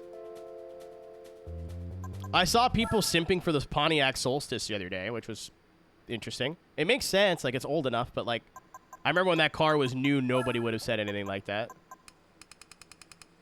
But they were like, yeah, man, could have been America's Miata. I was like, could have been. If only it didn't have a dog of an engine.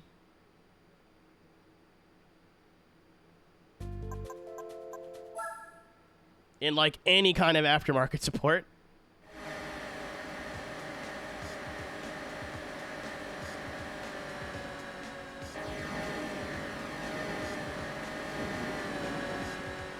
Tank, you need a computer so bad. He's turning it into our problem, chat.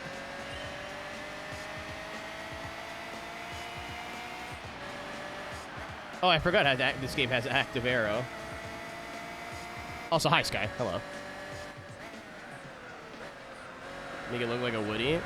My third grade crush's mom had a Woody PT Cruiser, and she loved it. I didn't have the heart to tell her I thought it was the dumbest thing I've ever seen, even, like, in third grade.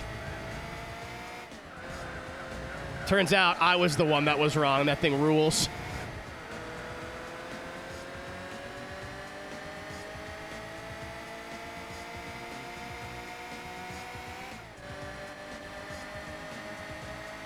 If I saw a Woody PT Cruiser right now, I'd be like, holy fuck, that's amazing. So, I mean...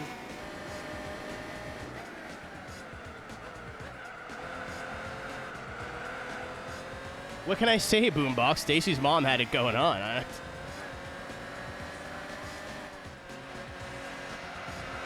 I never got into cubes. I don't think you could ever sell me on a cube.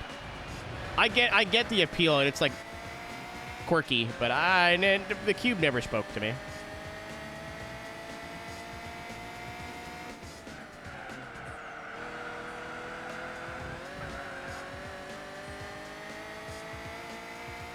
To be fair, my love of the PT Cruiser is because it is terrible. It's not like a car that people didn't like. Like, I think you could make that argument for the Solstice AL, like whatever the Solstice platform is, the Sky, whatever. I think you can make that argument for it now. Of, like, it was a car that wasn't liked when it came out and, like, should have did better than it did and maybe had, like, some sort of flaw. No, PT Cruiser was just kind of not a great idea all around, I don't think. I like it because it sucks.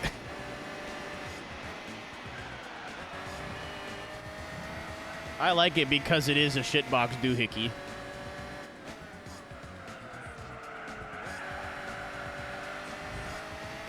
And that doesn't surprise me. I know in my heart of hearts that somebody's put a PT Cruiser on spinners. What's up, Nick? That's literally what we were talking about.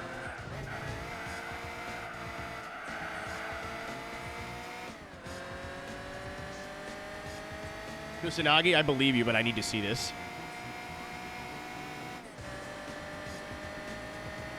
PT Cruiser, Pontiac Aztec? PT Cruiser, probably. I mean, they're both shit boxes, but... The Aztec is like... I don't know after Breaking Bad, but the Aztec to me is like... very pedestrian. The PT Cruiser has come all the way around now to be like... That's kind of cool. I don't think anyone would ever look twice at an Aztec, but now... Walter! I don't know, but... Kia Soul, I can't stand those. I can't stand the Kia Soul.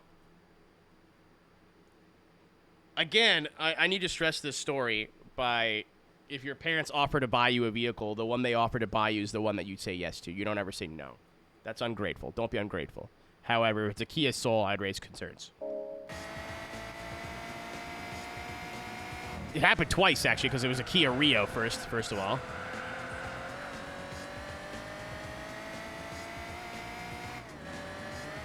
I have all three of them, Roberta, or I think all of them. I have all the color versions because they all have Heisenberg's hat in the back. The Kia Soul, I don't think is like a bad car. It's just a car. It's John Automobile. It's just a thing.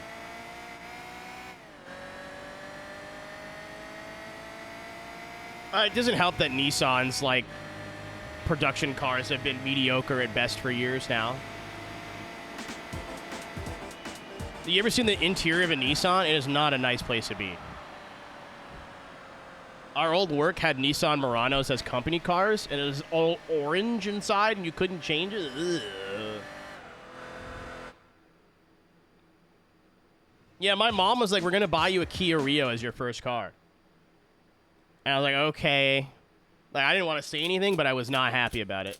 Actually, you know what? I think I did raise a stink initially, because I was an asshole. My mom was like, how would you like a Kia Rio? I'm like, do you want my honest answer or not? She's like, be honest. I was like, how much is a bus pass? No, it wasn't new. It was used. My dad's like a mechanic, so he would just buy like a shit box and fix it up.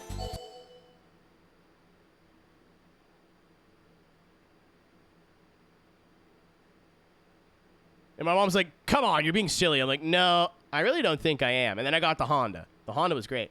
When I was getting the Ford, my mom was like, you'd look great in a Kia Rio. I'm like, maybe if both my legs were broken and you rolled me down a hill, are you out of your mind? She's like, nah, you're being silly. I was like, no. Like, I'm not going to be ungrateful. I'll find a way to make that, like find a bright side in a Kia Rio, but Jesus Christ. Or Kia Soul, sorry. Like, no, God, no. Yeah, you know, she may have called me limp-wristed.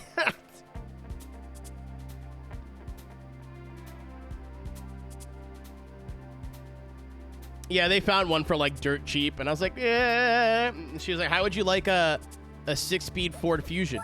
It's like, Ford, not my first choice, but 6-speed, I'm there.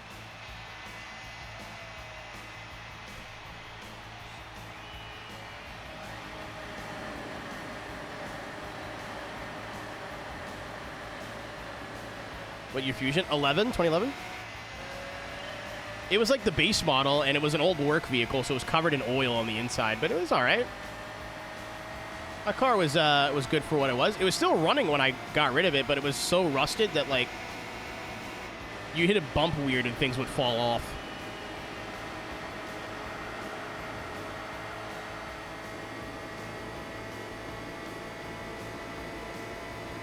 Oh, hold on. I may have screwed this up.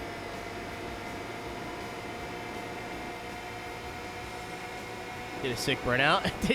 Yeah.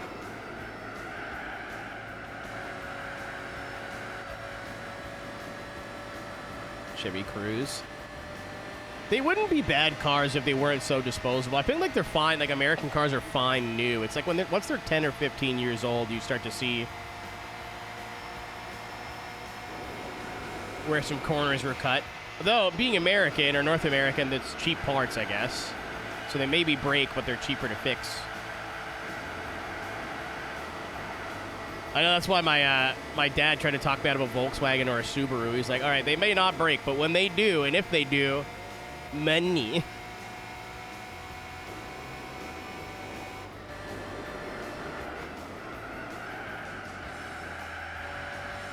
It's like I simply won't let it break. And he's like, okay. Now I have a Hyundai.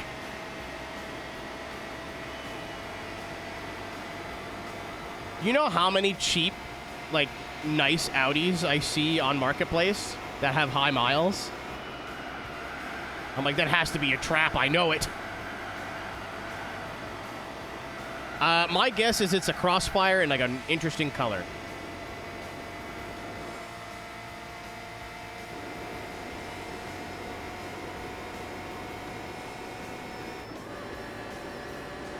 Kind of easy to deal with. I forgot those had K20s in them. I still want a Fit really bad. I was looking at leasing Fits and then determined I actually didn't have that much money. I was like, what if I traded in my Hyundai? It turns out my Hyundai was a death trap.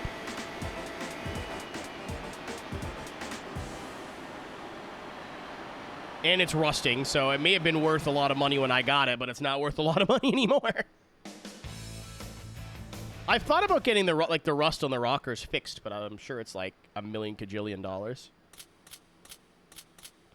Yeah, I drove Frisky Walruses. I think it was about that vintage Fit, and it was a manual. The only thing I didn't like about it is that, like, it shifted too easy. It was too nice. Every other manual I'd driven, you have to, like, kind of you'd feel when you push the clutch down. The clutch pedal had weight. The shifter had weight, but not the fit. The clutch pedal was really light, and the shifts were really light and smooth. It felt like it was made to sit in traffic in, but it was weird for me. Like, I kept, like, riding the clutch more than I needed to.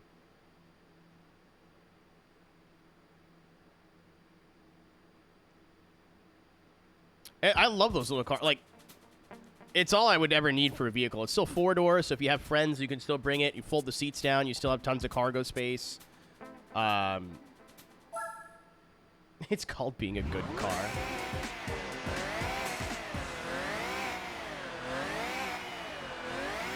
Yeah, if it's a daily, though, there's nothing wrong with an automatic, especially where you live. Like, I wouldn't want...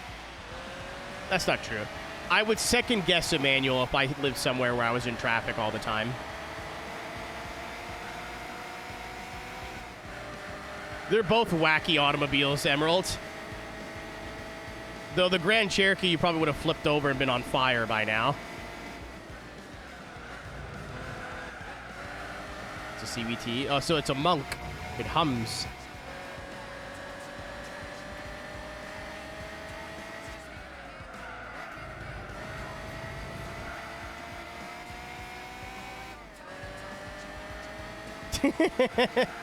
Synth just busted in the room like the Kool-Aid woman.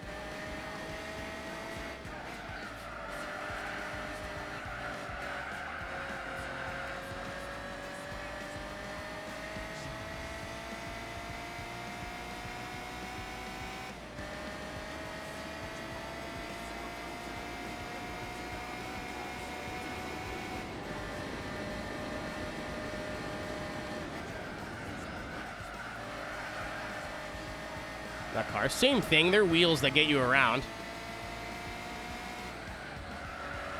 I see no difference here.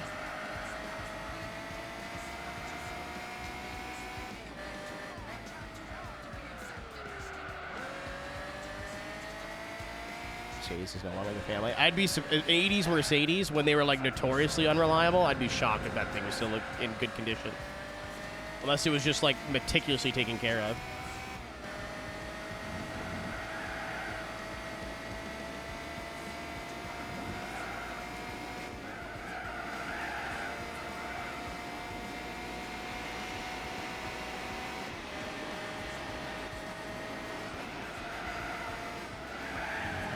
Oh my god, oh my god, I like tapped the brake there.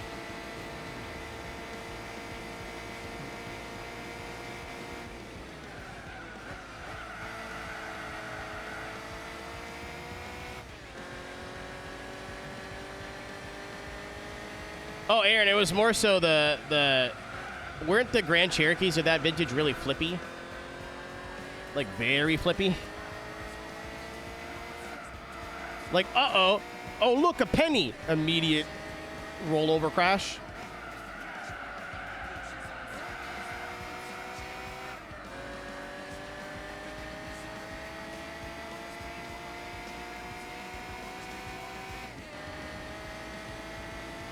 I don't know if the Jeep was much better. I'm sure the Exploders weren't good either, but... my mom had an Explorer for a little bit, and I could feel the back tire come up when I turned a little bit too hard. That thing was not happy being an automobile that took corners. It didn't like that.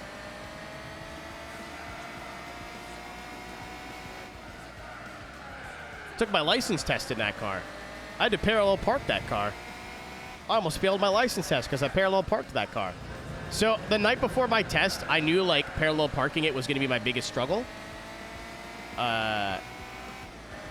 So I practiced in front of my house for like 2 hours, just reversing into place. I kept I had like little cones or like whatever I had set up, but I like was overthinking it, right? Classic overthinking. And test happens. Turns out I didn't actually have to parallel park. They just wanted me to parallel park, like pretend there's cars on the side of the road. So I'm like, sick. This will be easy. So I like back into my spot, whatever, pull in, back into my spot. I got a little bit too close to the car in front, so I reversed in the middle. I look over at the instructor. And they look at me, they're like, good. And I go to pull away. I was still in reverse. And I think I moved maybe 3 inches. Like, I backed up a little and then slammed the brakes and went... Put that phone thing back in the drive. That was the only mark against me, I think, on my entire driving test. Was that. Everything else was perfect. Because I studied the book like a hawk. What do we get? Oh, I was wrong. That's funny. I see you, Mr. Turismo. That's so funny. Could you imagine? Could you imagine being a kid and playing this game and going, I want to get the Viper, but I don't know how to get it. And you're doing all these one makes and like different championships. You can't figure it out. Fucking Chrysler Crossfire. That's so funny. Somebody was trolling.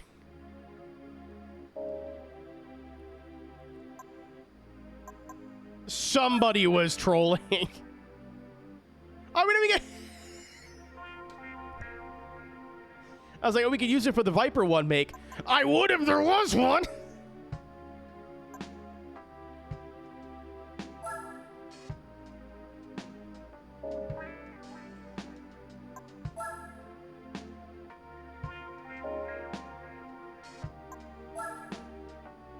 There's so many things that should have one makes that aren't. They don't. It's... Beep, beep.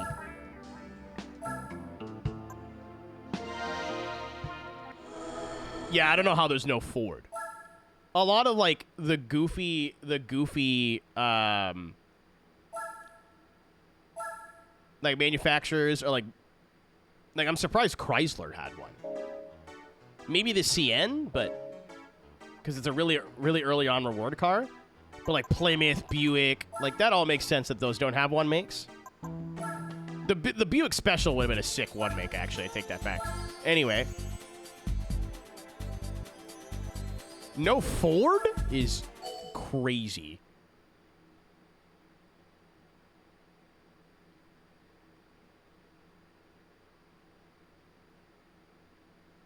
It's not like there's not Fords to choose from. Like, no Focus, no Mustang, no GT.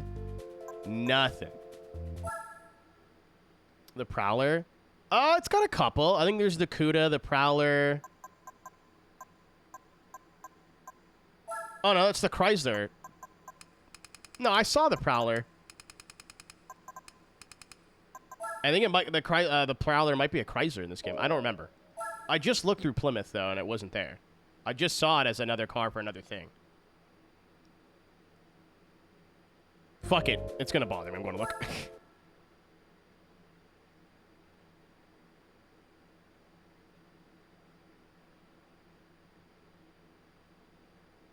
Oh, the nerds got to it first. Well, I want to know where the Prowler is, but because I just used it. Or I just saw it.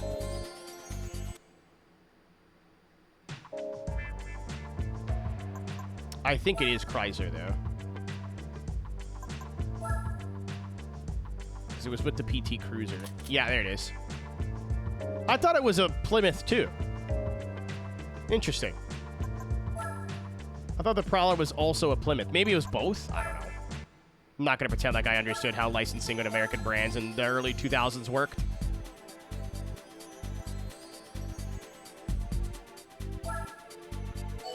Big boys don't cry. Don't cry. Don't cry.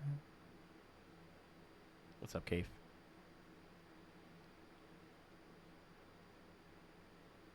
I think you farted. I think I undid all the stuff. Oh, okay. So when they got the license for it, it probably was already a Chrysler. I was like, I had a poster on my wall in 2001 of a purple Plymouth Prowler, and I remember going, purple Plymouth Prowler, in bed, but I could see it. It was not the only car poster I had, but when the book fair comes and there's only like 2 car posters, you just buy whatever 2 they are. Celine one make.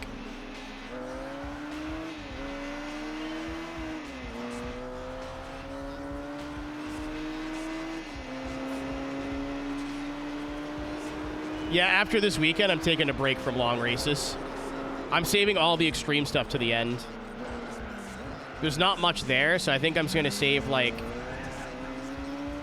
the chicane 24 hours of Le Mans and Formula GT for the very end. But then I'm going to do all the extreme events last.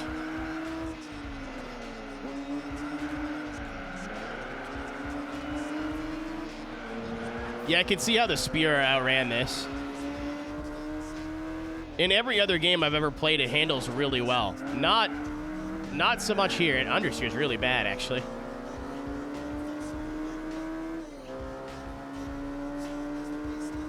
S7, comical. 4X, he had it coming. Whoa, wait. Whoa, whoa, whoa, whoa, whoa, why are you pinching? Uh-oh. Oh, I thought I blew the corner. They're all just whips. Got it. Where are we up to? Hope you had a good stream. If you guys don't watch Ruby,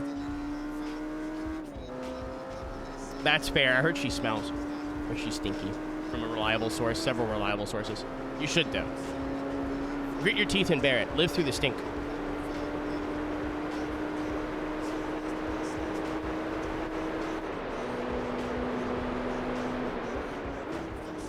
Oh, me arse! I pooped from there, Sponge Boy. Oh!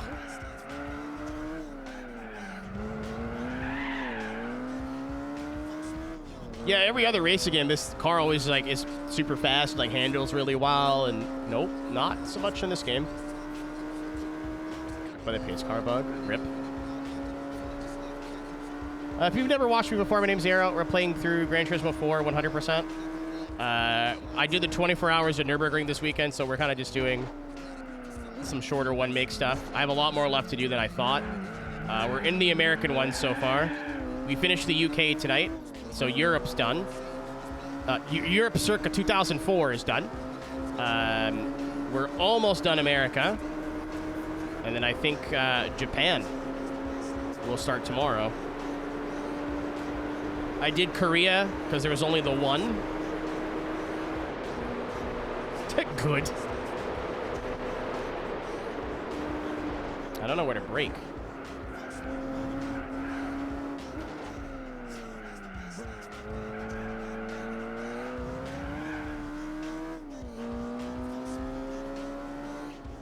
Am I crazy? I actually really like the super license tests.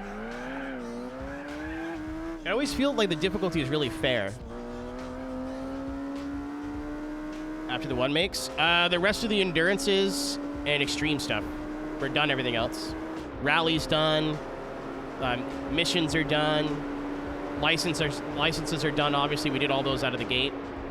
That's the way to do it, man. I'll never play a Gran Turismo game anywhere, any other way ever again. That's normally how I do it, is I gold all the licenses or get all the licenses and then start the game. It's not even for, like, the extra cars. It's just for the freedom to kind of bounce around and do whatever you want. Like, if you win a race car, you're not like, well, I have this car and I can't do anything with it now because I don't have the license to run the races that it's in. Like, you just have a lot more freedom. And also, it's over with. You don't have to, like, oh, well, time to go back and get that license and, like, redo, you know?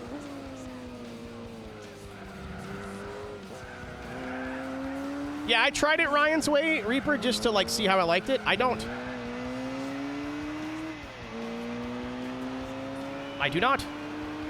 I understand his logic, because it also makes it feel like it's a bit more of, like, a real career. You can't just do, like, international A races off the bat. You have to start with shit boxes, and then you go get your B license, and then you can, you know what I mean? Like, it funnels you the way the game wants you to funnel it, but yeah, I totally understand why someone would want to play through the game that way. Especially because I think, like, that's how they want you to. That is not how I will be doing it, though.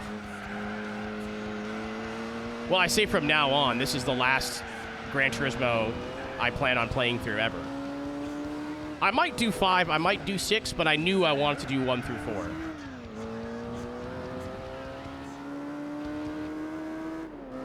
Rudy's bot.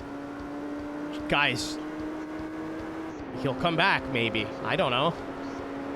Why is it all my favorite iRacing Twitch channels, bar Brendan, like, all just decided they don't want to stream anymore all at the same time? At least exploring. I definitely want to check them out, Emerald, but like, I have nostalgia for the first 4 games, which makes powering through a 300-hour playthrough a bit more fun. I'm tired. No, you're Ruby, I'm pretty sure.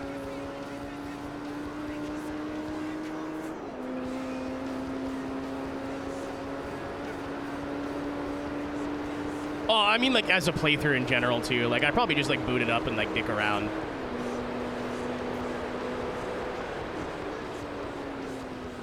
If I'm gonna play through, GT5, if I'm gonna play through another Gran Turismo, sorry, I'm gonna 100% it. I've 100% of the other 4, so I might as well keep the train going. I would not do B-Spec, Robert. I don't give a shit about B-Spec.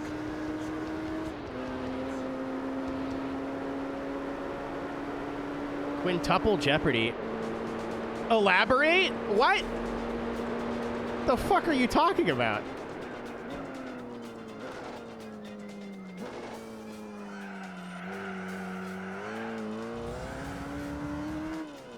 Lately. I mean, it's not even the... Well, I mean, Daniel maybe, but, like, the 3 people I watched on a regular basis, not that there isn't other sim racing streamers, but those are the ones that, like, I'd always find myself in at late night. It was either Daniel, Rudy, or Zoop. Zoop just went, yeah, nah, and, like, dropped off. Well, I know he's alive. He's not dead, but, like, he just stopped streaming. He's still on my stream bot, my community stream bot. And he's the only person in there that's, like, not streamed for over a month.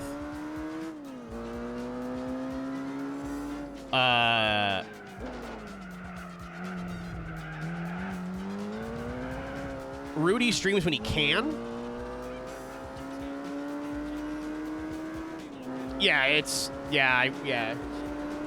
No, I know, Frag. I know the story. Me and Zoop talk. I know that's going to sound like a shocker, but...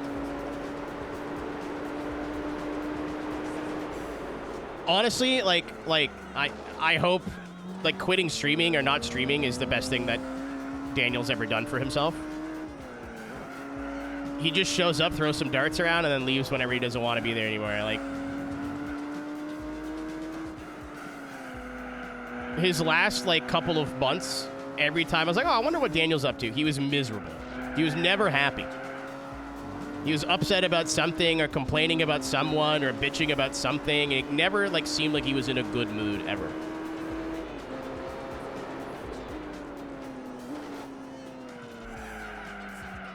So him just saying, you know what, maybe this whole, like, sim racing 5 days a week thing isn't for me and just going back to the workforce, it seemed like it's better for his life. And, like, Zoop, too. I don't know what he's doing right now, but he seems stoked, so... Him on he bike. I'm just the kiss of death. If I show up in your channel late at night, you just are gonna quit streaming in the next 6 months.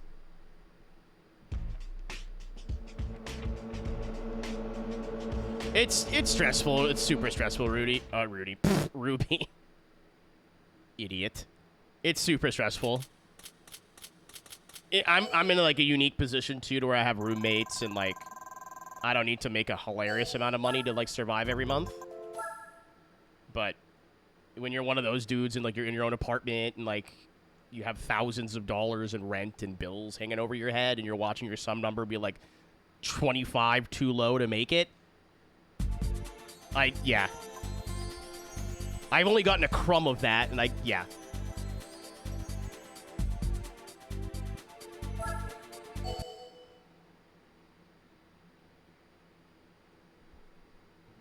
It's especially when, like, you're doing something that you loved to do and you turn it into a job, when your bottom line's on the line, and, like, you can't just stream more. It doesn't work that way. You could stream 10 hours a day, but if people don't feel like spending money, you know, the ad revenue is not nothing, but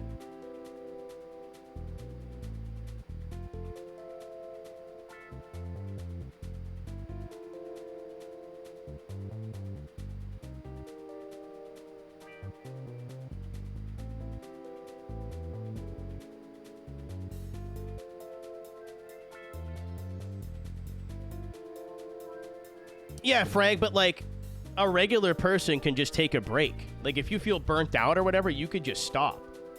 A lot of these dudes like have built their audience on sim racing, so they're like, I'm just gonna like take a break for like a couple of weeks.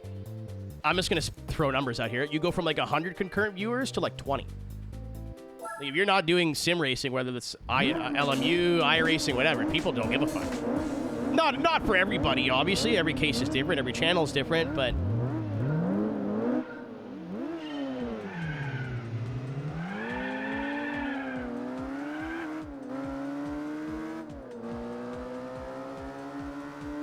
Yeah, Ruby, because people watch you for you. I know I don't particularly give a shit what game you're playing.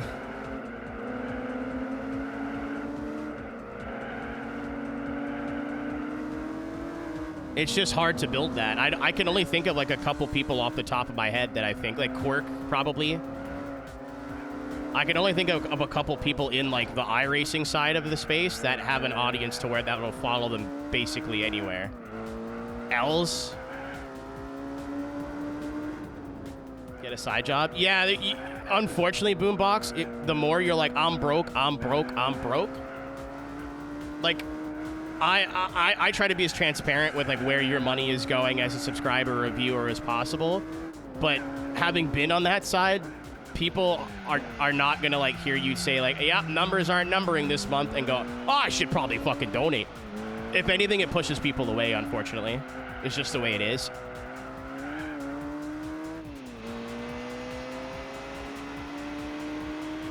Quarter race year. Ha! XD. But yeah, there's my point.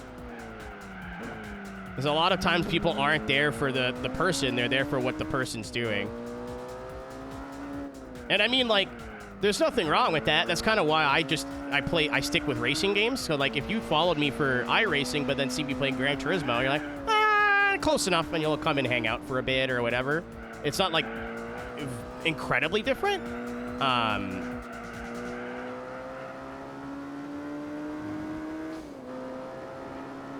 He about money, but doesn't take the hint. He needs to go get a part-time and get a side job. Sucks. He's a good content maker too, but he thinks people will want to watch him vlog being stay-at-home dad. Yeah, it's having been on that. I'm gonna keep the game paused for a second because this means a lot to me. Because I've been there. When I did the first streamathon, I think I was pretty open about that at the time, right? Like, if the first streamathon didn't go very well, I was probably done. I think, at least full time. I think that was going to be it for me. This was before, like, I got contract work at iRacing. This was before, or this was slightly after Traction, I think. So I was in, like, a predicament where I was making enough money to, like, live, but that's it. No savings, no emergency funds, no fund money. I had enough for my rent, my bills, groceries. That's it. I'd be $0 basically after that. And it's tough to kind of like let yourself come to the conclusion of, I can't keep living like this. Like, I have to do something. Things aren't changing. And then if they are, they're not changing fast enough. Because it feels like you failed, right? Like, you're like, I failed at this, whatever. But like, at the same time, like, especially if he's got kids, it's tough, but it needs to happen for some people sometimes. And even even if like tomorrow, say let's say tomorrow or next year or whatever, like the math isn't mathing anymore and the numbers don't make sense, and I do have to like stop being full time. I had 6 years, man. That's a lot of people don't even get that far. It's just difficult to see it that way when you're in the situation. You're just like, well, I guess I failed at this. It's like, yeah, well, people don't have the same job forever. And like, even if you're able to be a full-time streamer or content creator for a couple years, a lot of people do this every day, and don't get that far.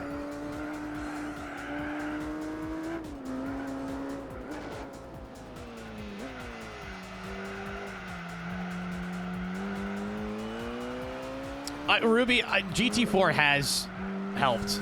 I knew this was gonna do well numbers wise, but like it's doing better than I thought it was gonna do.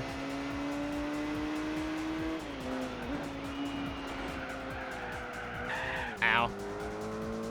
I knew there'd be a little boost, but like it's been even more than I thought there was gonna be.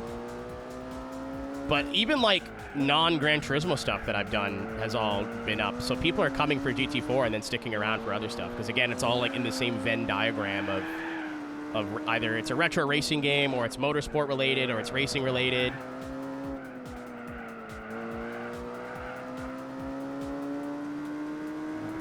Viewers. I think if you have like one person, minimum one person, who like isn't a friend or isn't like one of your IRL friends, or you haven't like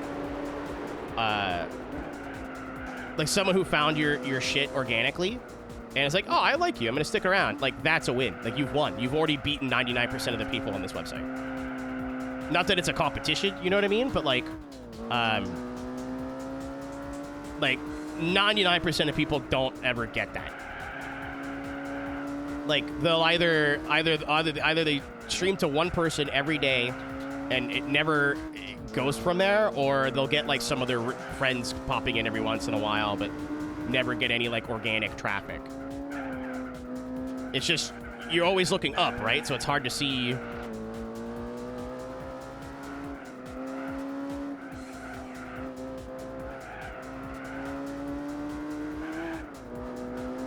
Yeah, I mean, like, I see why you're doing it now, Ruby. You joined the new team or whatever, but you're not just a sim racer. I think a lot of people are hanging out with you because it's you, not... And not to say you're not very good at what you do, but they're there for you a lot more than they're... Goodbye, that was awesome. I got to read the first word before that got banned. I love Seribot. Seribot's incredible. Good night, 13th. Have a great night, dude. Thanks for hanging out.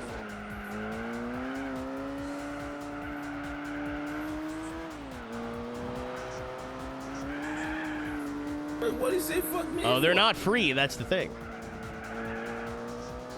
Oh. You guys want to hear something totally unrelated to anything? I want to just yap for a second about something I saw the other night. You know how, like, there's some people on this website, like in social media, like, period. Like when I started making videos 16 years ago, by the way, 16.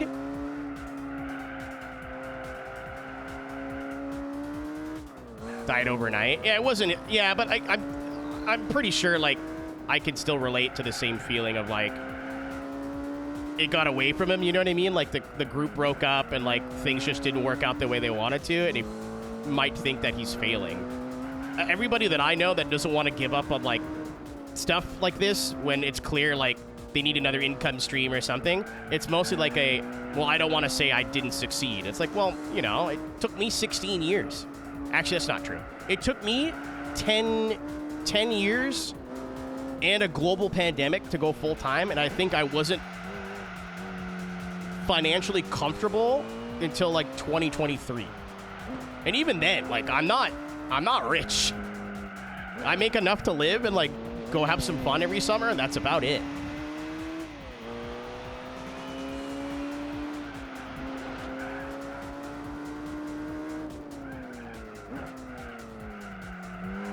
It took me a long time. Some people blow up overnight, some people don't. Like, there's nothing wrong with like, hey, I'm gonna backpedal to like 2 days a week, you know, maybe just on the weekends, or cut the hours down because I have to like pick up work other places too. Like, especially now, it's 2026, like everybody's broke. So justifying an extra $5 or $10 a month to spend on a content creator isn't like what it was in 2015. You know, it's just a different place. That's why, again, the fact that the sub numbers really have not gone down in 4 months since the streamathon ended is wild to me. That we've been consistently over 200 every month, that's nuts.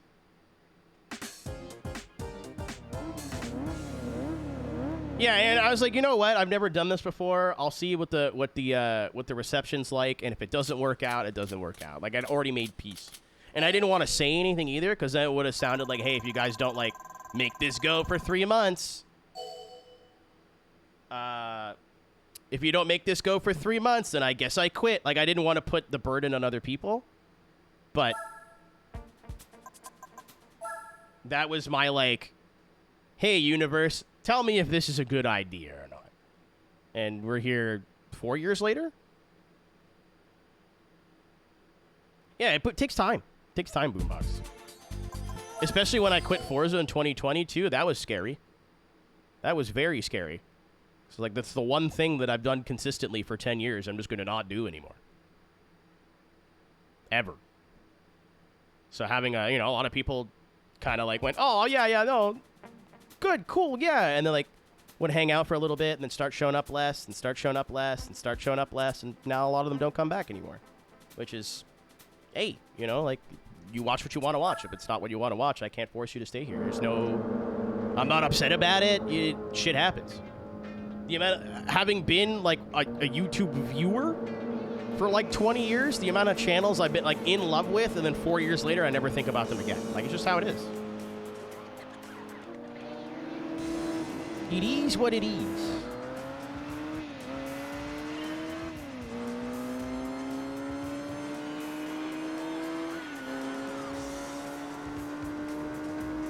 I was talking about something before. I forgot what it was. Oh, my interlacing. Please, thank you.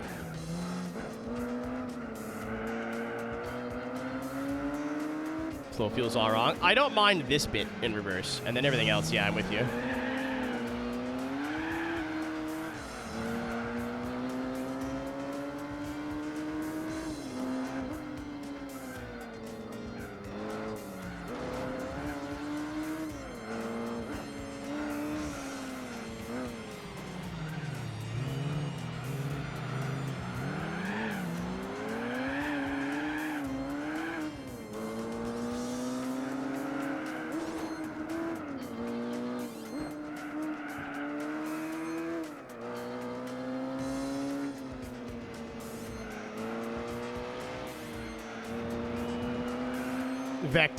Vector's so much cooler. I don't hate this car at all. Quite the opposite. I think it's cool as shit, but the Vector is, like, doohickey. And it's 90s.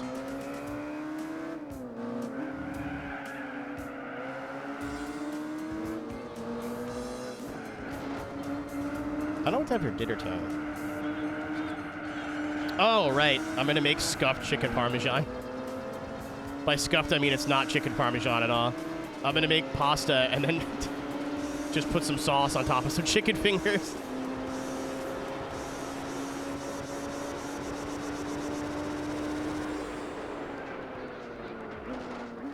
Close enough.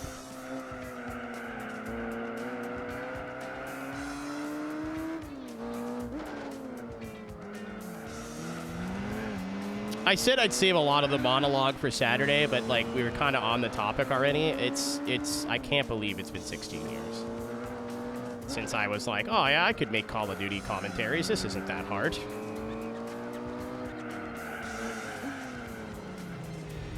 And some people have been here for mostly the whole time.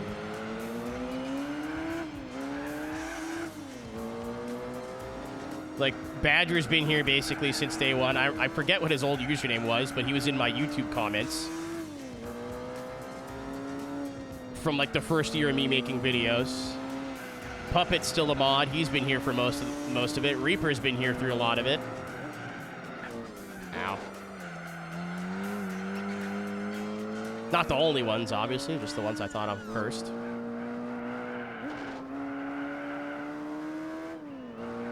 Yeah, you too as well, Tank.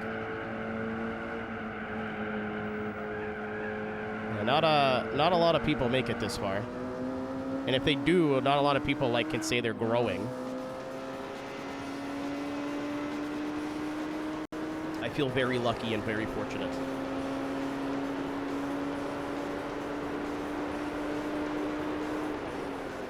Aaron, you've been, like, through a couple usernames, right?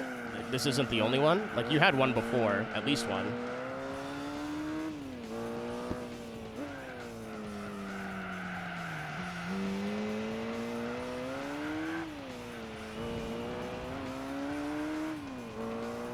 Say they stay the same. I was gonna say I've definitely changed, but I think for the better.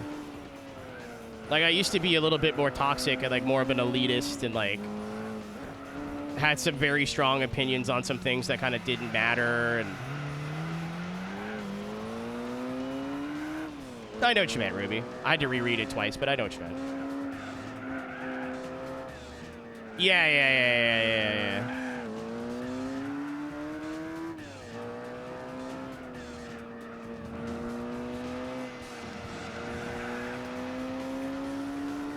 Like, I used to respond to every hate comment on every platform ever, no matter what, because I used to think I was owning them by responding.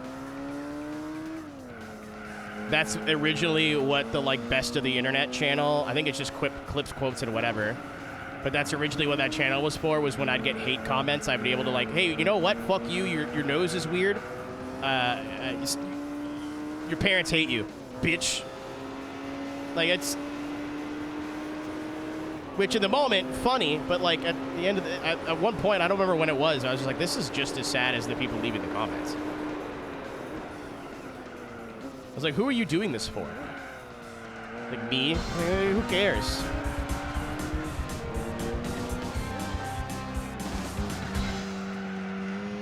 Hello, Alex. Good evening. What were you up to? Speaking of people who've been around for forever. Train. Just one?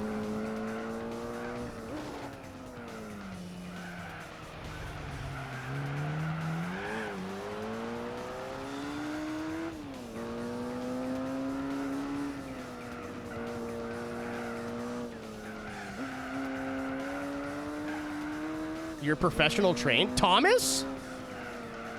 Bam, bam, bam. Sorry.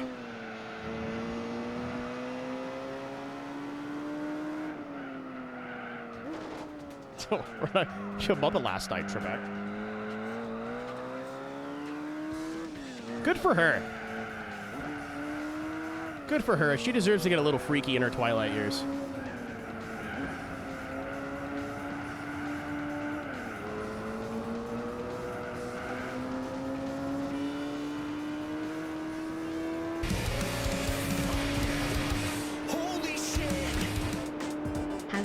I know. Been here for damn near 3 years.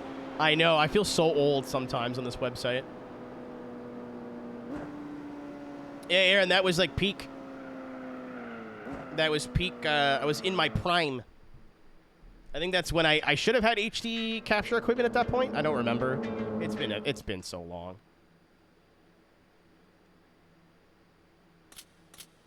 I think I did though. I think I did.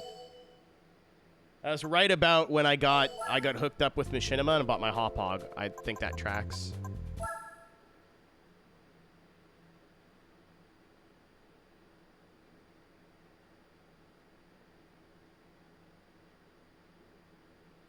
Even like graphically, it doesn't look the same at all, Ruby. It's crazy.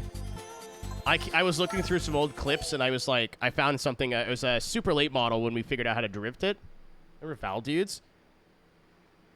That was something.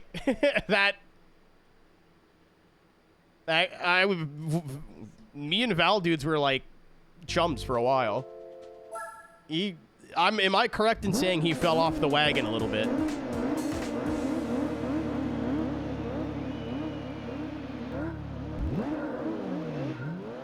I used to be in Val streams all the time. Again, I only know this through, like, context clues. I have not spoken to Val in a long time. But I think he got into, like, crypto and NFTs and shit. Like, super into it.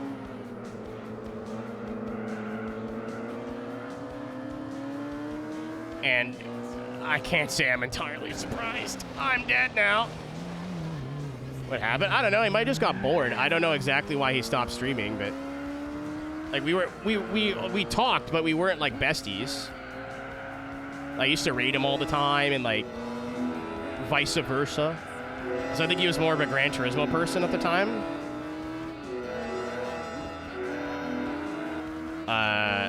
And then just stopped. And, yeah, I saw, like, in either, like Twitter posts or whatever, like, I think he got super into crypto and NFTs. I was like, oh, Val, no. Brother, no. Even the last couple streams he was doing, he was basically just, like, reacting to political stuff. Like, he just wasn't the same guy. I think, if I remember correctly. I think he live reacted to an election or something. That doesn't sound wrong to me. To be fair, PK, I know a lot of people I thought were cool ended up getting super into crypto. He wasn't the only one. Again, all alleged. I could be wrong. I'm just what I remember. I haven't spoke to him in years. So I could be, maybe it was a phase. I don't know, but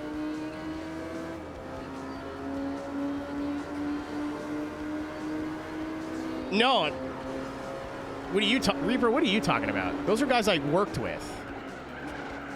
Like actually like at the theater. One I think is either married or getting married with a kid. I haven't talked to Zach in a million years. He's popped in every once in a while, so I think he's okay. Last time I talked to Phil was like 2 years ago, but he seems like he's doing all right. Granted, I don't hear from him like at all, but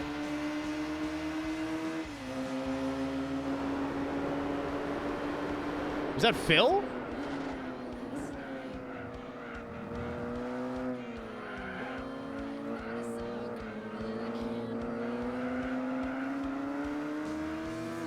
We need Tank to get a computer again.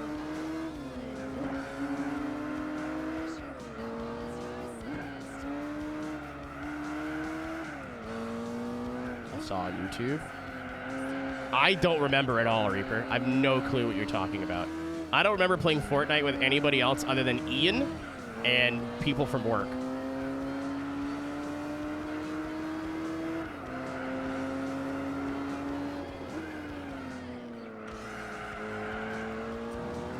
That is ringing. I'm not saying it didn't happen. That is ringing 0 bells. All the time. Who's the not? It was Alex from Fail Race. I met him at SGE last year. He was there with Trophy.ai. Very, very weird, funny interaction. Play a video game when they can play a video game, but damn. Yeah. My mom did not understand the concept of the streamathon. She's like, so what are they paying you to do exactly? Like, I think she thought it might have been porn or something, or like porn related. I was like, I don't know. Like, I think people just see me having a good time and want me to continue doing stuff, so they pay me to do it. Get your hand off my penis! I really don't know, Mom. I really don't understand. He's like, yeah, Keenan, but it's been like 3 months and you're still going. I'm like, yeah, my bank account keeps going up though, so I'm just gonna not question it. He's like, yeah, don't, but like, why? I can't tell you, man. Like, I don't know. My grandmother, I've totally given up. I just told her I work for Google and stopped trying.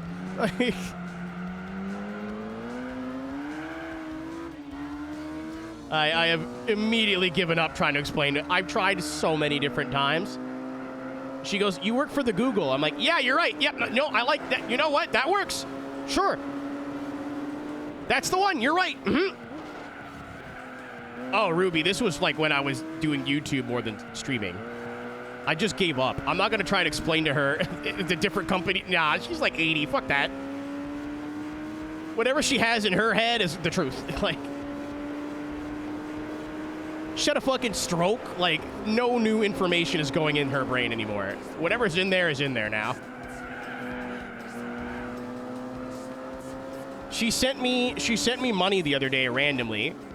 And was like, I'm gonna make you a savings account, and then when you're 25, you can, or 25 or 30, 28, something like that.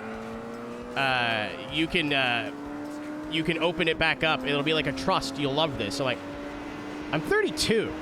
It's like, oh, and then our conversation ended, and that was the end of that. This is the same person that didn't want me to go to America. She's like, they have guns there and people get hurt. I'm like, I'm not going to an elementary school. We're going to be fine. Much older than 28 Boombox, significantly. There's the same week there was a stabbing at the grocery store near my house. So I told her, like, what do you want me to do? Not go to grocery stores anymore?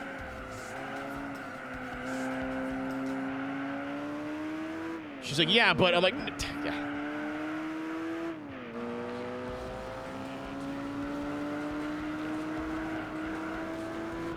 She spends too much time watching the news.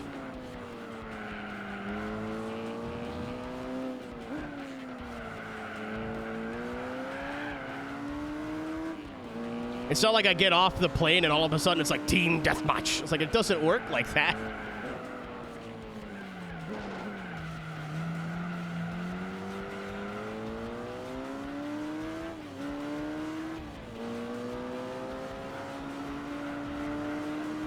I was saying something earlier, I forgot.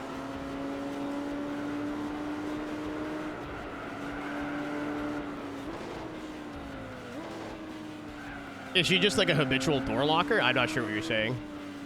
As somebody who lives in Canada, I hate that. I'll come home from somewhere, I have a poop in my ass, it needs to come out of my ass, and my front door is locked, usually intoxicated.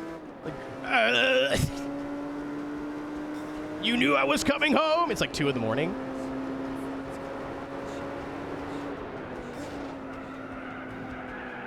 Yep. Oh, yeah, I got you.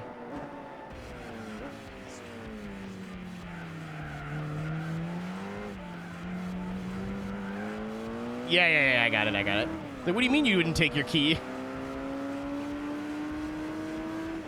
Poor Cisco, I'm gonna clean that up. I don't think Cisco could handle me being a roommate. I'm very particular, but also don't give a shit about a lot of things. I love Cisco. I would like to keep it that way and not live with him. For an extended period of time. I will be living on his floor for a week, but...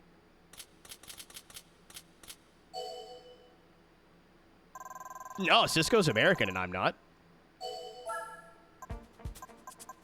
Cisco works at iRacing, like, at the office. I live with a man named Rob and a third female roommate who likes to remain nameless. And, like, not have her face on stream. Who I've lived with now for... I lived with her forever. Yeah, iLaser's Pew is the username he uses. And then if you ever see Counterpers, that's my other roommate. But,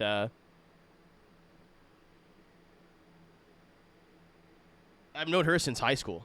I've known her for a long time. Sponsor things? Not really. I mean, in iRacing Arcade they did, but not really. They don't have, like, Later Fire or, like, fictional brands. It's not a game, you know? All the brands they work with, they've all, like, handshaked in real life. Or, like, got approved somehow. I don't know how they got Hellman's Mayonnaise, but... There is one, or one that just came out, Aaron. 4 new cars and console.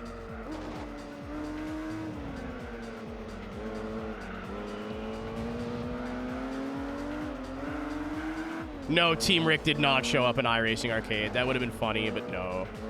There is a Team Rick reference in Exocross. Like, technically, me, Rhino, and Cisco all have characters representing us in Exocross. They needed names for, I forget what difficulty we're in. But, like, there's a Canadian named, like, the Aero 03, like, ARROW or something like that. Like, you wouldn't know it's me unless I told you it was me. It's, like, very clever.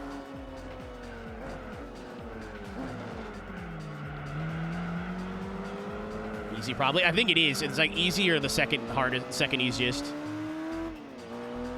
Because they were looking for, like I think the people making the game are like, we need names. And then Chris from Yes 2 was like, I've got ideas. So he put parody versions of all of us in Exocross. I'd have to play it again to point it out, but, like, yeah, like, Rhino GT4's got a name in there. I do.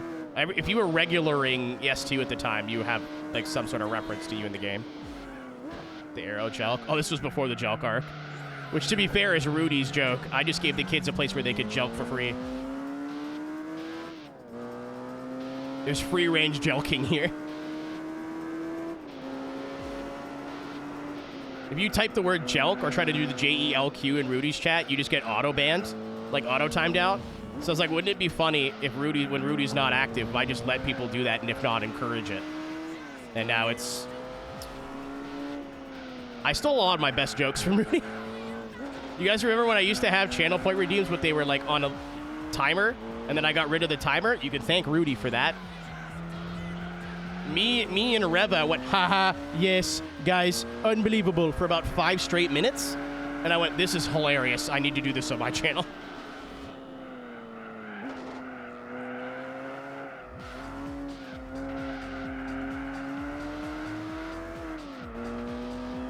No.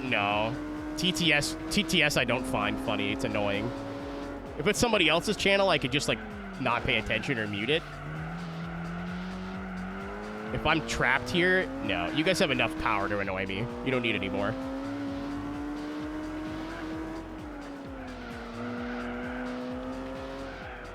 I've given you so many different tools. Peepus! I've given you so many tools to bother me.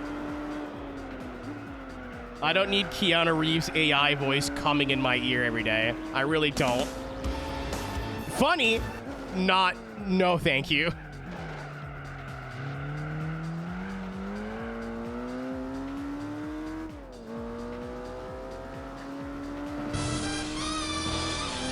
My favorite is when Rudy's driving and he can't see the message, and it's usually there we go. It's usually Keanu's voice. Love the mess. All right, baby, let's go get a home run, baby. Love the mess. Oh no! What have I done? Get that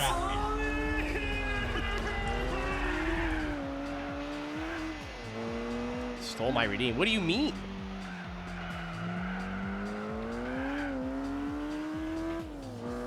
Oh, no, Aaron. I think it'd be way funnier just to be sitting deadpan looking at the camera.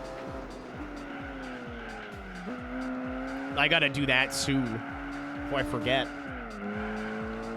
Redeem since I started. Really? I've been quoting it forever. I just made it a redeem after the streamathon was over.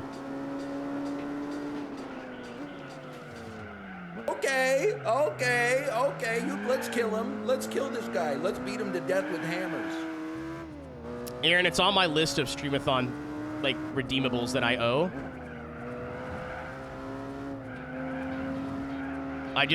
Gran Turismo 4 was first. So there's, like, a physical list somewhere. Oh! I remember what I wanted to talk about. So I was in Twitch Plays GT4 last night, right? I'm like not uncomfortable saying this person's name because I've already banned them from here. I physically can't stop you. You wouldn't be the first person.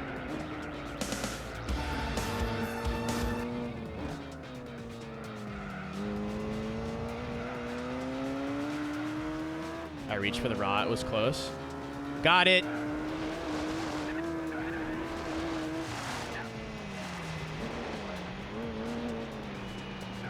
Oh, no, Alex, it's some rando no-name guy. Like, I've never heard of him before. So, I'm in Twitch does GT4 or plays GT4 yesterday.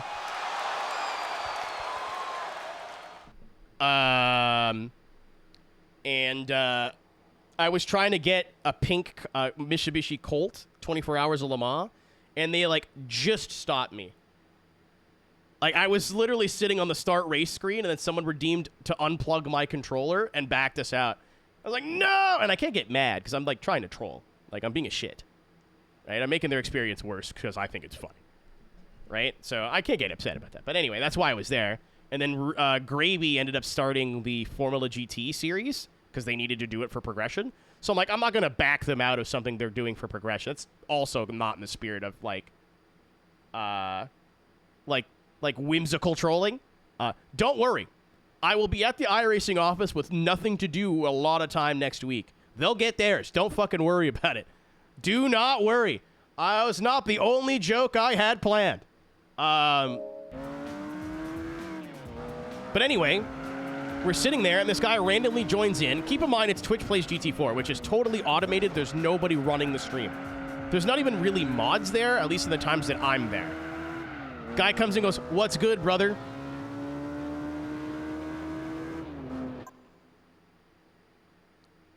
if you go into a nameless, faceless Twitch channel and you address the streamer as brother, not necessarily a bad person.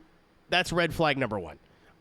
I can't really pinpoint with words why, but if you don't see a person on screen, nothing. Your first words are, "What's good, brother?" It's not. You could come back from that, but it's not a good start. And they're like, "Just dropped you a follow, brother. Loving the stream," right? Oh, no, so Frank, that's what me and everybody else in the chat thought. And we're like, so this guy's a bot, right? This guy's a bot for sure? Mated? Mate's, like, fine. Like, buddy's okay. But, like, brother? I don't know. Oh, Ruby, Oops. I hate when I get mated by strangers. That's it. I gotta stop going to all those conventions.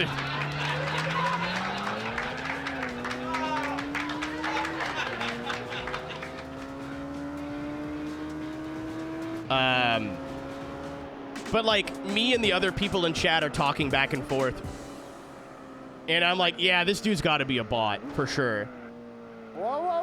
And like 10 minutes later, the guy responds with, "Who are you calling a bot?"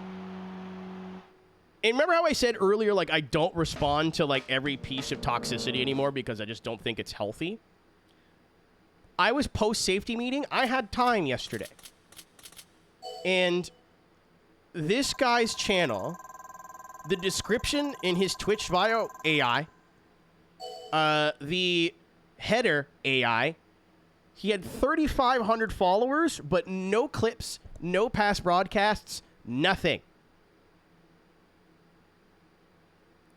Went to the YouTube channel, nothing. Went to the TikTok, no, deleted page. And I was like, yeah, I'm sorry, I thought you were a bot because you called an automated stream that's automated brother twice. There's nobody here running the stream. And it was like, well, I didn't know. I'm like, well, man, before I drop a follow, usually I try to read the bio of somebody or read like the little thing underneath. So you didn't do that either. I'm sorry that I called you a bot, but you were doing some bot activities. Yeah, he didn't type after that. But I saw the AI in his profile and I just banned him. He hadn't even been here yet. No, I do unfortunately think it was a real person. What he's done as well is like used custom text, you know what I'm talking about? Like the fancy letters on 2? Why do I need 2 of them? Well, I guess you need 2 shoes. You got 2 feet. It's the Nike 2, actually.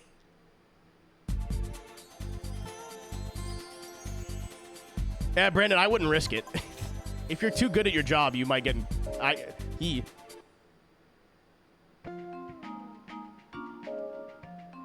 Weirdo. It's self-report, man. You didn't have to do that to yourself.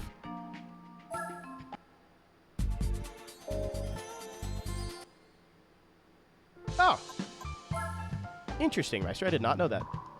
I didn't even, like, thought of that yet. Like, that wasn't... Oh, my God! 500? Fuck you. Eat a whole dick. There's... please tell me I have one already.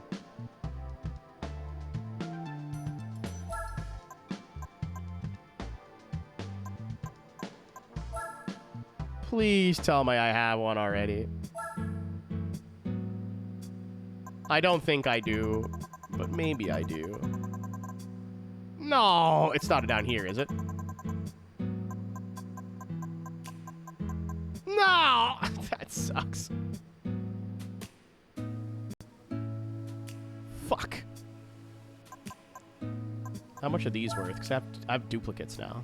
It'd be funny to have one for each shoe. Or one for each foot, but... Nothing! Fuck. Ah! Piss. I'm like not super concerned about money, you know? I'm like, whatever. I don't really want to sell cars either. I want like one of whatever we need. I want to keep it. If we have duplicates or like whatever, all the dupes I've gotten so far have all been kind of worthless. Like only like maybe 10 or 15 grand. Then you get the duplicate that's in like the rare color. 500K for this sucks. Because I want 4 million to buy that Pescarolo. Oh! Oh, it's any Shelby. Oh, we're gaming. Never mind. Crisis averted. Sorry, I saw Cobra Cup. Fuck off. Yippee! Wait, hold on. Oh, I can't even preview it, can I? I was gonna say, if it's all Cobras and I'm the only one not in a Cobra, I'm gonna feel like an asshole.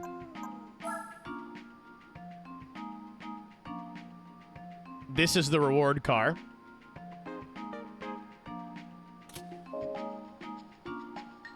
How much is the...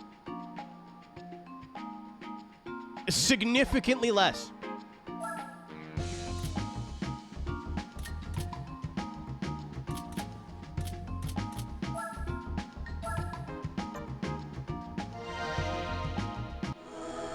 Yeah, this car is great. It's light. It's got, like, good tire wear. It handles halfway decent. It's also only $100,000, not $5,000. So that's nice.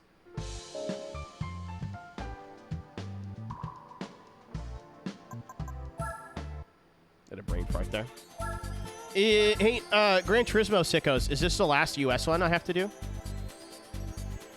Or is... Oh, no. Oh, fuck. Oh, they're all short, though.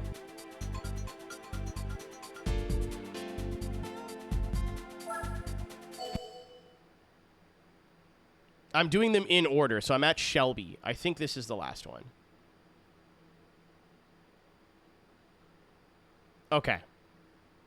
Okay.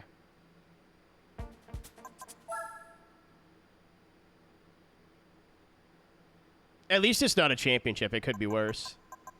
But I was more so like, if there's more US stuff to do, I'll stop right now instead, because I'm getting hungry. I haven't eaten today. But if this is the last US one I have to do, I may as well do it. I'll put it this way. If I have to upgrade the car, I'll come back tomorrow. Because we're probably doing Gran Turismo 3 days this week. Oh, well, I am the only not Cobra. I feel dirty. What's for din? I have no idea yet. I have not decided. Oh, dear. S7. Fucking Nike 1. I got my left shoe.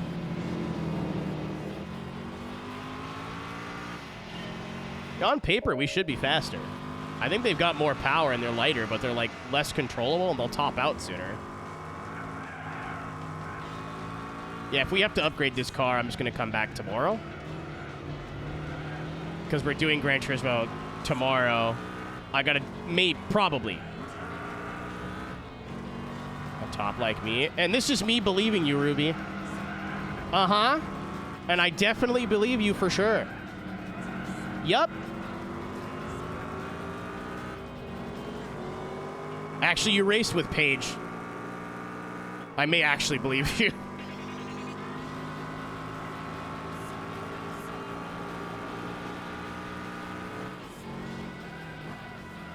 You look at Paige funny, that girl melts. So, like, that's...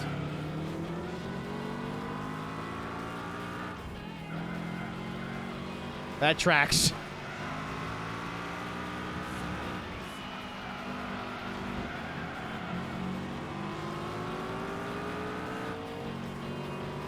Yeah, there's like, how many millions of dollars of cars on this racetrack right now? In GT. Yeah, it's all based off of, like, this was all there at the time. I think a lot of it's different now, but... Oh, no, Chloe. No. Paige is, if I speak, I'm in big trouble, but Paige is a unique case.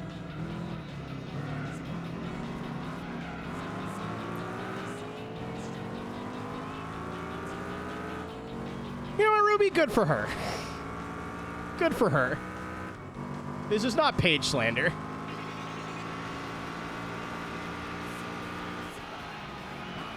This is not anti-page propaganda. Just, I know a lot of bottoms, and if I had to put them on a tier list, I know who's in S tier, and I'll leave it at that.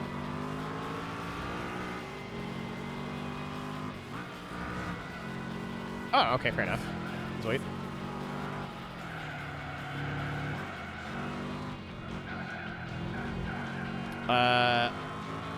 Yeah, I don't know what I'm gonna have for dinner. I was gonna make, like, really scuffed chicken parmesan, as in, like, just penne with jarred Classico sauce, and then put some chicken tenders in it.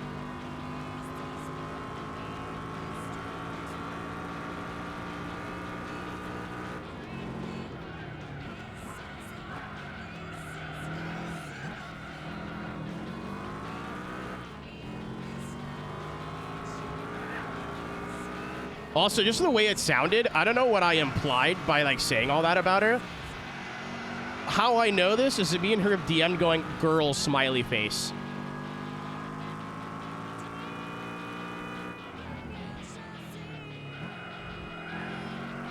That's how I found my information.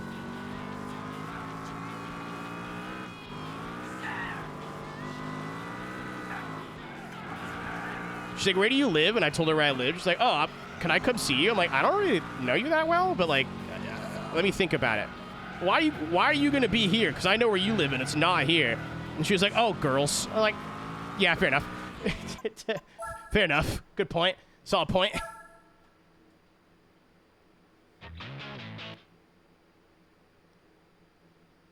I do like Win the Women. You're right. Let me see how much we have left. I could park it now. I think it's doable with this car stock, but a little bit of weight reduction or like some power wouldn't hurt. I'm like, am I in the mood for a challenge right now? And the answer is no. No, I'm in the mood for food. I might go get Burger King too, because people sent me money today and I wouldn't have to cook. But I'm going to be eating takeout for like a full week when I'm gone, so. There's one thing you two have in common. Long hair. It's not nice to assume, Boombox. Some girls have short hair. I'm actually going to try to meal prep my breakfast at Cisco's house. I'm going to make some yogurt parfaits.